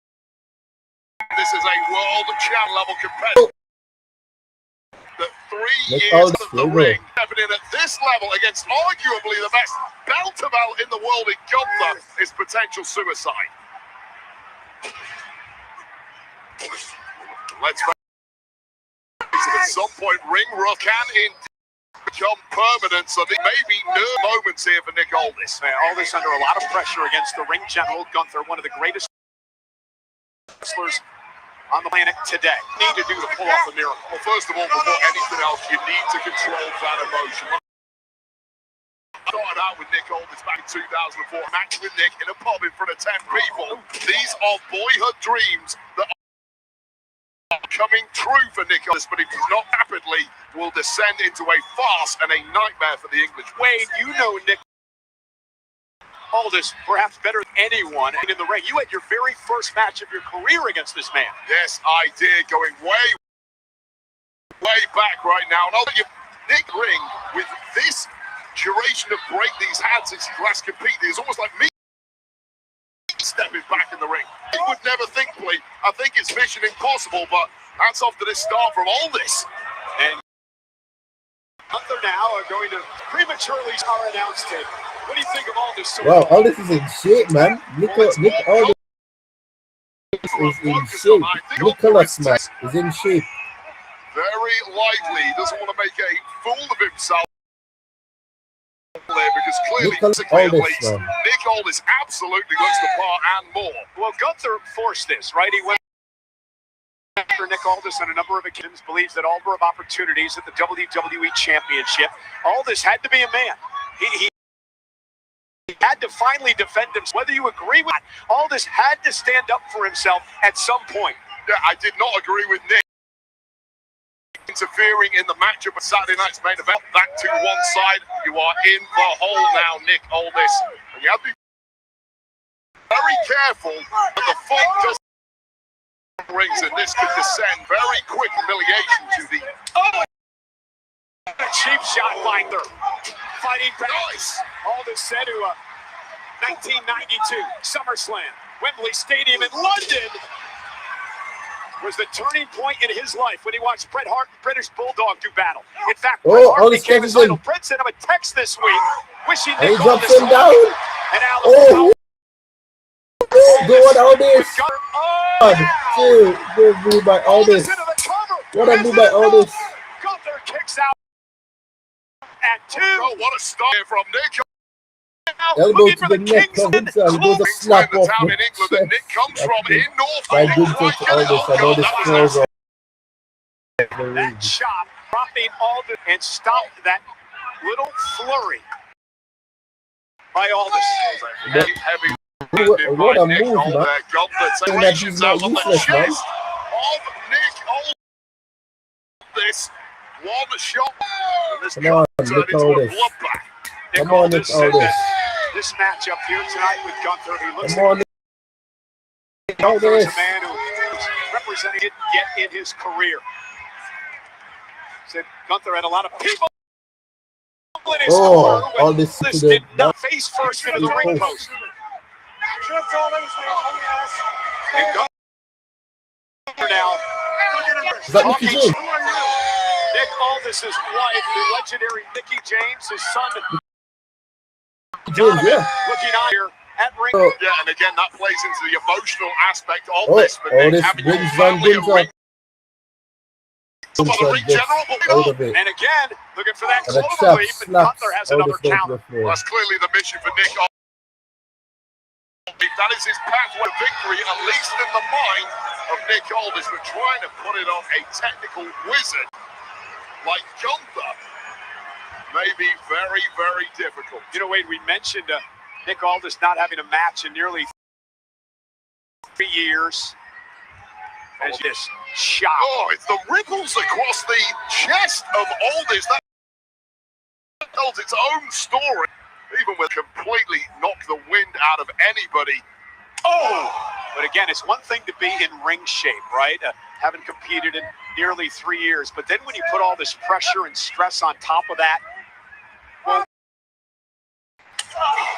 Aldis clearly has the same Duck on there. but with Oh, that good job, Nick Aldis. Because it's layoff unloading on Gunther. from the ring. Does he Go have on. the endurance and does he have the willpower to Come battle on, Nick Aldis. through the shots Gunther is Gunther giving him versus on it. this Sends him evidence? to the ropes. The answer is yes. Aldis with some rights and To then the some corner. chops. Into the corner, drops Aldis to his knees. And I'll tell you now, getting this level, no warm-up matches whatsoever. Matches against lesser competitors to make sure your ring shot partners, right? Say that again. Sparring partners. It's not sparring partners, but even Aldis in to training is one thing. Doing game speed, high-paying audience in front of TV. Turn to Sparring Nick only Aldis. does one so much. And you're in the ring against a man who's he won the world Aldis title from to the Damian verse for Priest you. here at Sends him down SummerSlam and 2 years ago. backbreaker by Nick Aldis. Aldis whipping Gunther into the corner now. And now Nick Aldis knee to the spine, showing some signs of life. Oh. And again, looking to lock in the King's Lynn relief. That sweeper from Gunther. Oh, this could be Is good Aldis night gonna right be now. out This here? is Come usually on. the king of death. When Gunther gets this quickly, now Aldis is fading. Ask AJ Styles and John Cena all about this. Aldis now to the ring general, the career killer, looking to end the dreams of Nick Aldis tonight. He's starting to get overwhelmed. They're taking a very close look, but Oh, Nick not ready good to give it reversal up by quite Aldis. yet. Nick trying to make it to the Come on, Nick Aldis. Nick Aldis and Nick Aldis. with a little bit of an opportunity. Oh, The fans and are on Gunther their feet. slams him Aldis down. feeding off the crowd and going to clothesline. It's just a game-wrecking move. I don't care how big and tough you Come are. on. One shot. Oh, Aldis. that right hand Come on, stopped Nicholas. Gunther. But now, what does Nicholas, Nick come Aldis on, have in Nicholas. mind? Honey, big Nick's having back, to fight back this one out in the suplex. trenches. And a Suplex suplex Aldis. by Aldis. And Nick's Come got a on, chance. Aldis. The official Dan Engler checking out both men. Look at this from Aldis, man. Nick, Back general and forth manager, man. action, just a depleting Wow. clothesline there from the general, but replied this super from Nick Aldis and both men wiped out. Wow.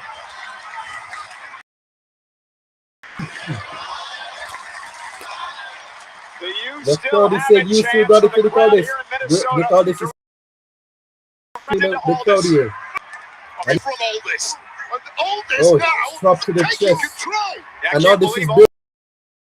Stayed in the fight as long as he has. Trying to drive Aldis back to the ropes. Oh, Nick go on, Aldis. trying to show signs of Come on, Aldis. off the ropes now with a flying dropping. Oh, my Aldis goodness, fighting sends back. Aldis down. Nick has the just what I was about to say. Has Oh, the he goes momentum up. snatched right back by the Oh, ring he general. stops him down again, And but Aldis Aldis gets the first one of now it though. outwitted Gunther there. Oh, he goes up there again. He's gonna slam him Gunther down. back feet. And Holding slam Gunther down. up. Here we go. 1, 2, Shaking. Slam. Hook What's on the box? What's that to the box? I could have sworn that was a free code. Wait, hold on. I gotta see that again. Hold on. What's that a free code by accident? Slam 92. That's a box. I could have sworn the referee called it 3 times. As I mentioned, Whoa. really make Nick Aldis believe he wanted to be a professional wrestler. And this is I could have sworn that was free. Aldis. Now he Diving should on it. put this one away. Oh, it gets out of the way. Nobody home. Here we go. Come on, Nick. Aldis. Aldis back to the big boot. Come on, Aldis now Aldis. with an opportunity. There's him up again. And he slams him down. Come on, Nick Aldis. Come on. Come on. Nick Aldis. Come on. Woo. Oh, Nick Aldis slips. Oh my God. Come on, Nick Aldis. Big elbow, Winter. In this high Nick stakes Aldis, matchup, come on. elbow from the top. Shades of the oldest of all. Come on. Come on, Nick Aldis. Please, man. I need Nick Aldis to win this match. Come on. Oh, Vince is gonna get up, isn't he? Come on, Nick Aldis. He has him up. Is he gonna make him this? Oh, no. Is he gonna tap out? It's good to get a tap out. Come on, Aldis. It's good to get a, and he puts him in the ring. Oh, it's good to get a tap out. Oh my God. Come on, Nick Aldis. Oh, Vince is gonna reverse it, isn't he? Oh, Nick. Gunther makes it out, and Nick Aldis is in dismay. Oh my word, what a move! Oh my word! Don't lose focus, come on, Nick Aldis. Come on, Nick Aldis. It's still there for the Nick Aldis. Come on, Nick Aldis. Nick Aldis understands. Come on, Nick Aldis. It's a match by Nick Aldis. He has him up again, but Gunther reverses it and slams him into the corner. And he goes for the sleeper. Sleeper soul. Oh, but Gunther reverses it immediately. And he goes for the power bomb. And Nick Aldis. Power bomb. There we go. 1, 2. Pick up by Nick Aldis at 2. And he's gonna go down there. And he has a sleeper hold on it. Is this where the match ends? Come on, Nick Aldis. Come on, Nick Aldis. Stay in it, Nick Aldis. Stay in it. Come on, man. Come on, stay in it. Oh, he's fading. Nick Aldis is fading. Gunther. Come on, Nick Aldis. Come on. He's feeling the crowd. Come on, Nick Aldis. Come on, Nick Aldis. Oh, he comes back up. Oh, and Gunther gets it down. It's over for me. Oh, Nick Aldis stopped so. Nick Aldis stopped so. Match. Oh, that's this. Oh, Nick Aldis stopped so. You have to wonder if the career killer is that this Nick Aldis gonna come back? What a match that was, though, man. Oh my word. Nick Aldis. He still has it. What a match. Really says it all. Gunther thought this was going to be a walk in the park. An exercise due to his sometime GM Nick Aldis. It ended up. Wow, I'm proud of the Aldis away. Nick Aldis, oh my word. Wow. Here tonight. Take another look back at some of this action. This was the moment. Oh, thank you that he lost. What a match was. Suplex before drilling Aldis. Oh, what a match. What a match by Nick Aldis, man. Oh my word. Oh, this match was incredible. What a match by Nick Aldis. Seemingly inevitable happened, the tap out and victory for Gunther. What a match. Nick Aldis has absolutely to be embarrassed about here tonight.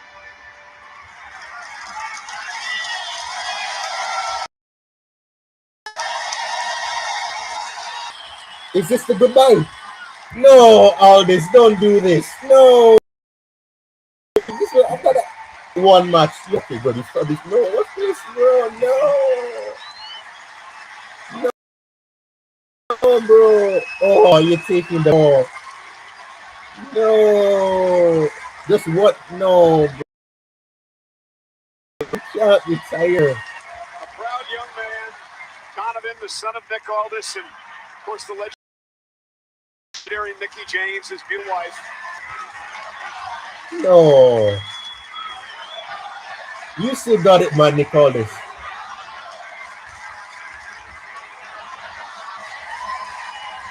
Nick Aldis longed for this moment, long opportunity.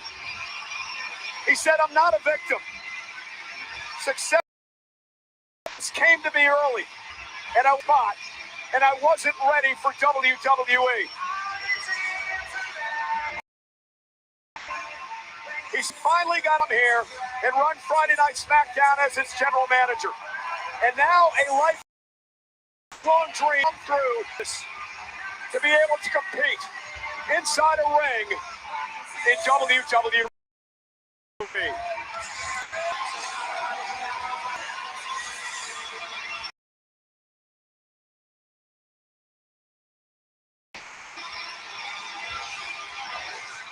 The weight.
It's getting closer, you can feel it.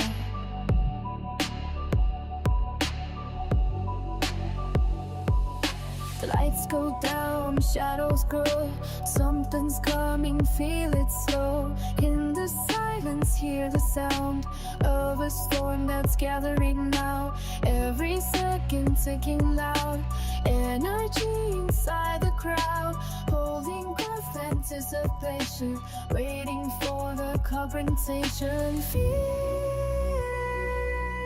rise through.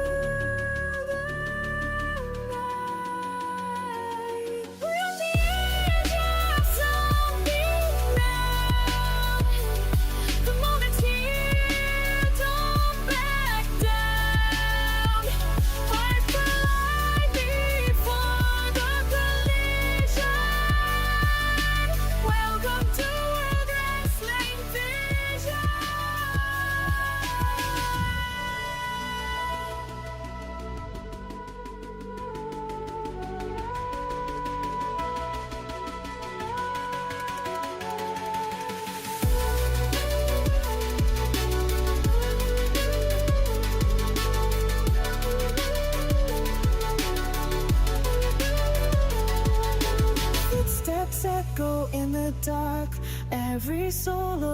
about to spark. Pressure building, can't ignore what we all came here for. No escape from what's ahead. Every path is being led to the rights, to the decision. This is more than just a vision. Closer now.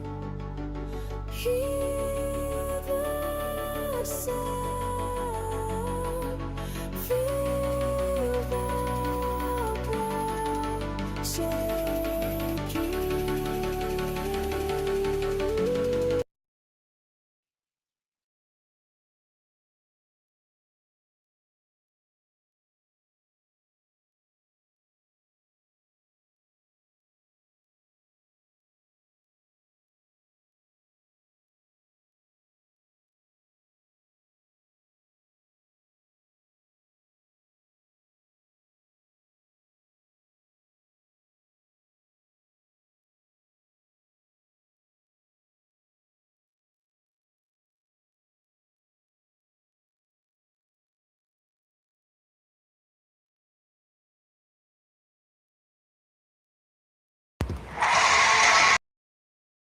Hey, Club WWE is officially an insider membership built for the fans who never miss a moment.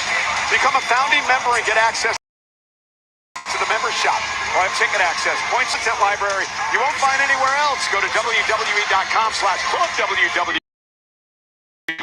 and My match is become still a member. Goldberg Ringside, versus everybody. I'm Mickey Michael Coldway, Bears Cage. man. We're gonna have CM Punk versus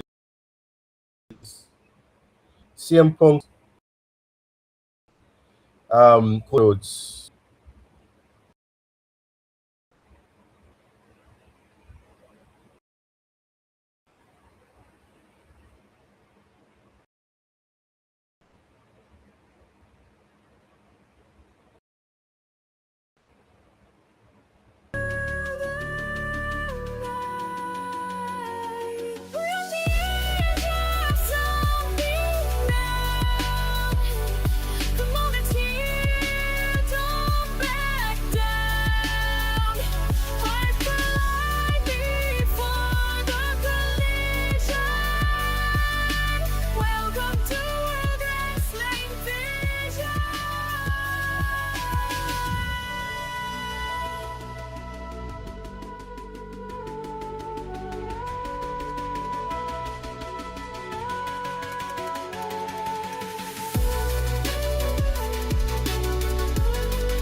Footsteps echo in the dark.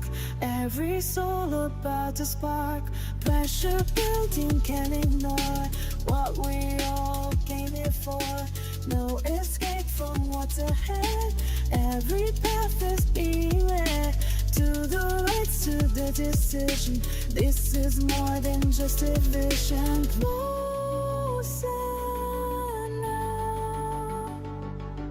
Hear the sound. Feel the ground shaking. We're on the edge of something real. This is more than what you feel. Every second builds the tension. Welcome to World Wrestling Vision.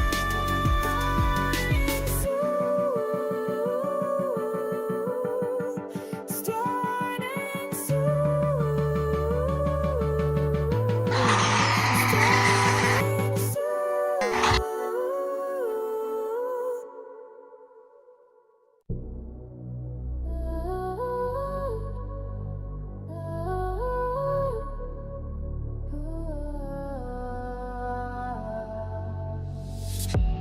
It's getting closer. You can feel it.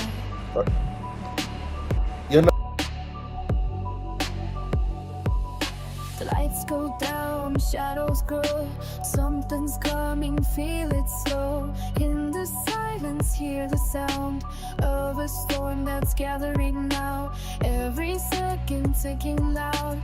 Energy inside the crowd, holding breath, anticipation, waiting for the confrontation. Fear rise through the night. We're on the edge of something now. The moment's here, don't back down. Fight for life before the collision. Welcome to World Wrestling Vision.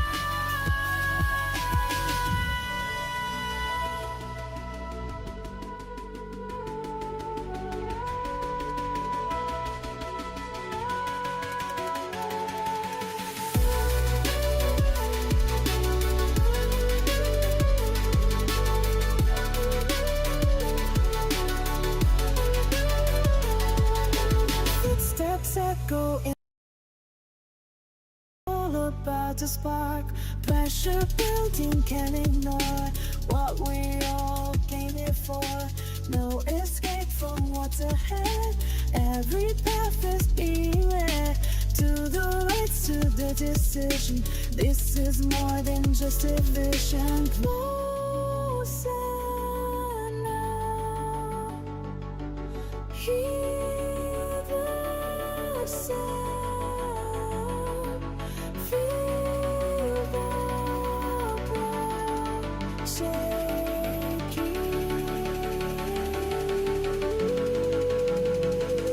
We're on the edge of something real. This is more than what you feel. Every second builds the tension. Welcome to World Wrestling Vision.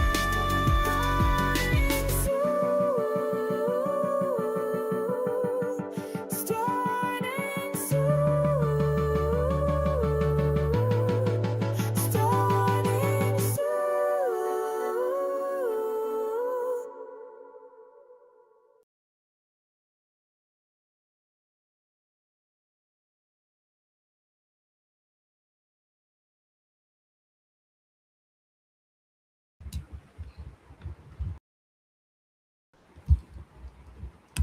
SummerSlam.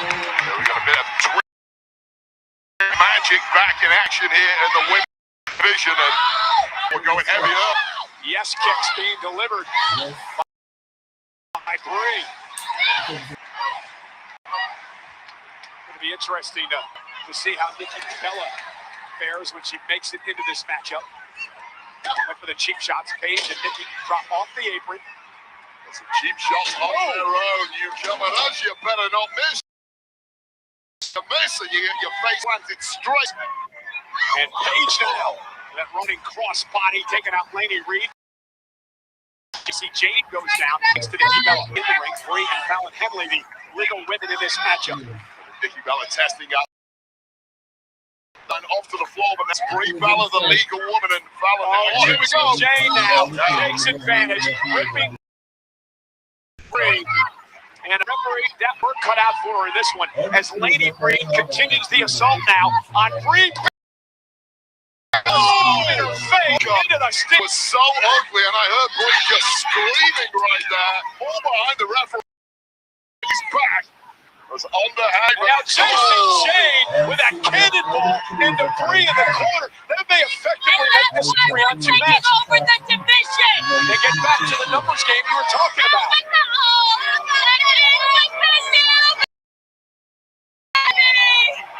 Highly above the locker room to keep well clear of fatal influence. These ladies are vicious.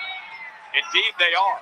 Casey Jane, a former two-time NXT champion, NXT tag champ as well. Stephanie McCurr win one of her titles by JC, hooks the leg and a kick out now by Brie, who really has to make a tag. really, really bad way. Now it's not going to get that leader of Fatal Influence, JCJ, who has so much confidence and assuredness to be in such a here on the main roster. And here's a woman that I'm so impressed with. She's only been in the wrestling ring for a couple of years. Lainey Reid, record athlete in Alabama. Cover now, hook to the leg, and a kick out. Former rodeo champion taken to the squared circle. Yeah, Jason Jen has really taken Lainey Reid under her wing and brought out this just bit of Reid. I'm liking everything I'm seeing. Somebody who close them to a T and executes it. This Fatal Influence trio is really cooking now. And Breach, elbow well placed to Reid. And a shot to Paige as well. I should say to JC as well, as she's to make a tag to bring as Reid. And Brie Bella with an opportunity to make a tag.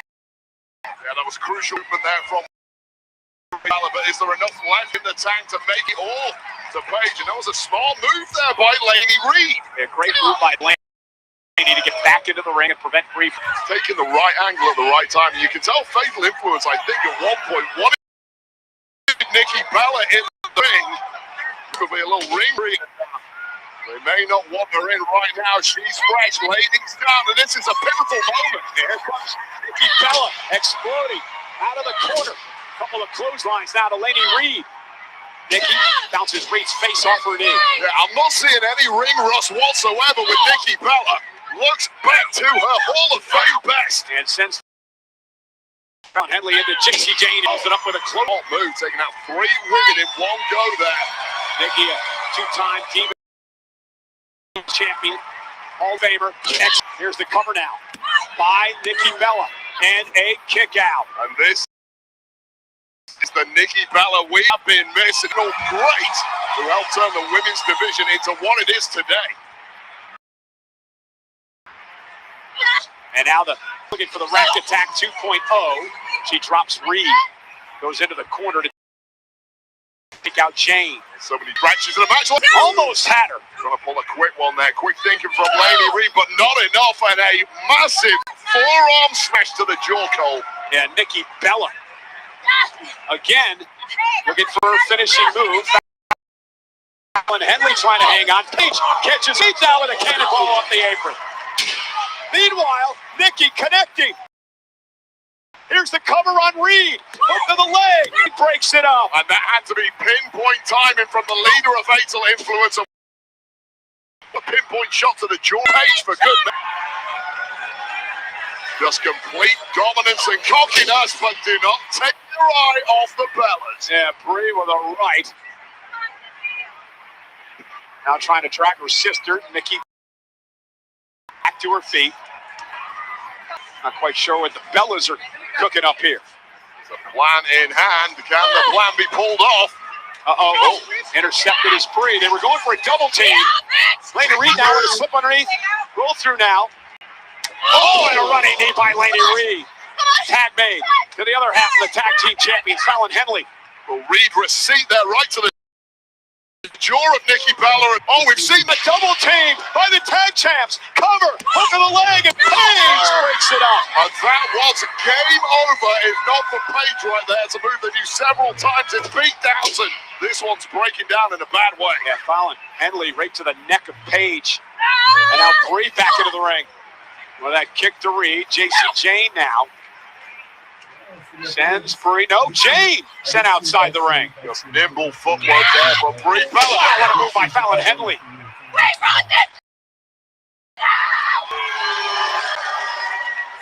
There are bodies everywhere. Oh, Michael Cole. And Henley mocking the Bellas. Ride him, cowgirl. And now Henley. Uh-oh. Oh, wow, what a collision. Both women down. Yeah, both had the same idea. One big swinging shot connecting to 2 jaws. JC Jane won. And she does. JC Jane is legal. Yeah, this match is right. Pickings right now, but saving Nikki Bella and perhaps making a tag at the same time. Yeah, she did. Up over the top. Sunset flip. Pinning combination. So down, kick out now by. And Fallon Henley causing a distraction. Too much left in the tank. Bang! JC Jane into the cover, off the rolling encore for the win. Here are your winners, Fatal Influence. Well, what a chaotic matchup. We asked in the early goings, could Fatal Influence still dominate without the numerical advantage? And on the evidence before us, the answer is a resounding yes. A force to be reckoned with. The future of the women's division on Friday. Oh, this is the moment. JC Jane in the early goings took out Brie Bella. Things started breaking down towards the end. Paige saving Nikki Bella, tagging herself in the process and coming close here to scoring a major victory over the newcomer's Fatal Influence, but it was all to be denied. Rolling encore. That is the opponent of all before JC Jane and a major win on their Summerslam debut. You're not even here anymore. Go back home. Go back home. I'm telling you.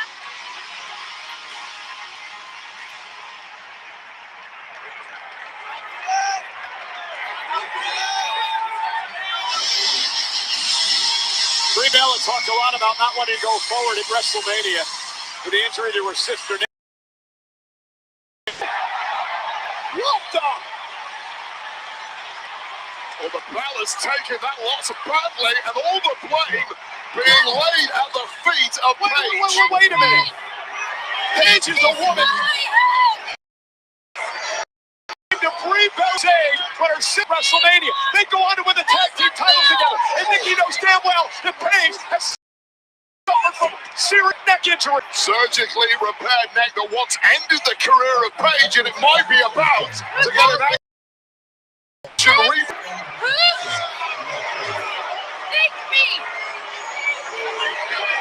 What is this all about, Wade? Is it jealousy over what happened at WrestleMania? You lose, there has to be consequences, Cole. That is the Bella's match. Wow. Just it would go. That's exactly what happens. Paige takes the pin and Brie turn on her. Exactly as I said it would happen. It's like WWE things, you know. It's the exact same way. She takes the pin, just like how she took the pin when Fatal Influence won it. Wow.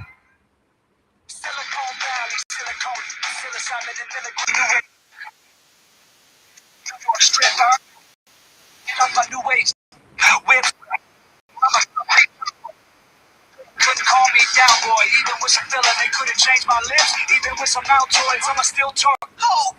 They should've never gave me money. Should've kept me in the house like it's 20 outside. Ain't got nothing to do except piss y'all off, cause I got nothing to lose. So.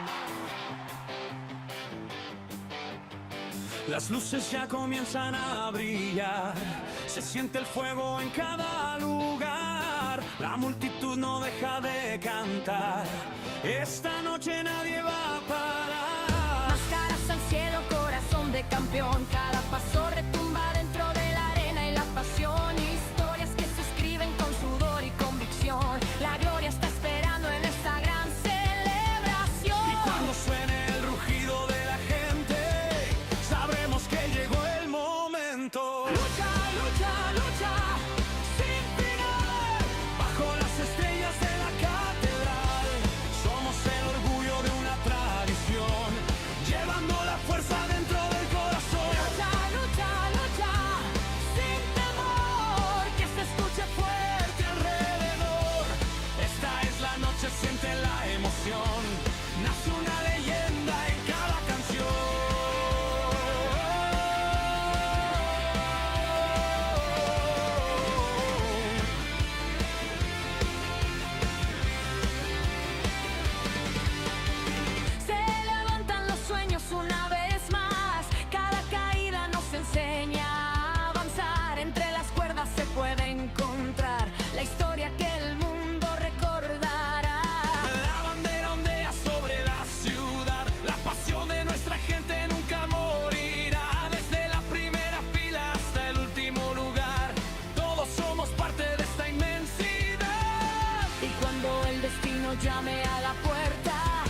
tendrá.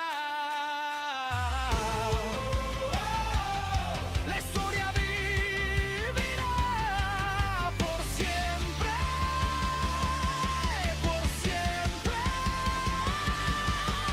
Lucha, lucha, lucha, sin final, que retumbe todo México y más. Bajo una sola voz, una pasión, somos eternos en esta celebración. Lucha, lucha, lucha, sin temor, que se escuche fuerte alrededor. Esta es la noche, siente la emoción, nace una leyenda en cada canción. La noche apenas comienza. ¡Que viva la lucha libre!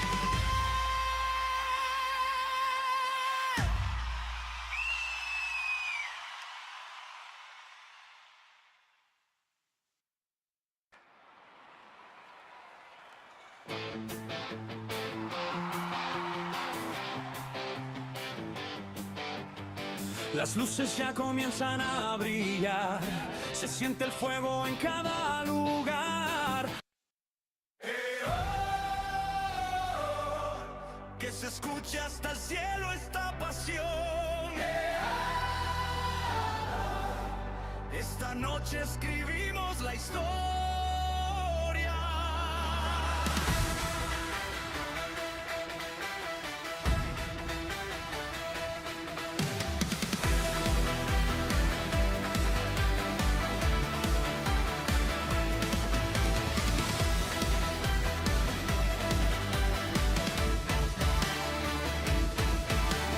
Suena la campana, ya llegó el momento. La adrenalina corre con el viento. Miles de voces cantan al compás. Una sola fuerza que no caerá jamás. Las luces brillan sobre la ciudad. La emoción se siente en cada lugar. Aquí los sueños cobran realidad y los valientes buscan inmortalidad. Manos arriba que nadie. Here we go. Here we go.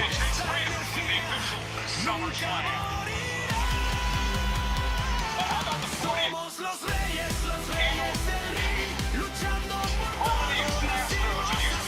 On Saturday, November 28th, the Saturday after Thanksgiving. dejando una huella en cada pesar. Somos los reyes del ring. El mundo nos mira, nos quiere seguir. La gloria nos llama, la vamos a encontrar. Porque esta pasión nunca terminará.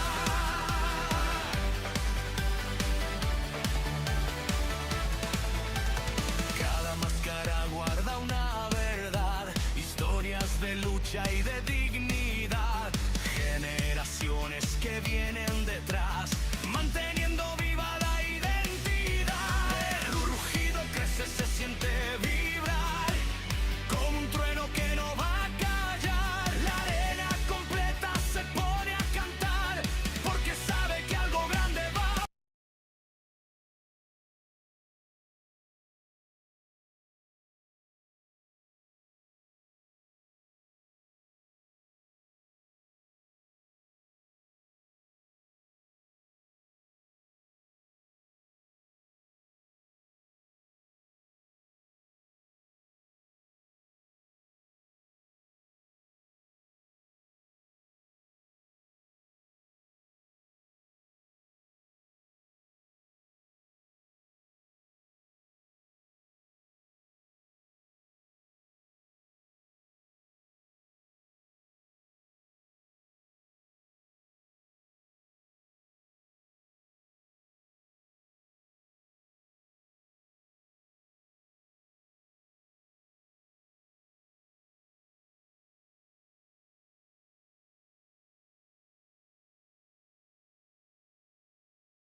There's absolutely no way that Cody Rhodes is losing if this is the entrance.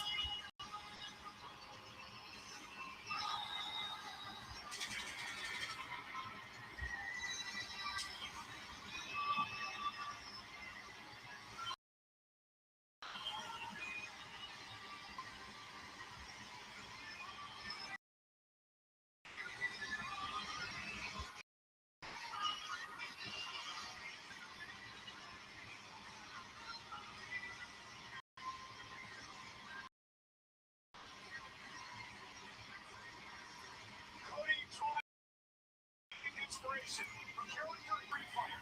Guile. Roman Reigns is also featured in the film. Portrayed Akuma. Street Fighter. Hitting theaters. October 6th.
CM Punk coming out next. CM Punk coming out next. Let's see what's gonna happen. And the crowd say chanting CM Punk.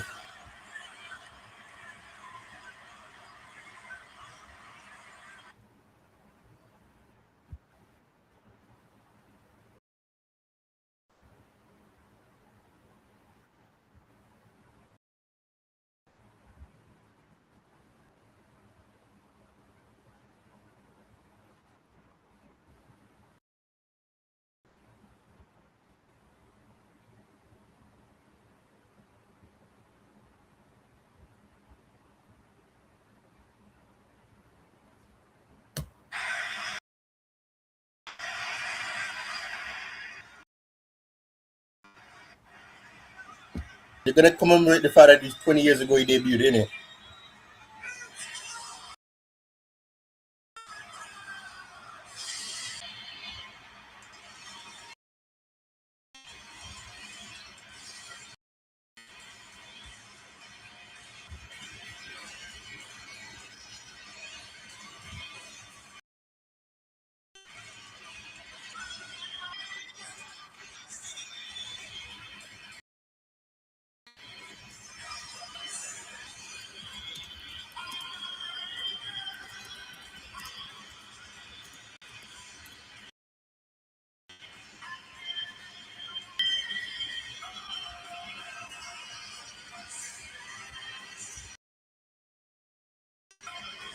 The undisputed WWE Champion, CM Punk, dressed in the colors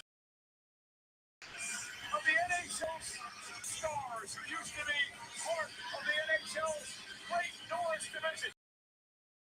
Old timers will recognize, known back to the season and all of the NHL. On the back of Punk's jacket, the number is 20 years that CM Punk has been in professional wrestling, specifically here in WWE.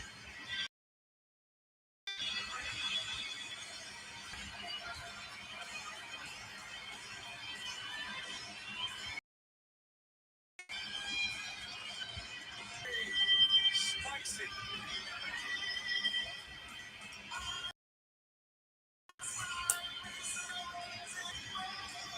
Not a hint of a smirk or a smile between them. Maximum tension is.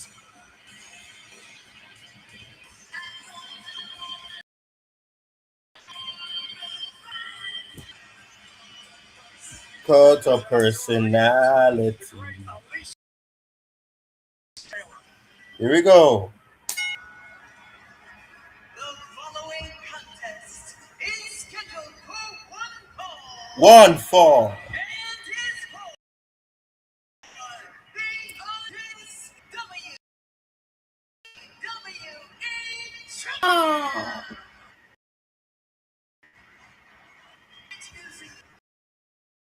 the challenger from Atlanta, Georgia, weighing 22 pounds, the American Nightmare, Cody Rhodes.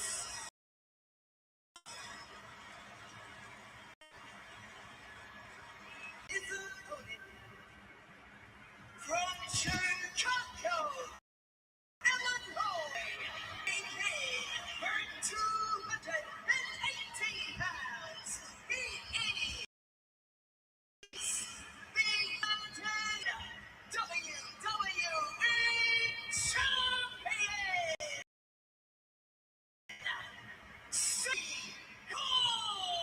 You better know it.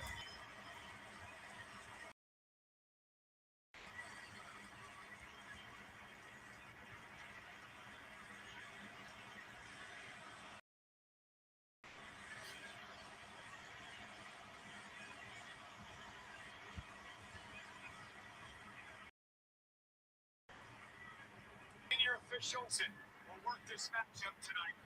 Punk and Cody Rhodes battling it out for the undisputed WWE Championship. Careers parallel one another in many ways. These close friends over the past couple of years, Wade, but it has really turned sour.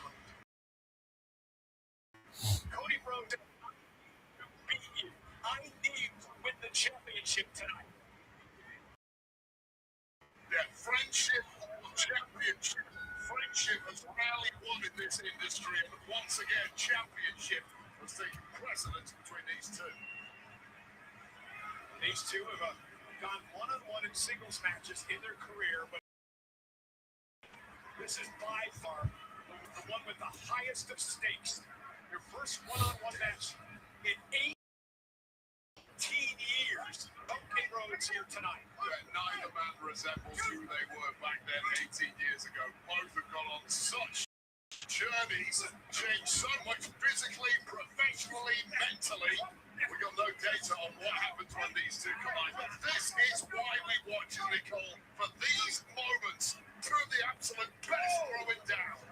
And Rhodes and Punk now exchanging chops in the early going of this matchup. Let's start with CM Punk. How does he keep the title tonight, Wade? I knew you were going to ask me this. I've been trying to come up with an answer all day. I don't have one. Both of these two are so evenly matched. Physically, competitively, is this.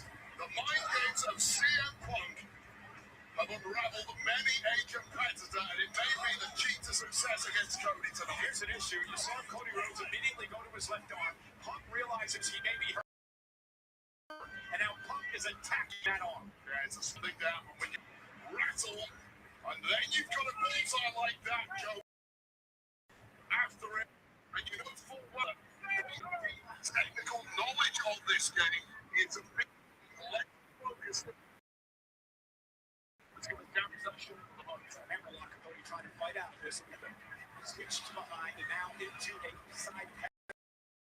On the champion. And that could be Cody, who knows full well he's already hurt. He's just trying to protect himself and come up with a strategy.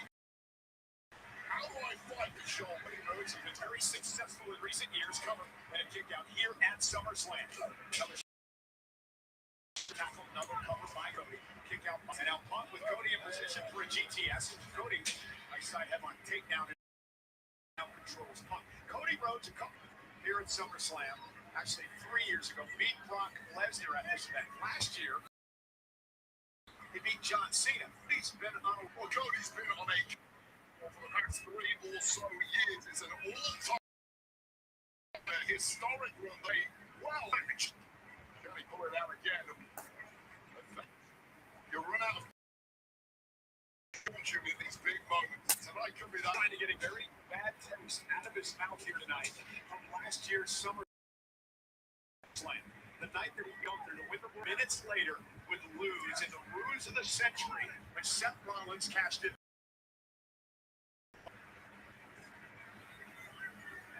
Cody with a side headlock applied. And you can see how tense this start has been from Bob. No one's quite yet. It's a feeling out moment, knowing full well that one mistake will give your opponent such an advantage. The margin between these two, that could be the killer. Back twice in his career, Punk was cashed in here at SummerSlam.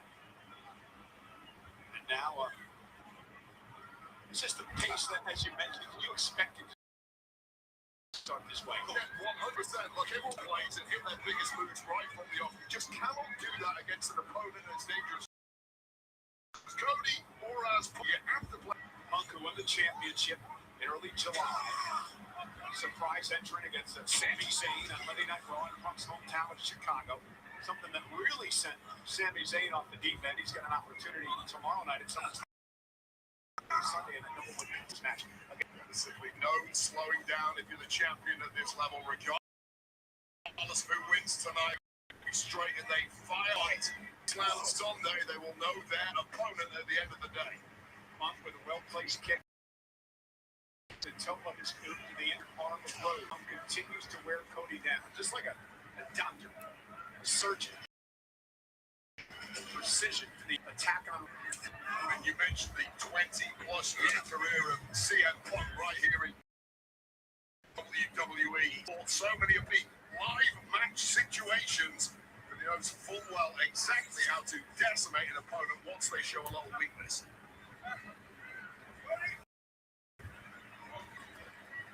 Again, continuing to make Rhodes suffer.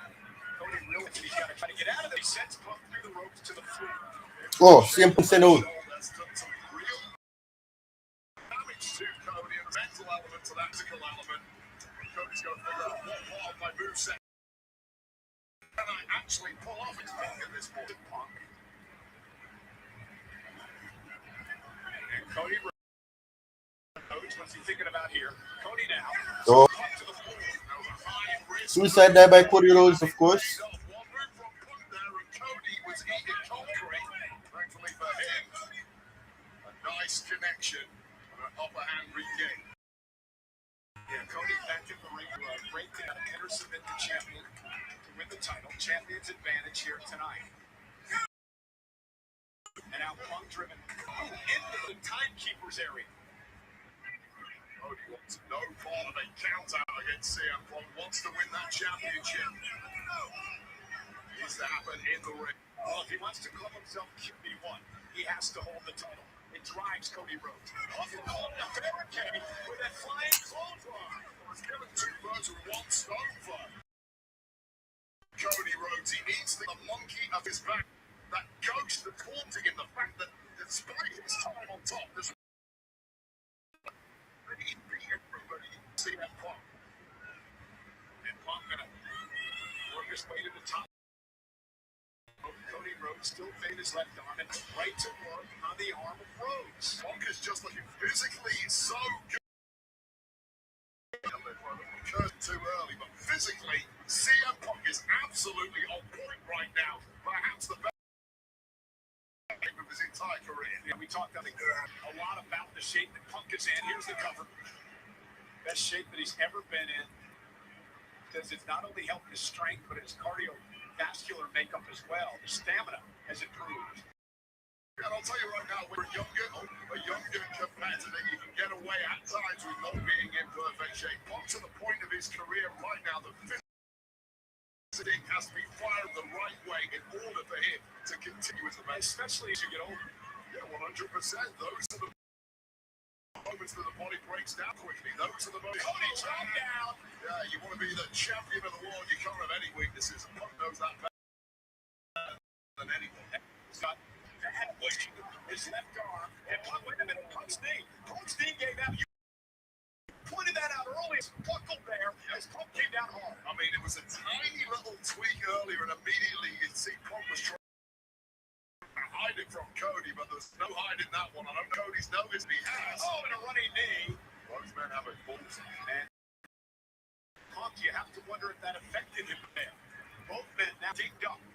Cody Rhodes able to counter. Now Cody turns his foot on the left knee hook, and Cody Rhodes now has an opening. I'll take the pain to extend, but when it's completely hampering your move, to simply get away from the gaze of your opponent. So would you rather have a bad knee or a bad arm?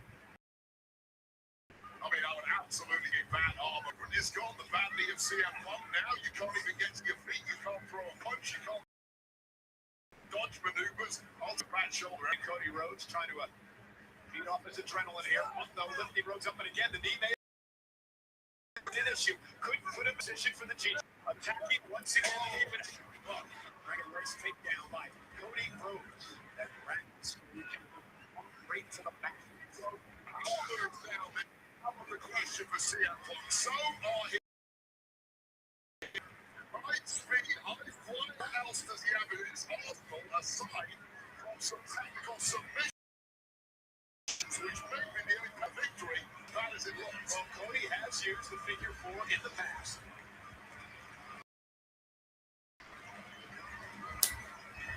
Dragged into the corner. Now he's fighting out of this, and the champion realizes he's on the ropes now. Yeah, and this is the kind of time if you Cody to the back knowing full well that one shot to Punk's knee is worth the damage you are going to absorb. You can't take to go to sleep. Completely out of the equation. Yeah, the high knee in the corner, the top rope. Elbow drop. Once you realize how limited his movement is at this point. This has been since the beginning between these two very proud individuals, proud champions. And again, right to the leg. Did you see the way it buckled? Punk screaming in pain. And Cody showing a very vicious and aggressive side here. Well, this is what you need to do at the top. How many people have been vicious and relentless against Cody Rhodes in the past? Back time now, especially with that gold sitting in the corner that Cody has made his own over the past several years. He wants back in the worst one. And we've seen the top of this match. I need to beat you. Anything he can do to win the championship tonight. Punk now, right hands, a kick to the face of Cody. Just trying to hang on. Remember, Cody only really has use of one.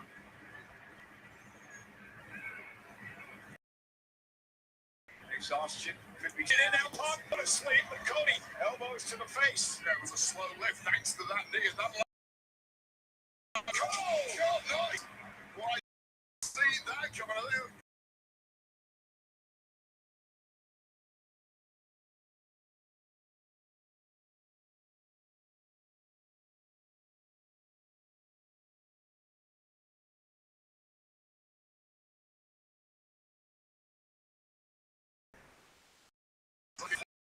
Likes the bulldog to Rhodes.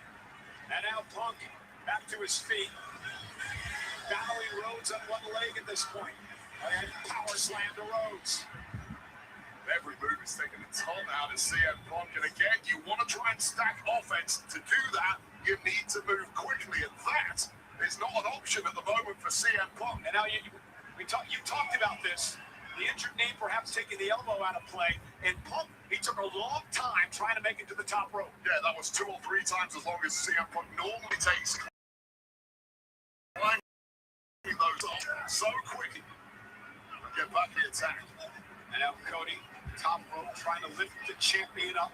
Critical moment perhaps in this match. Body shot by Punk. Both men physically hampered, both men stood in a perilous position here. Somebody's getting an ugly landing, and it looks like fortune has favored CM Punk. How much does Punk have left? The undisputed WWE champion, looking to regroup, bad leg and all. The climb part is done, but the execution from up here could be the moment. Trying to plant his injured left leg. Top rope now for Punk. Elbow to the chest. Cover to retain, and a kick out by Cody. And that may be the burst of adrenaline inside CM Punk that blocks out the pain in that knee. Take another look at this. Macho Man style. And a bullseye right on the jaw of Cody Rhodes, who's just too down tough to stay down. And Punk said it's nighty-night time. Punk waiting for to go to sleep. Trying to lift up Cody Rhodes. Cody again, well-placed elbows to the jaw of Punk. And he continues the assault. And a quick lift from Punk and a quick knee to the jaw would have ended it, but that left leg of his, perhaps not alone. Cody cover. Cover for the championship. Punk survives. Well, both men now in the space of the last 30 or so seconds with very, very late kickouts here from offense and frustration starting to get to Cody now. Cody has to keep his head in the game here. And Cody has done such a great job in the last few years of his career of staying under control. It's one of the reasons he's been so successful. He can't get caught up on it. Disaster kick this time by Rhodes. Punk collapses to the canvas. Cody shoots the half. Hooks the leg. Isn't it enough? Now and a kick out by Punk at 2. You talk about Cody Rhodes staying in control over the past few years. You're absolutely right, but nobody can get under competitive skin quite like CM Punk. And we've seen Cody rattle the past couple of weeks. You see how Cody pulled down the knee pad of Punk to deliver the strikes to the bone, to the knee of the champion. Yeah, there's a visceral feeling when there's no pad covering that knee and it takes a blow. Cody up now to the top rope. Silver! Cody cutter! Punk is still in it! But now down, started to creep in on the challenger here. Yeah, well, take another look at this. A sweeter shot you will not see from Cody Rhodes. Twisting, contorting in mid-air, and still connected to perfection. That was astoundingly good. When the heat-seeking missile, Cody Rhodes there. But here, in recent years, is how Punk has beaten people. That constant kicking out when it looks like it's over frustrates people to their doom. For Cody Rhodes, don't get frustrated. Stay the course. Punk back to his one leg. Cody looking for crossroads. Come on. Over the crossroads here. Punk able to reverse it. With the bad leg. Normally a kick to the head. He aimed it right at that left shoulder of Cody. And here it comes. Looking for a figure 4. Punk drives Cody into the corner. Punk now from behind. Scoops Cody up. Shoulders down. Near fall. Cody fights through. Punk now with Cody up on his shoulders. Go to sleep. Oh, reversal there by Cody. And he's going for the submission move.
that was a long, long time, and a master of the figure four leg lock, Cody Rhodes, applying maximum pressure on Punk.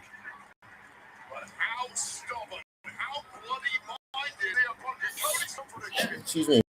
Yeah, Cody Rhodes understands he's got to be the champion here. Oh, my God.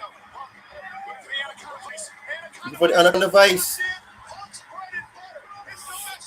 Excuse me. Excuse me. Wow.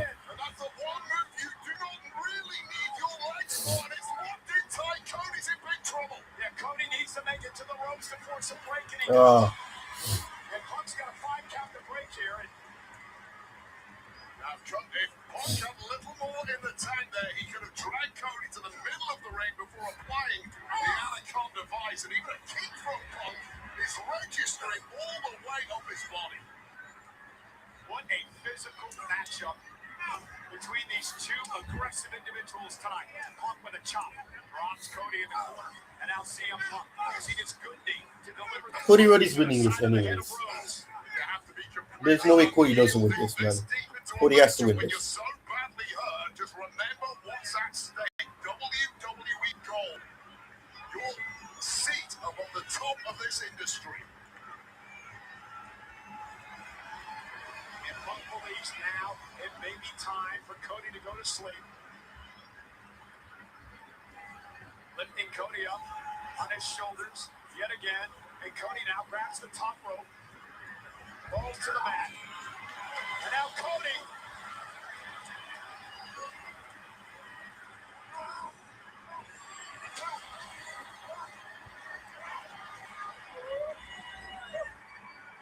Went for an Alabama slam, and Punk was able to somehow counter. Almost through now, looking for the vice again. And this time it is in the center of the ring, Cole. And this time Cody Rhodes has nowhere to go. Nowhere near the bottom rope or any sort of break here. Well, a major chokehold locked in, and of course it's on that bad left shoulder of Cody's.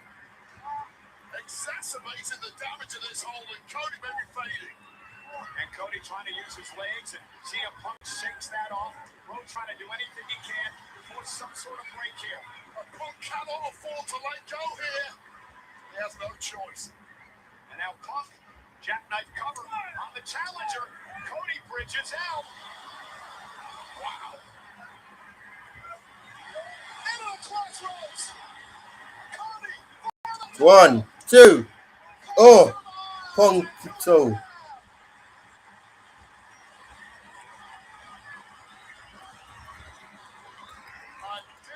Just break the spirit of Cody Rhodes.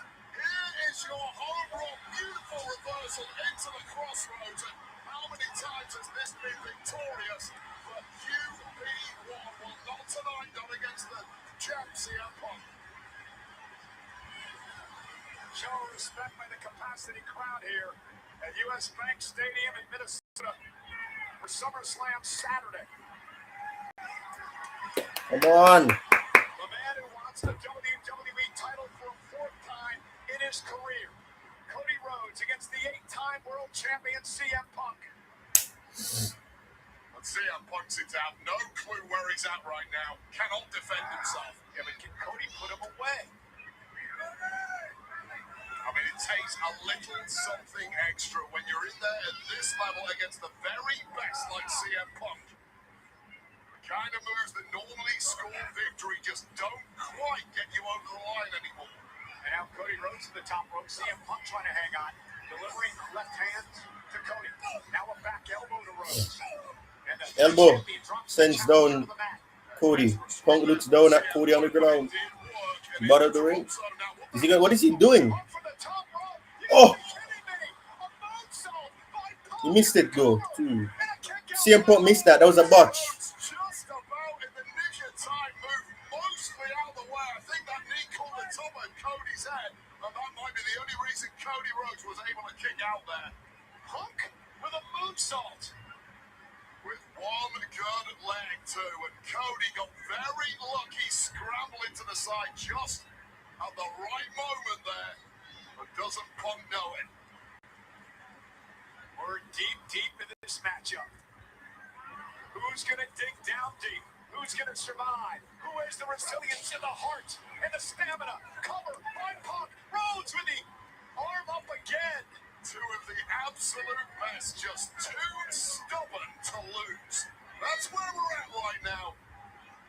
This match could go all night.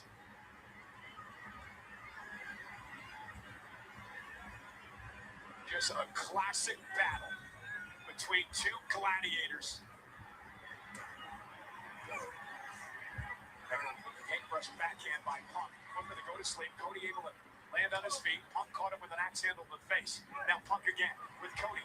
Up on his shoulders. Going to slam. GTS. Night. But Punk injured the knee again. Yeah, that was to the point of the jaw, and a tight pin here could be it. Cover by Punk. Hook to the leg. And Cody able to get the shoulder up. And this match continues. Oh, God, so close to victory for Punk. And I'll tell you right now, that was not the sweetest pin of Punk's career. Let's take another look at this GTS. Now, first of all, due to the knee issue of Punk, takes a long time to crawl over to Cody. And then with the pin, it's not tightly stacked on the shoulders. I don't know if Punk has the power in that leg to manage to do so. And Punk now outside the ring, limping over to Rhodes. He's going to use the Spanish announce table as he bounces Cody off the table. And now CM Punk, and you see the look in his eyes, the aggressiveness and the viciousness of the champion. Rhodes is now stunned. And CM Punk now going to rip apart the Spanish announce table. And Punk now up on the table. Cody Rhodes is down. Well, Punk knows he has to go for broke here. It has to be big. It's going to be ugly. And Cody's, oh no! And Cody dropping the champion on the table. Spine first, and now Cody taking control. Swipe of the legs, it's all it takes to turn this one around for Cody. Oh my God, Cody Rhodes looking for crossroads. Punk now looking for go to sleep. Battling outside the ring here. And Punk driven shoulder first to the steps. And Cody wisely breaks the count. Robinson, I believe, was at 8. Well, Cody could have potentially beaten Punk there with just keeping him on the outside of the ring. But of course, championship doesn't change hands. And now Cody ripping apart our table. Cody can barely stand on his own 2 feet. Yeah, you see the exhaustion that is set in on the challenger. The official Charles Robinson with some leeway in this championship match. Cody sending Punk back. Is this the closing stage of this match? It might very well be the case. Oh, cross. Oh, let's go to sleep. There we go. 1, 2. Oh, and Cody grabs the rope. No, man. I don't want Cody Rhodes to win the title right now, man. I'm sick and tired of Cody Rhodes as champion. We need CM Punk to win so we can have new matches, man. Please, man. 1, 2. And then Cody grabs the rope. Come on, CM Punk. You have to win this match, please. And again, they spill outside the ring, just feet away from us. Cody Rhodes looking up at me moments ago with almost like a blank look in his eyes as he collapses to the floor in front of me. CM Punk now the champion with Cody Rhodes trying to lift him back to his feet. Both men dazed and confused at this point, trying to put together a cohesive strategy to put your opponent away. Nigh on impossible. And now Punk with Cody Rhodes on the table. Cody Rhodes, I don't think has anything left here, Wade. Well, if he does have anything left, it looks like CM Punk might be about to snuff it out. What is Punk cooking up? Punk now back into the ring. That'll break the count from the official. CM Punk now trying to get some life back into his injured left leg. Is Punk going to climb to the top rope here? Oh, God, he's got that look in his eye. He's got that crazed look. Oh, my God. Punk up top. Cody on the table. CM Punk. Both men might be about to get smoked here, Cole. Punk from up top. Oh, nobody home. Punk crashing through the table. And here's the problem for Punk, Wade. Here's the problem for Punk. Punk landed feet first on the table, which means he injured the knee. The already hurt knee. Punk really banged it up when he came down on the table, feet first. A turn of speed. Cody's winning this match, man. Oh! And CM Punk may have just fallen on his own sword. Yeah, but here's the problem.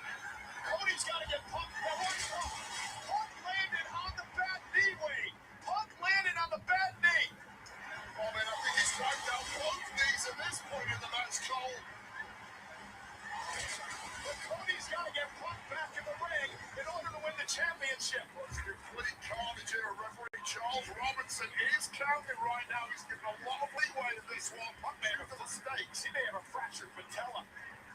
Patella, thigh bone, spine. Cody trying to drag the champion. Punk, I don't even know how. I don't even think Punk's awake here. That is a heavy carcass to throw into the ring for a clearly exhausted Cody Rhodes. Man, you will never get a better chance than this, Cody. Dig deep. Wait, what a critical error by CM Punk when he came off the top rope and the way he landed on an already banged up and injured knee. Well, you saw the idea from Punk. He was going to put that kill shot on Cody on the outside. It was so sweet until a millisecond before connection. And look out here, Cole. Cody Rhodes now going up the top rope. Oh! Cody just knocked over Charles Robinson. Oh my word. Oh no, they're gonna do this dumb thing where Punk is gonna do this and then I hate when they do this.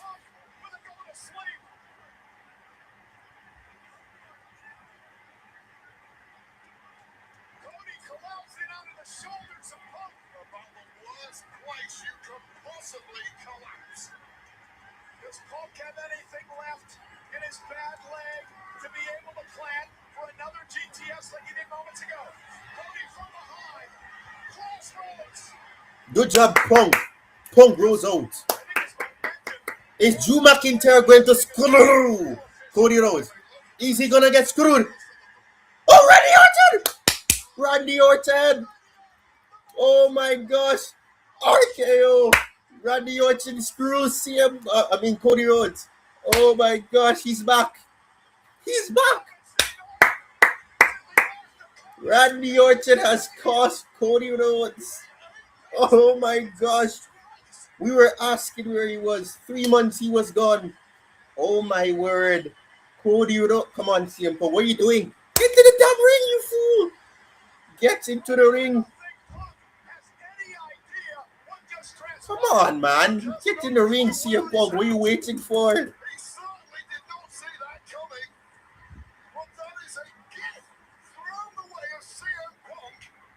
Charles Robinson getting up now. Come on. Get up off your damn ass, man.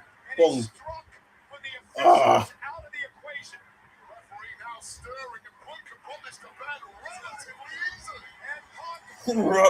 GTS, come on. Let's go. 1, 2, 3. Bro, Charles Robinson, I love you. Charles Robinson is so dramatic. And CM Punk retains.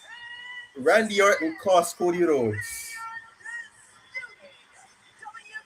What an end to that match. Oh my days. Wow, what a match.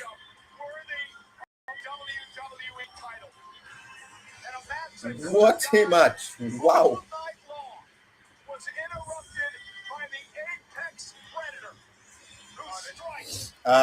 My cult of personality. A cult of personality. A cult of personality.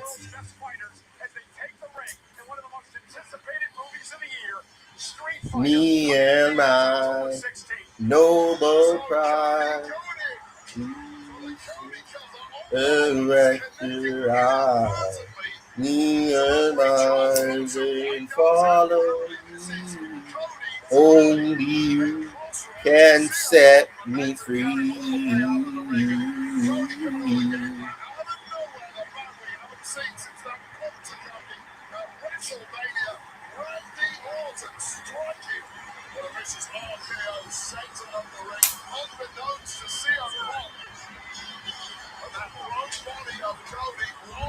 GTS was enough. Referee with the slowest count in history, highly frothy, but it's enough to secure gold for CM Punk.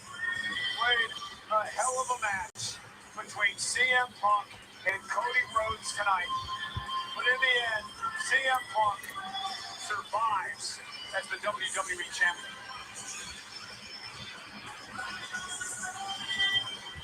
And then I'm a cult of personality. A cult of personality. A cult of personality.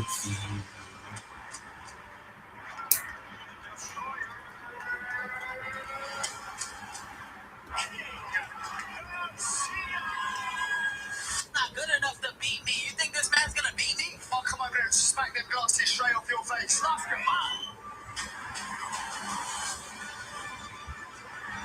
This eventually championship of the world. And there's only one match left, and it's the one we've been all waiting for. Oba versus the Beast, Brock Lesnar. But we'll be right back very soon. Okay. We'll be right back, people. The main event, Oba Femi versus Brock Lesnar, is coming up very soon. We'll be right back. We're at US Bank Stadium in Minneapolis, Minnesota tonight for SummerSlam Saturday after just an absolutely classic WWE Championship match between CM Punk and Cody Rhodes, and the return tonight of none other than the Apex Predator, Randy Orton. All I can say is, wow. Yeah, absolute disaster scene here at ringside. Imagine how the bodies of CM Punk and especially Cody Rhodes feel right now. Never forget about Randy Orton. It's been quite the week. WWE Radio debuting Sirius XM channel 156. And not only do you get all the great top talk shows and podcasts, you'll get live play-by-play action of some of our premium live events, including SummerSlam, NXT's Big Joseph and Booker T, calling all the action radio style.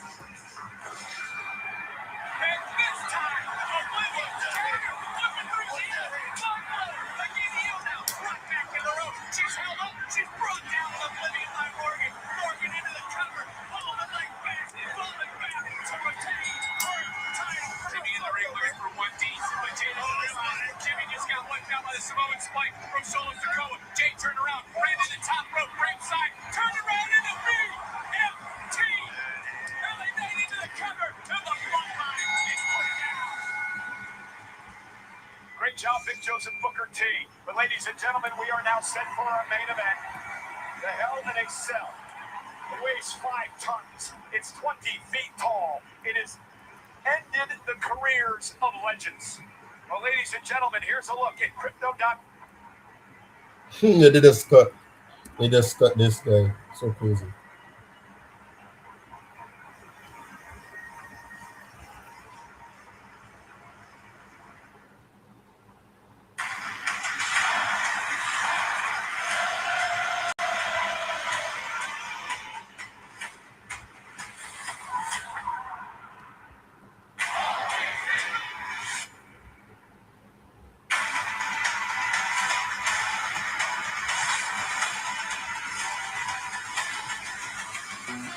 Neon burning through the midnight haze, city of chance and hearts in flames. Every shadow got a name tonight, every dream gonna roll the dice. Hands up high to the skyline glow. Not good enough to beat me. You think this man's gonna beat me? I'll come over there and smack them glasses straight off your face. Lost your mind. This eventually City lights dancing off the dashboard glow. Every shadow got a story, no one knows. Windows down with the future in the air. Chasing sparks like we're running out somewhere. Every heartbeat sounding louder than before. Like the universe is opening a door. We were made for moments nobody can name. Standing in the fire just to feel the flame. And When it comes to best in the world, I'm your vessel. Because millions chant my name and you motion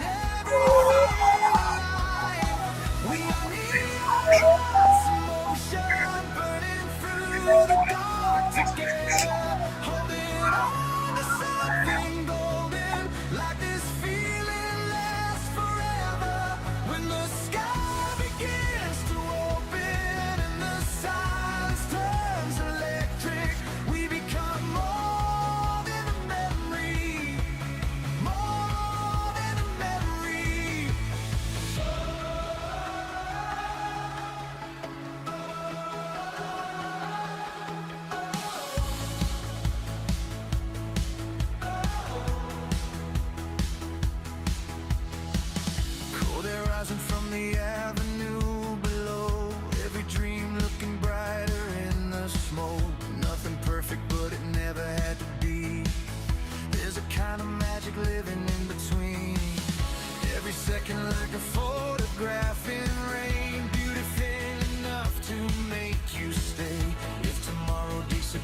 event experiences to be announced. Your WrestleMania experience comes to life. Register now to be the first to receive ticket information. Hey, now you can finally pay the very nice, very evil superstar his due with the official Danhausen Human Monies dollar bills. Now available on WWEshop.com. These collectible bills are the perfect way to pay tribute, curse your enemies, or simply have a very nice, very evil day. 100 trillion dollar bills are available now at WWEshop.com. And of course, that is not legal tender. Hey, guess what?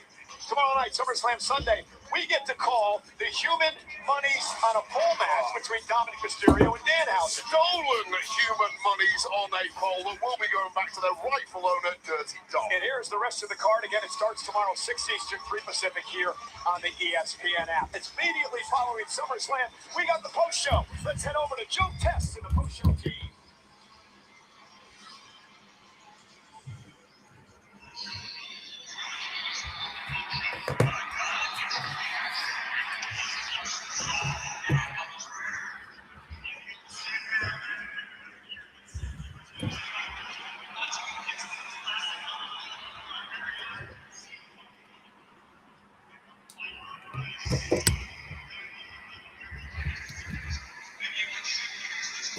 I don't know what they're talking about because you can't hear a damn thing that's being said here. Absolutely agreed. Absolutely agreed, party rule international. Absolutely agreed.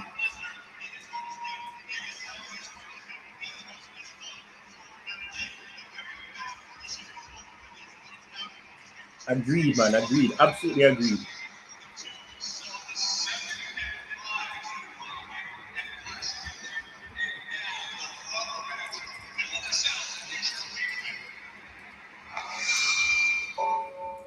Here we go.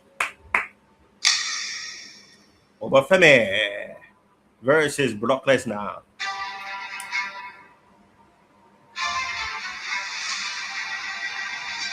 Deception. Fury. Hope. Rage. Power. Vengeance. At the Titan's second clash, the great beast rose once more. A storm of 7 F5s brought the destroyer to his knees.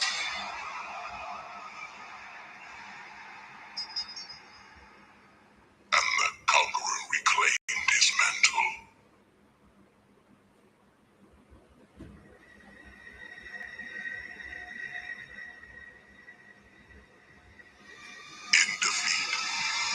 So this match will only be around 20 minutes or 50 minutes long. We'll see what happens. Will have his crown of pursuit, not of might. Where's the beast? You coward! Attack him from behind! But of mine.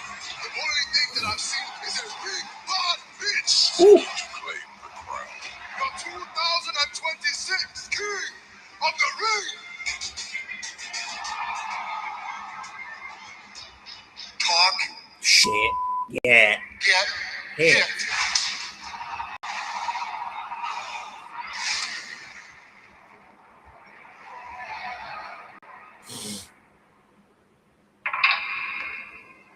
Don't forget, it is 1-1. Me and you. Over Femi versus Brock Lesnar. Hell in a cell. As the titans of old were once cast down, these monstrosities drag each other to the underworld. Brock Lesnar has never been defeated inside hell in a cell. At SummerSlam, this all ends.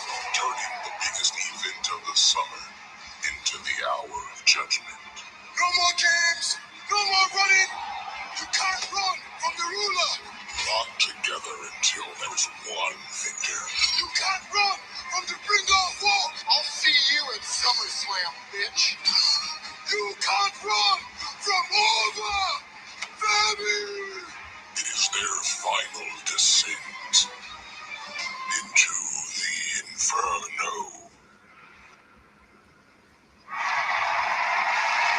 In 1997, St. Louis, Missouri, the first There you ever go. Hell So in a around Cell 15 match minutes. between Shawn The match Michaels will and be. The Undertaker. Unless they're going to make the it an debut hour, which I of The highly see Undertaker happening. brothers. Highly Here unlikely tonight, to happen. Brock Lesnar, Oba Femi will battle inside this structure, and look, Wade, at the tail of the tape.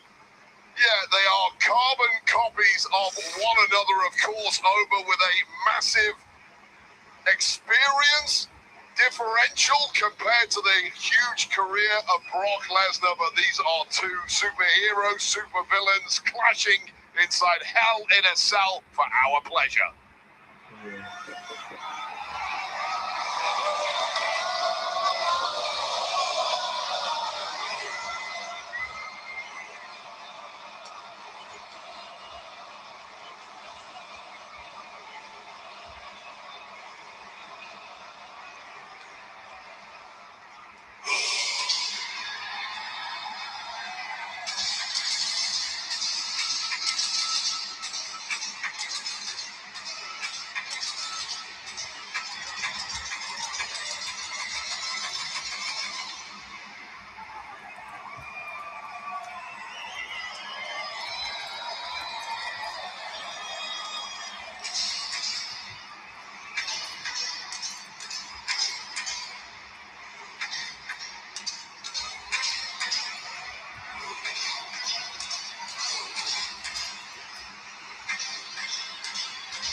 Oba.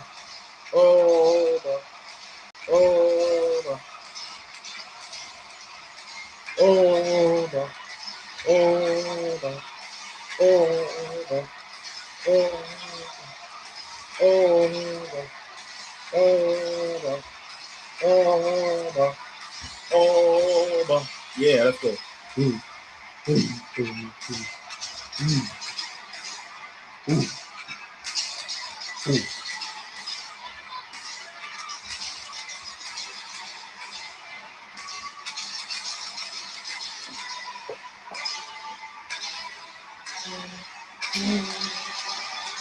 Oba, baby.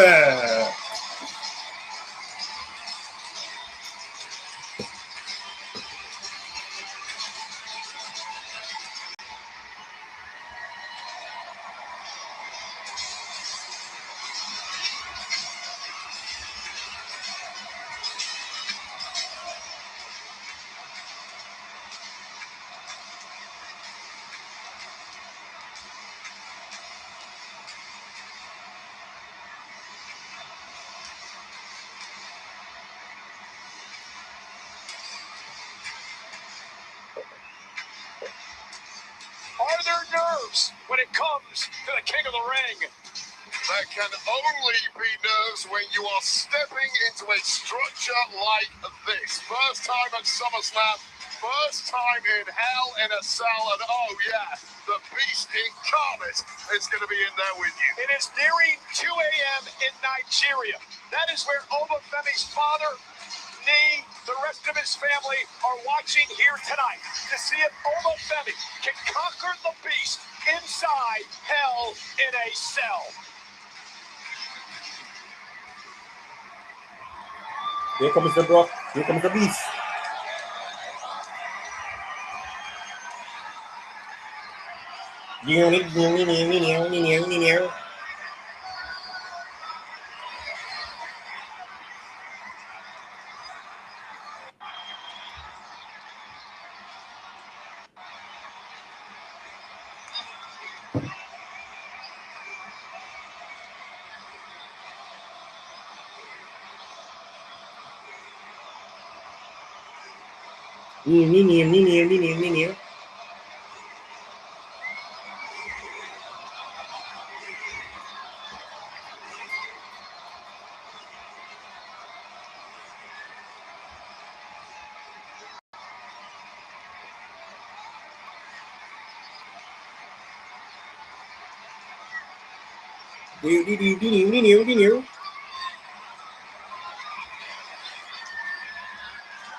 Here we go.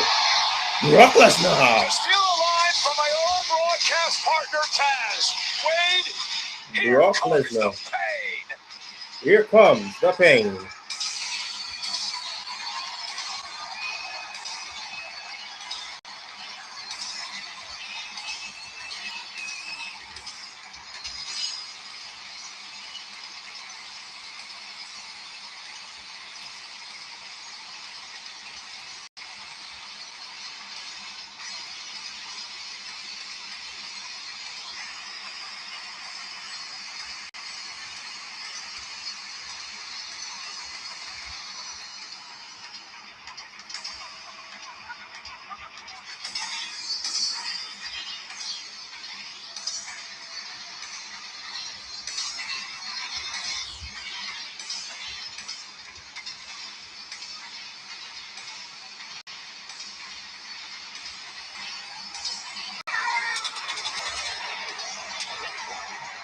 Brock Lesnar has spent much of his life in Minnesota.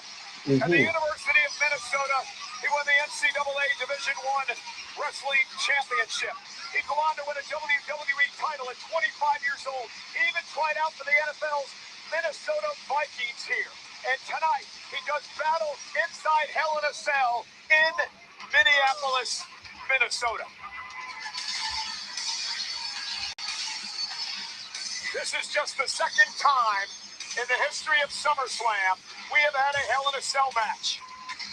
Back in 2008, The Undertaker and Edge did battle inside Hell in a Cell. Speaking of The Undertaker, twice in his career, Wade, he was locked inside this structure with that man, Brock Lesnar. And both times, the Beast, Brock Lesnar, defeated the Phenom in the structure once known as the Devil's Playground. Cole, this matchup is all about pain, endurance. You mentioned several of the accolades of Brock Lesnar. We know all about his WWE career, his UFC heavyweight championship. Brock Lesnar's life can be defined by the endurance of pain, and he is right at home inside Hell in a Cell. No disqualifications, no countouts. You win via pinfall or submission. The following contest is a Hell in a Cell match.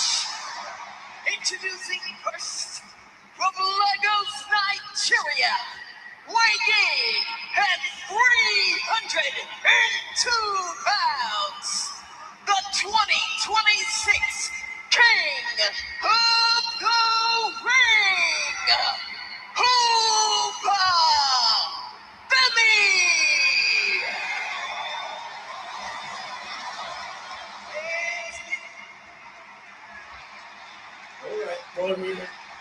Paul Heyman's gonna do it. How about Nick? Ladies and gentlemen, My name is not Paul Heyman.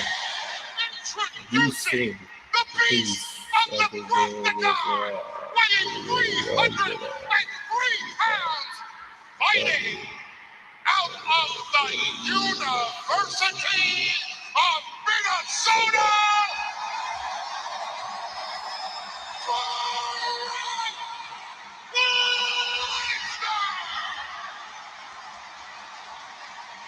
Ladies and gentlemen, here we go. There are no rules. You win via pinfall or submission.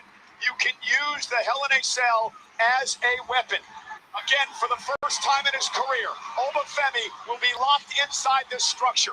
We talked about pressure. We talked about nerves. Can Oba Femi harness that tonight, Wade, and somehow pull off this win over the Beast? He needs to channel those nerves and somehow turn them into adrenaline, because acid dread is now kicking in the body of Oba Femi. There's nothing you can do in the Performance Center in Orlando that prepares you for this. There are no trial runs for Hell in a Cell. You just have to experience it.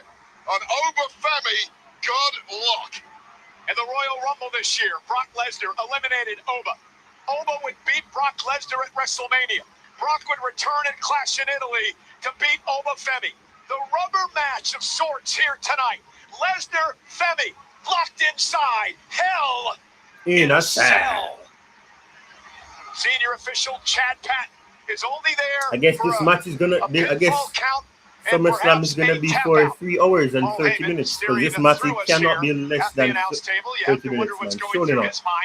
His gravy train, Brock Lesnar, is defeated tonight by Oba Femi. I'll be very careful with your words, Mr. Cole. And here we go. And Femi, right after Lesnar, meets him in the center of the ring, and he may have stunned Brock with that uppercut, and now the body shot, and the shoulders to the midsection, and Femi exploding here in the early going of the matchup. God, just two juggernauts colliding right throws him to the corner. Oh, uppercut. Is going to find out that they're quite as unstoppable as they thought they were. Brock is going to fight back now. Oh, he gets out of the way this time.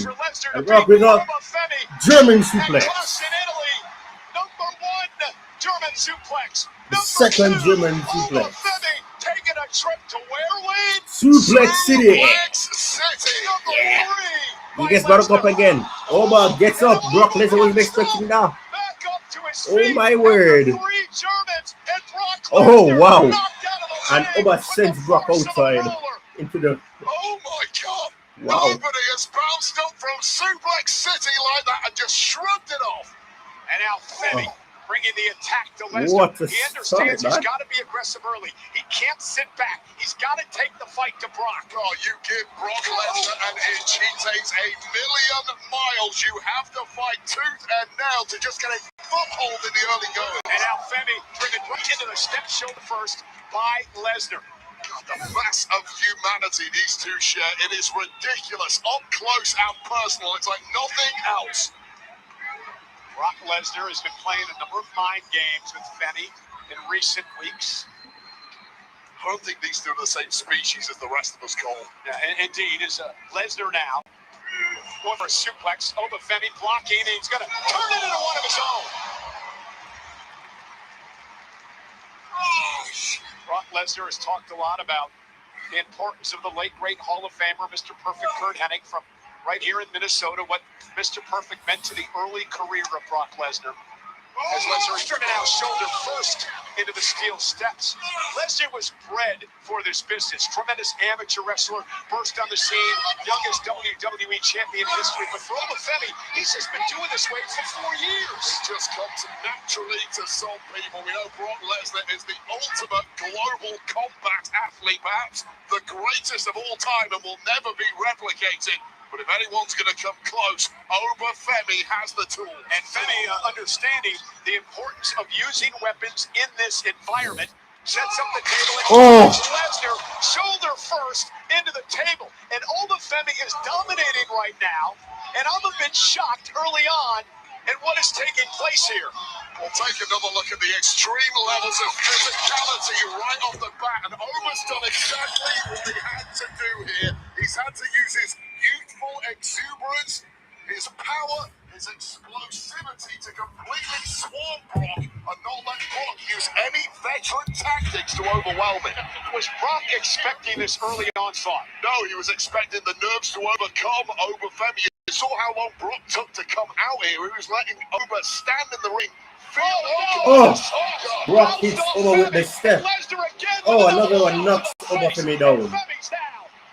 About the most treacherous environment a human being can find themselves in. Brock with the two-step in his head. His opponent again, looking to hit Femi Oba gets him up slowly, but surely, and he snaps both Femi with the step again.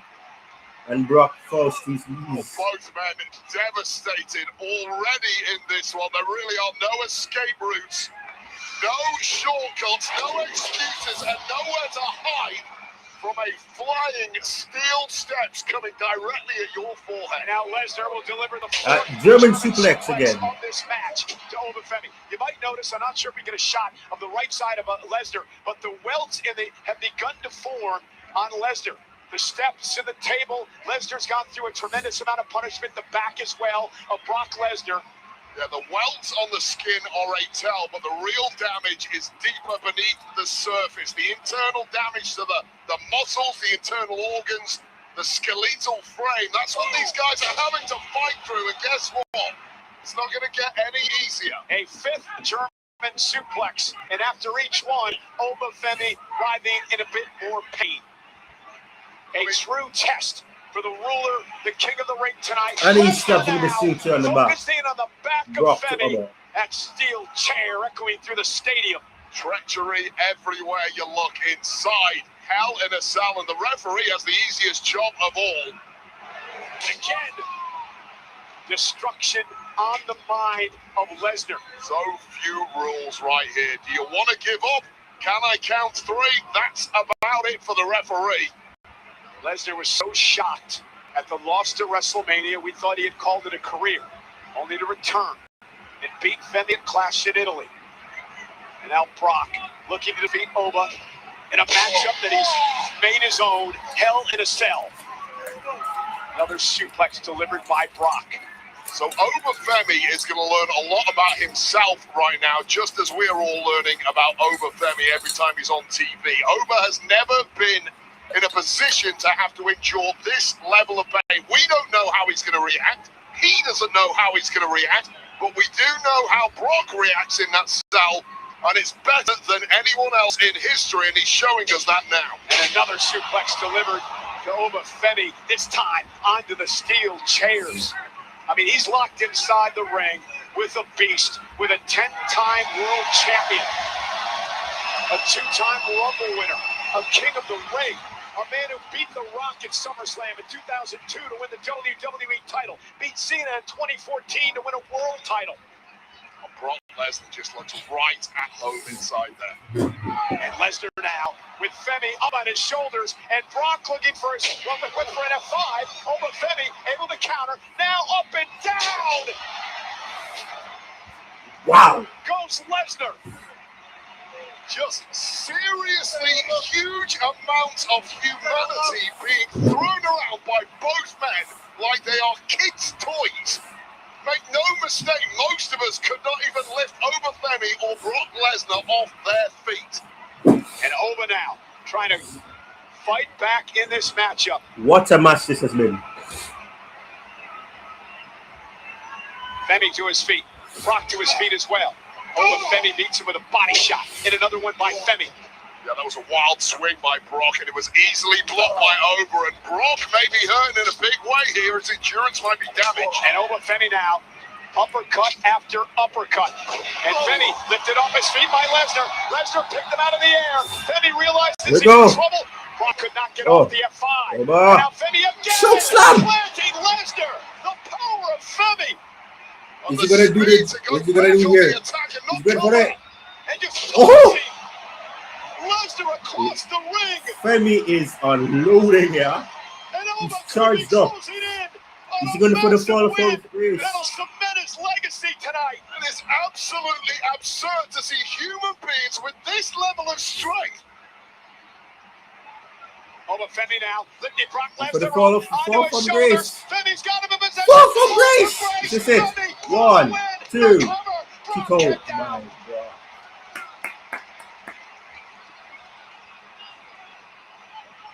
And this is just Femi throwing everything he's got. The way of the beast. And Brock just sat up and looked Femi in the eyes, and the self-doubt now maybe creeping in on Femi. Ready for the F5. With Oba on his shoulder. And F5 by Brock to Femi. And Femi gets back up immediately. We're going for the second F5. And Oba's getting back up again. What the hell is going on? He's going for the third F5. There we go. It's the third F5. Is this it? 1, 2, kick out by Oba too after 3 F5s. Well, at this point in the match, a kick out and laughter after a fall from Grace, and then a kick out after 3 F5s. Both men's psyches are completely shattered, and all bets are off.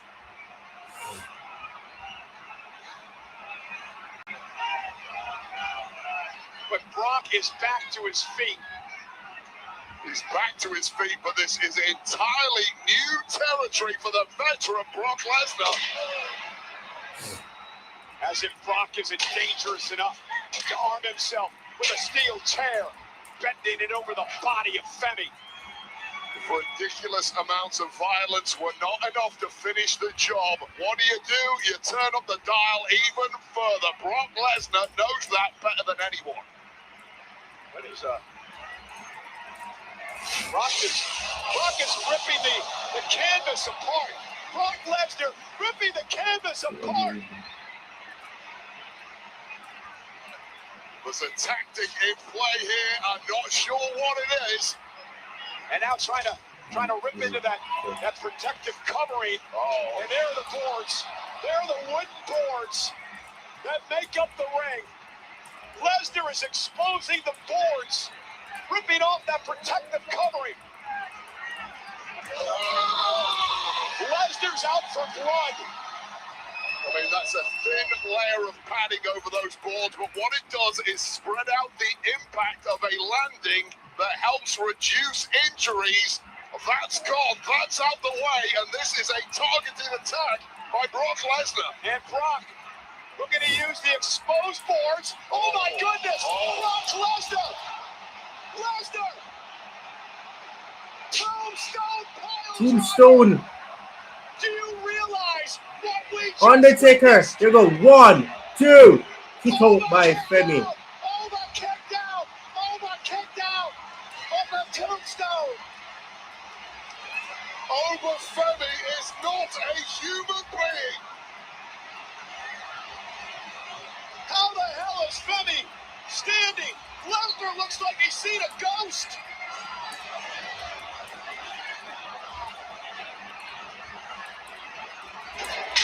Oh, and Femi just knocked the chair out of Lesnar's head. Oh, over Femi.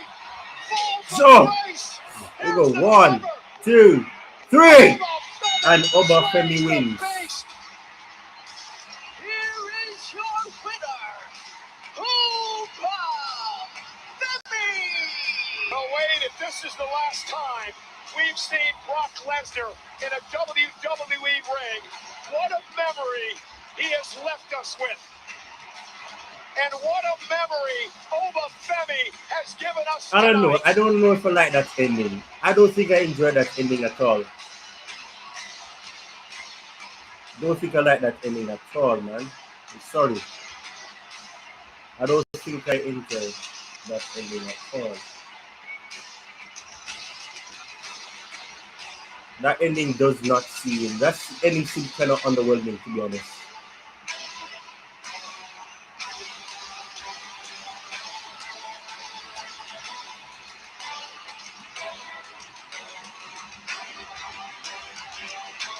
Yeah, that was a botch, man. That has to be a botch. Well, like the entirety of this audience, I'm lost for words after what we just saw. That was Brock Lesnar That has to be a bit of a Femi after a fall from grace, responding with 3 F5s in a row to finish off Oba Femi, but Oba Femi just kept bouncing up one after the other. And this is when Brock Lesnar brought out the ace in the hole, exposing those wooden boards underneath the ring after some thin layer of padding was removed, maximizing the damage, and then going a little old school into his pass, drilling over Femi head first, spiked with that tombstone pile driver. But Wade, Oba Femi did the unthinkable. He kicked out of the tombstone, and then he would literally punch the chair out of the hands of Lesnar, which would have shattered a normal man's hand in an instant. But this is not a normal man One more fall from grace, and we have a generational changing of the guard. Yeah, that was a bot, man. I think that was a bot. An amazing But it is what it performance is, man. It is by what it is. Oba Femi here tonight.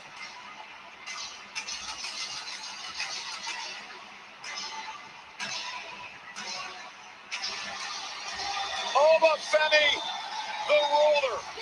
Oba Femi, the king. Oba Femi, the beast slayer, has cemented his legacy. The next big thing is here. And that's how SummerSlam Night 1 ends. I don't know, that ending wasn't the greatest, man. Just with that box. Oh, what's going on here? Is he going back to the ring?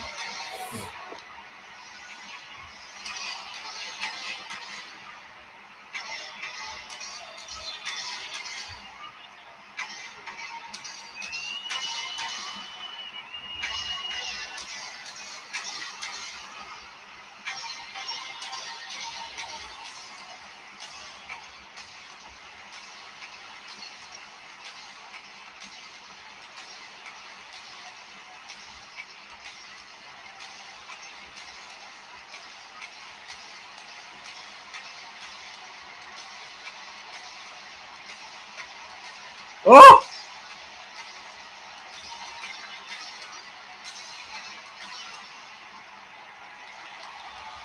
Oh! Brock Lesnar embraces Oba Femi. And he raises his hand.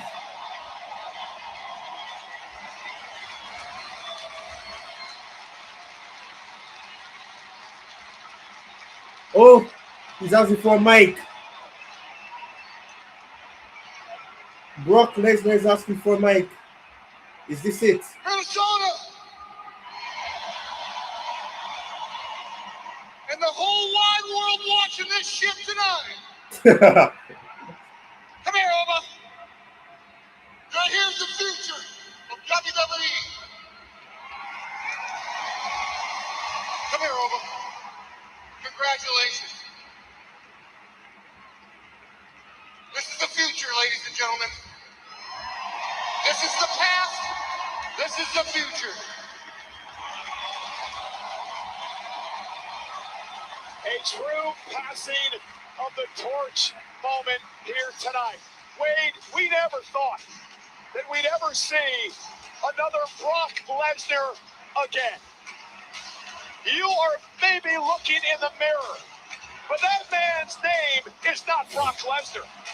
That man who is the future is named Oba Femi.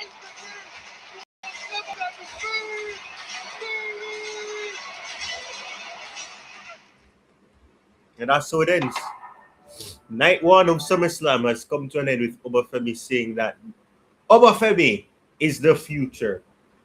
Points at himself and says, he's the past and Oba Femi is the future.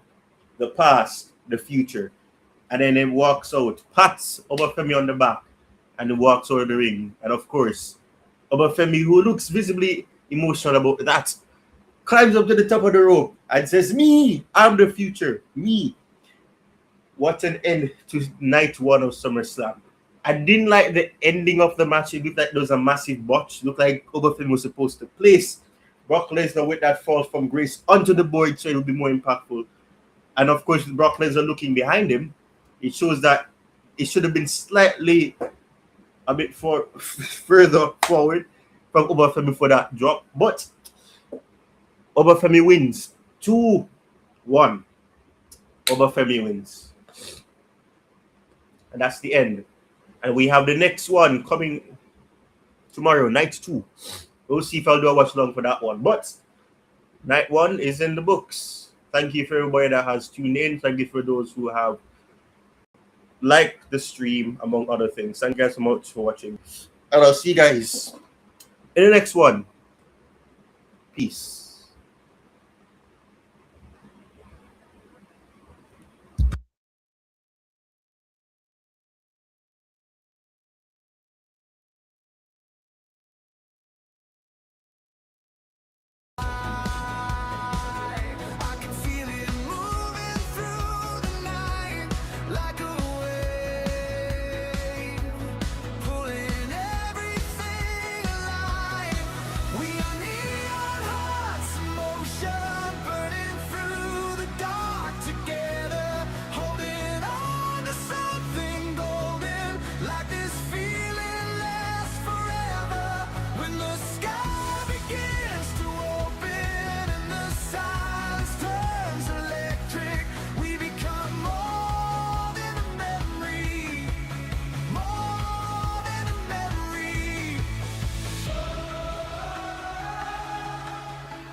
oh.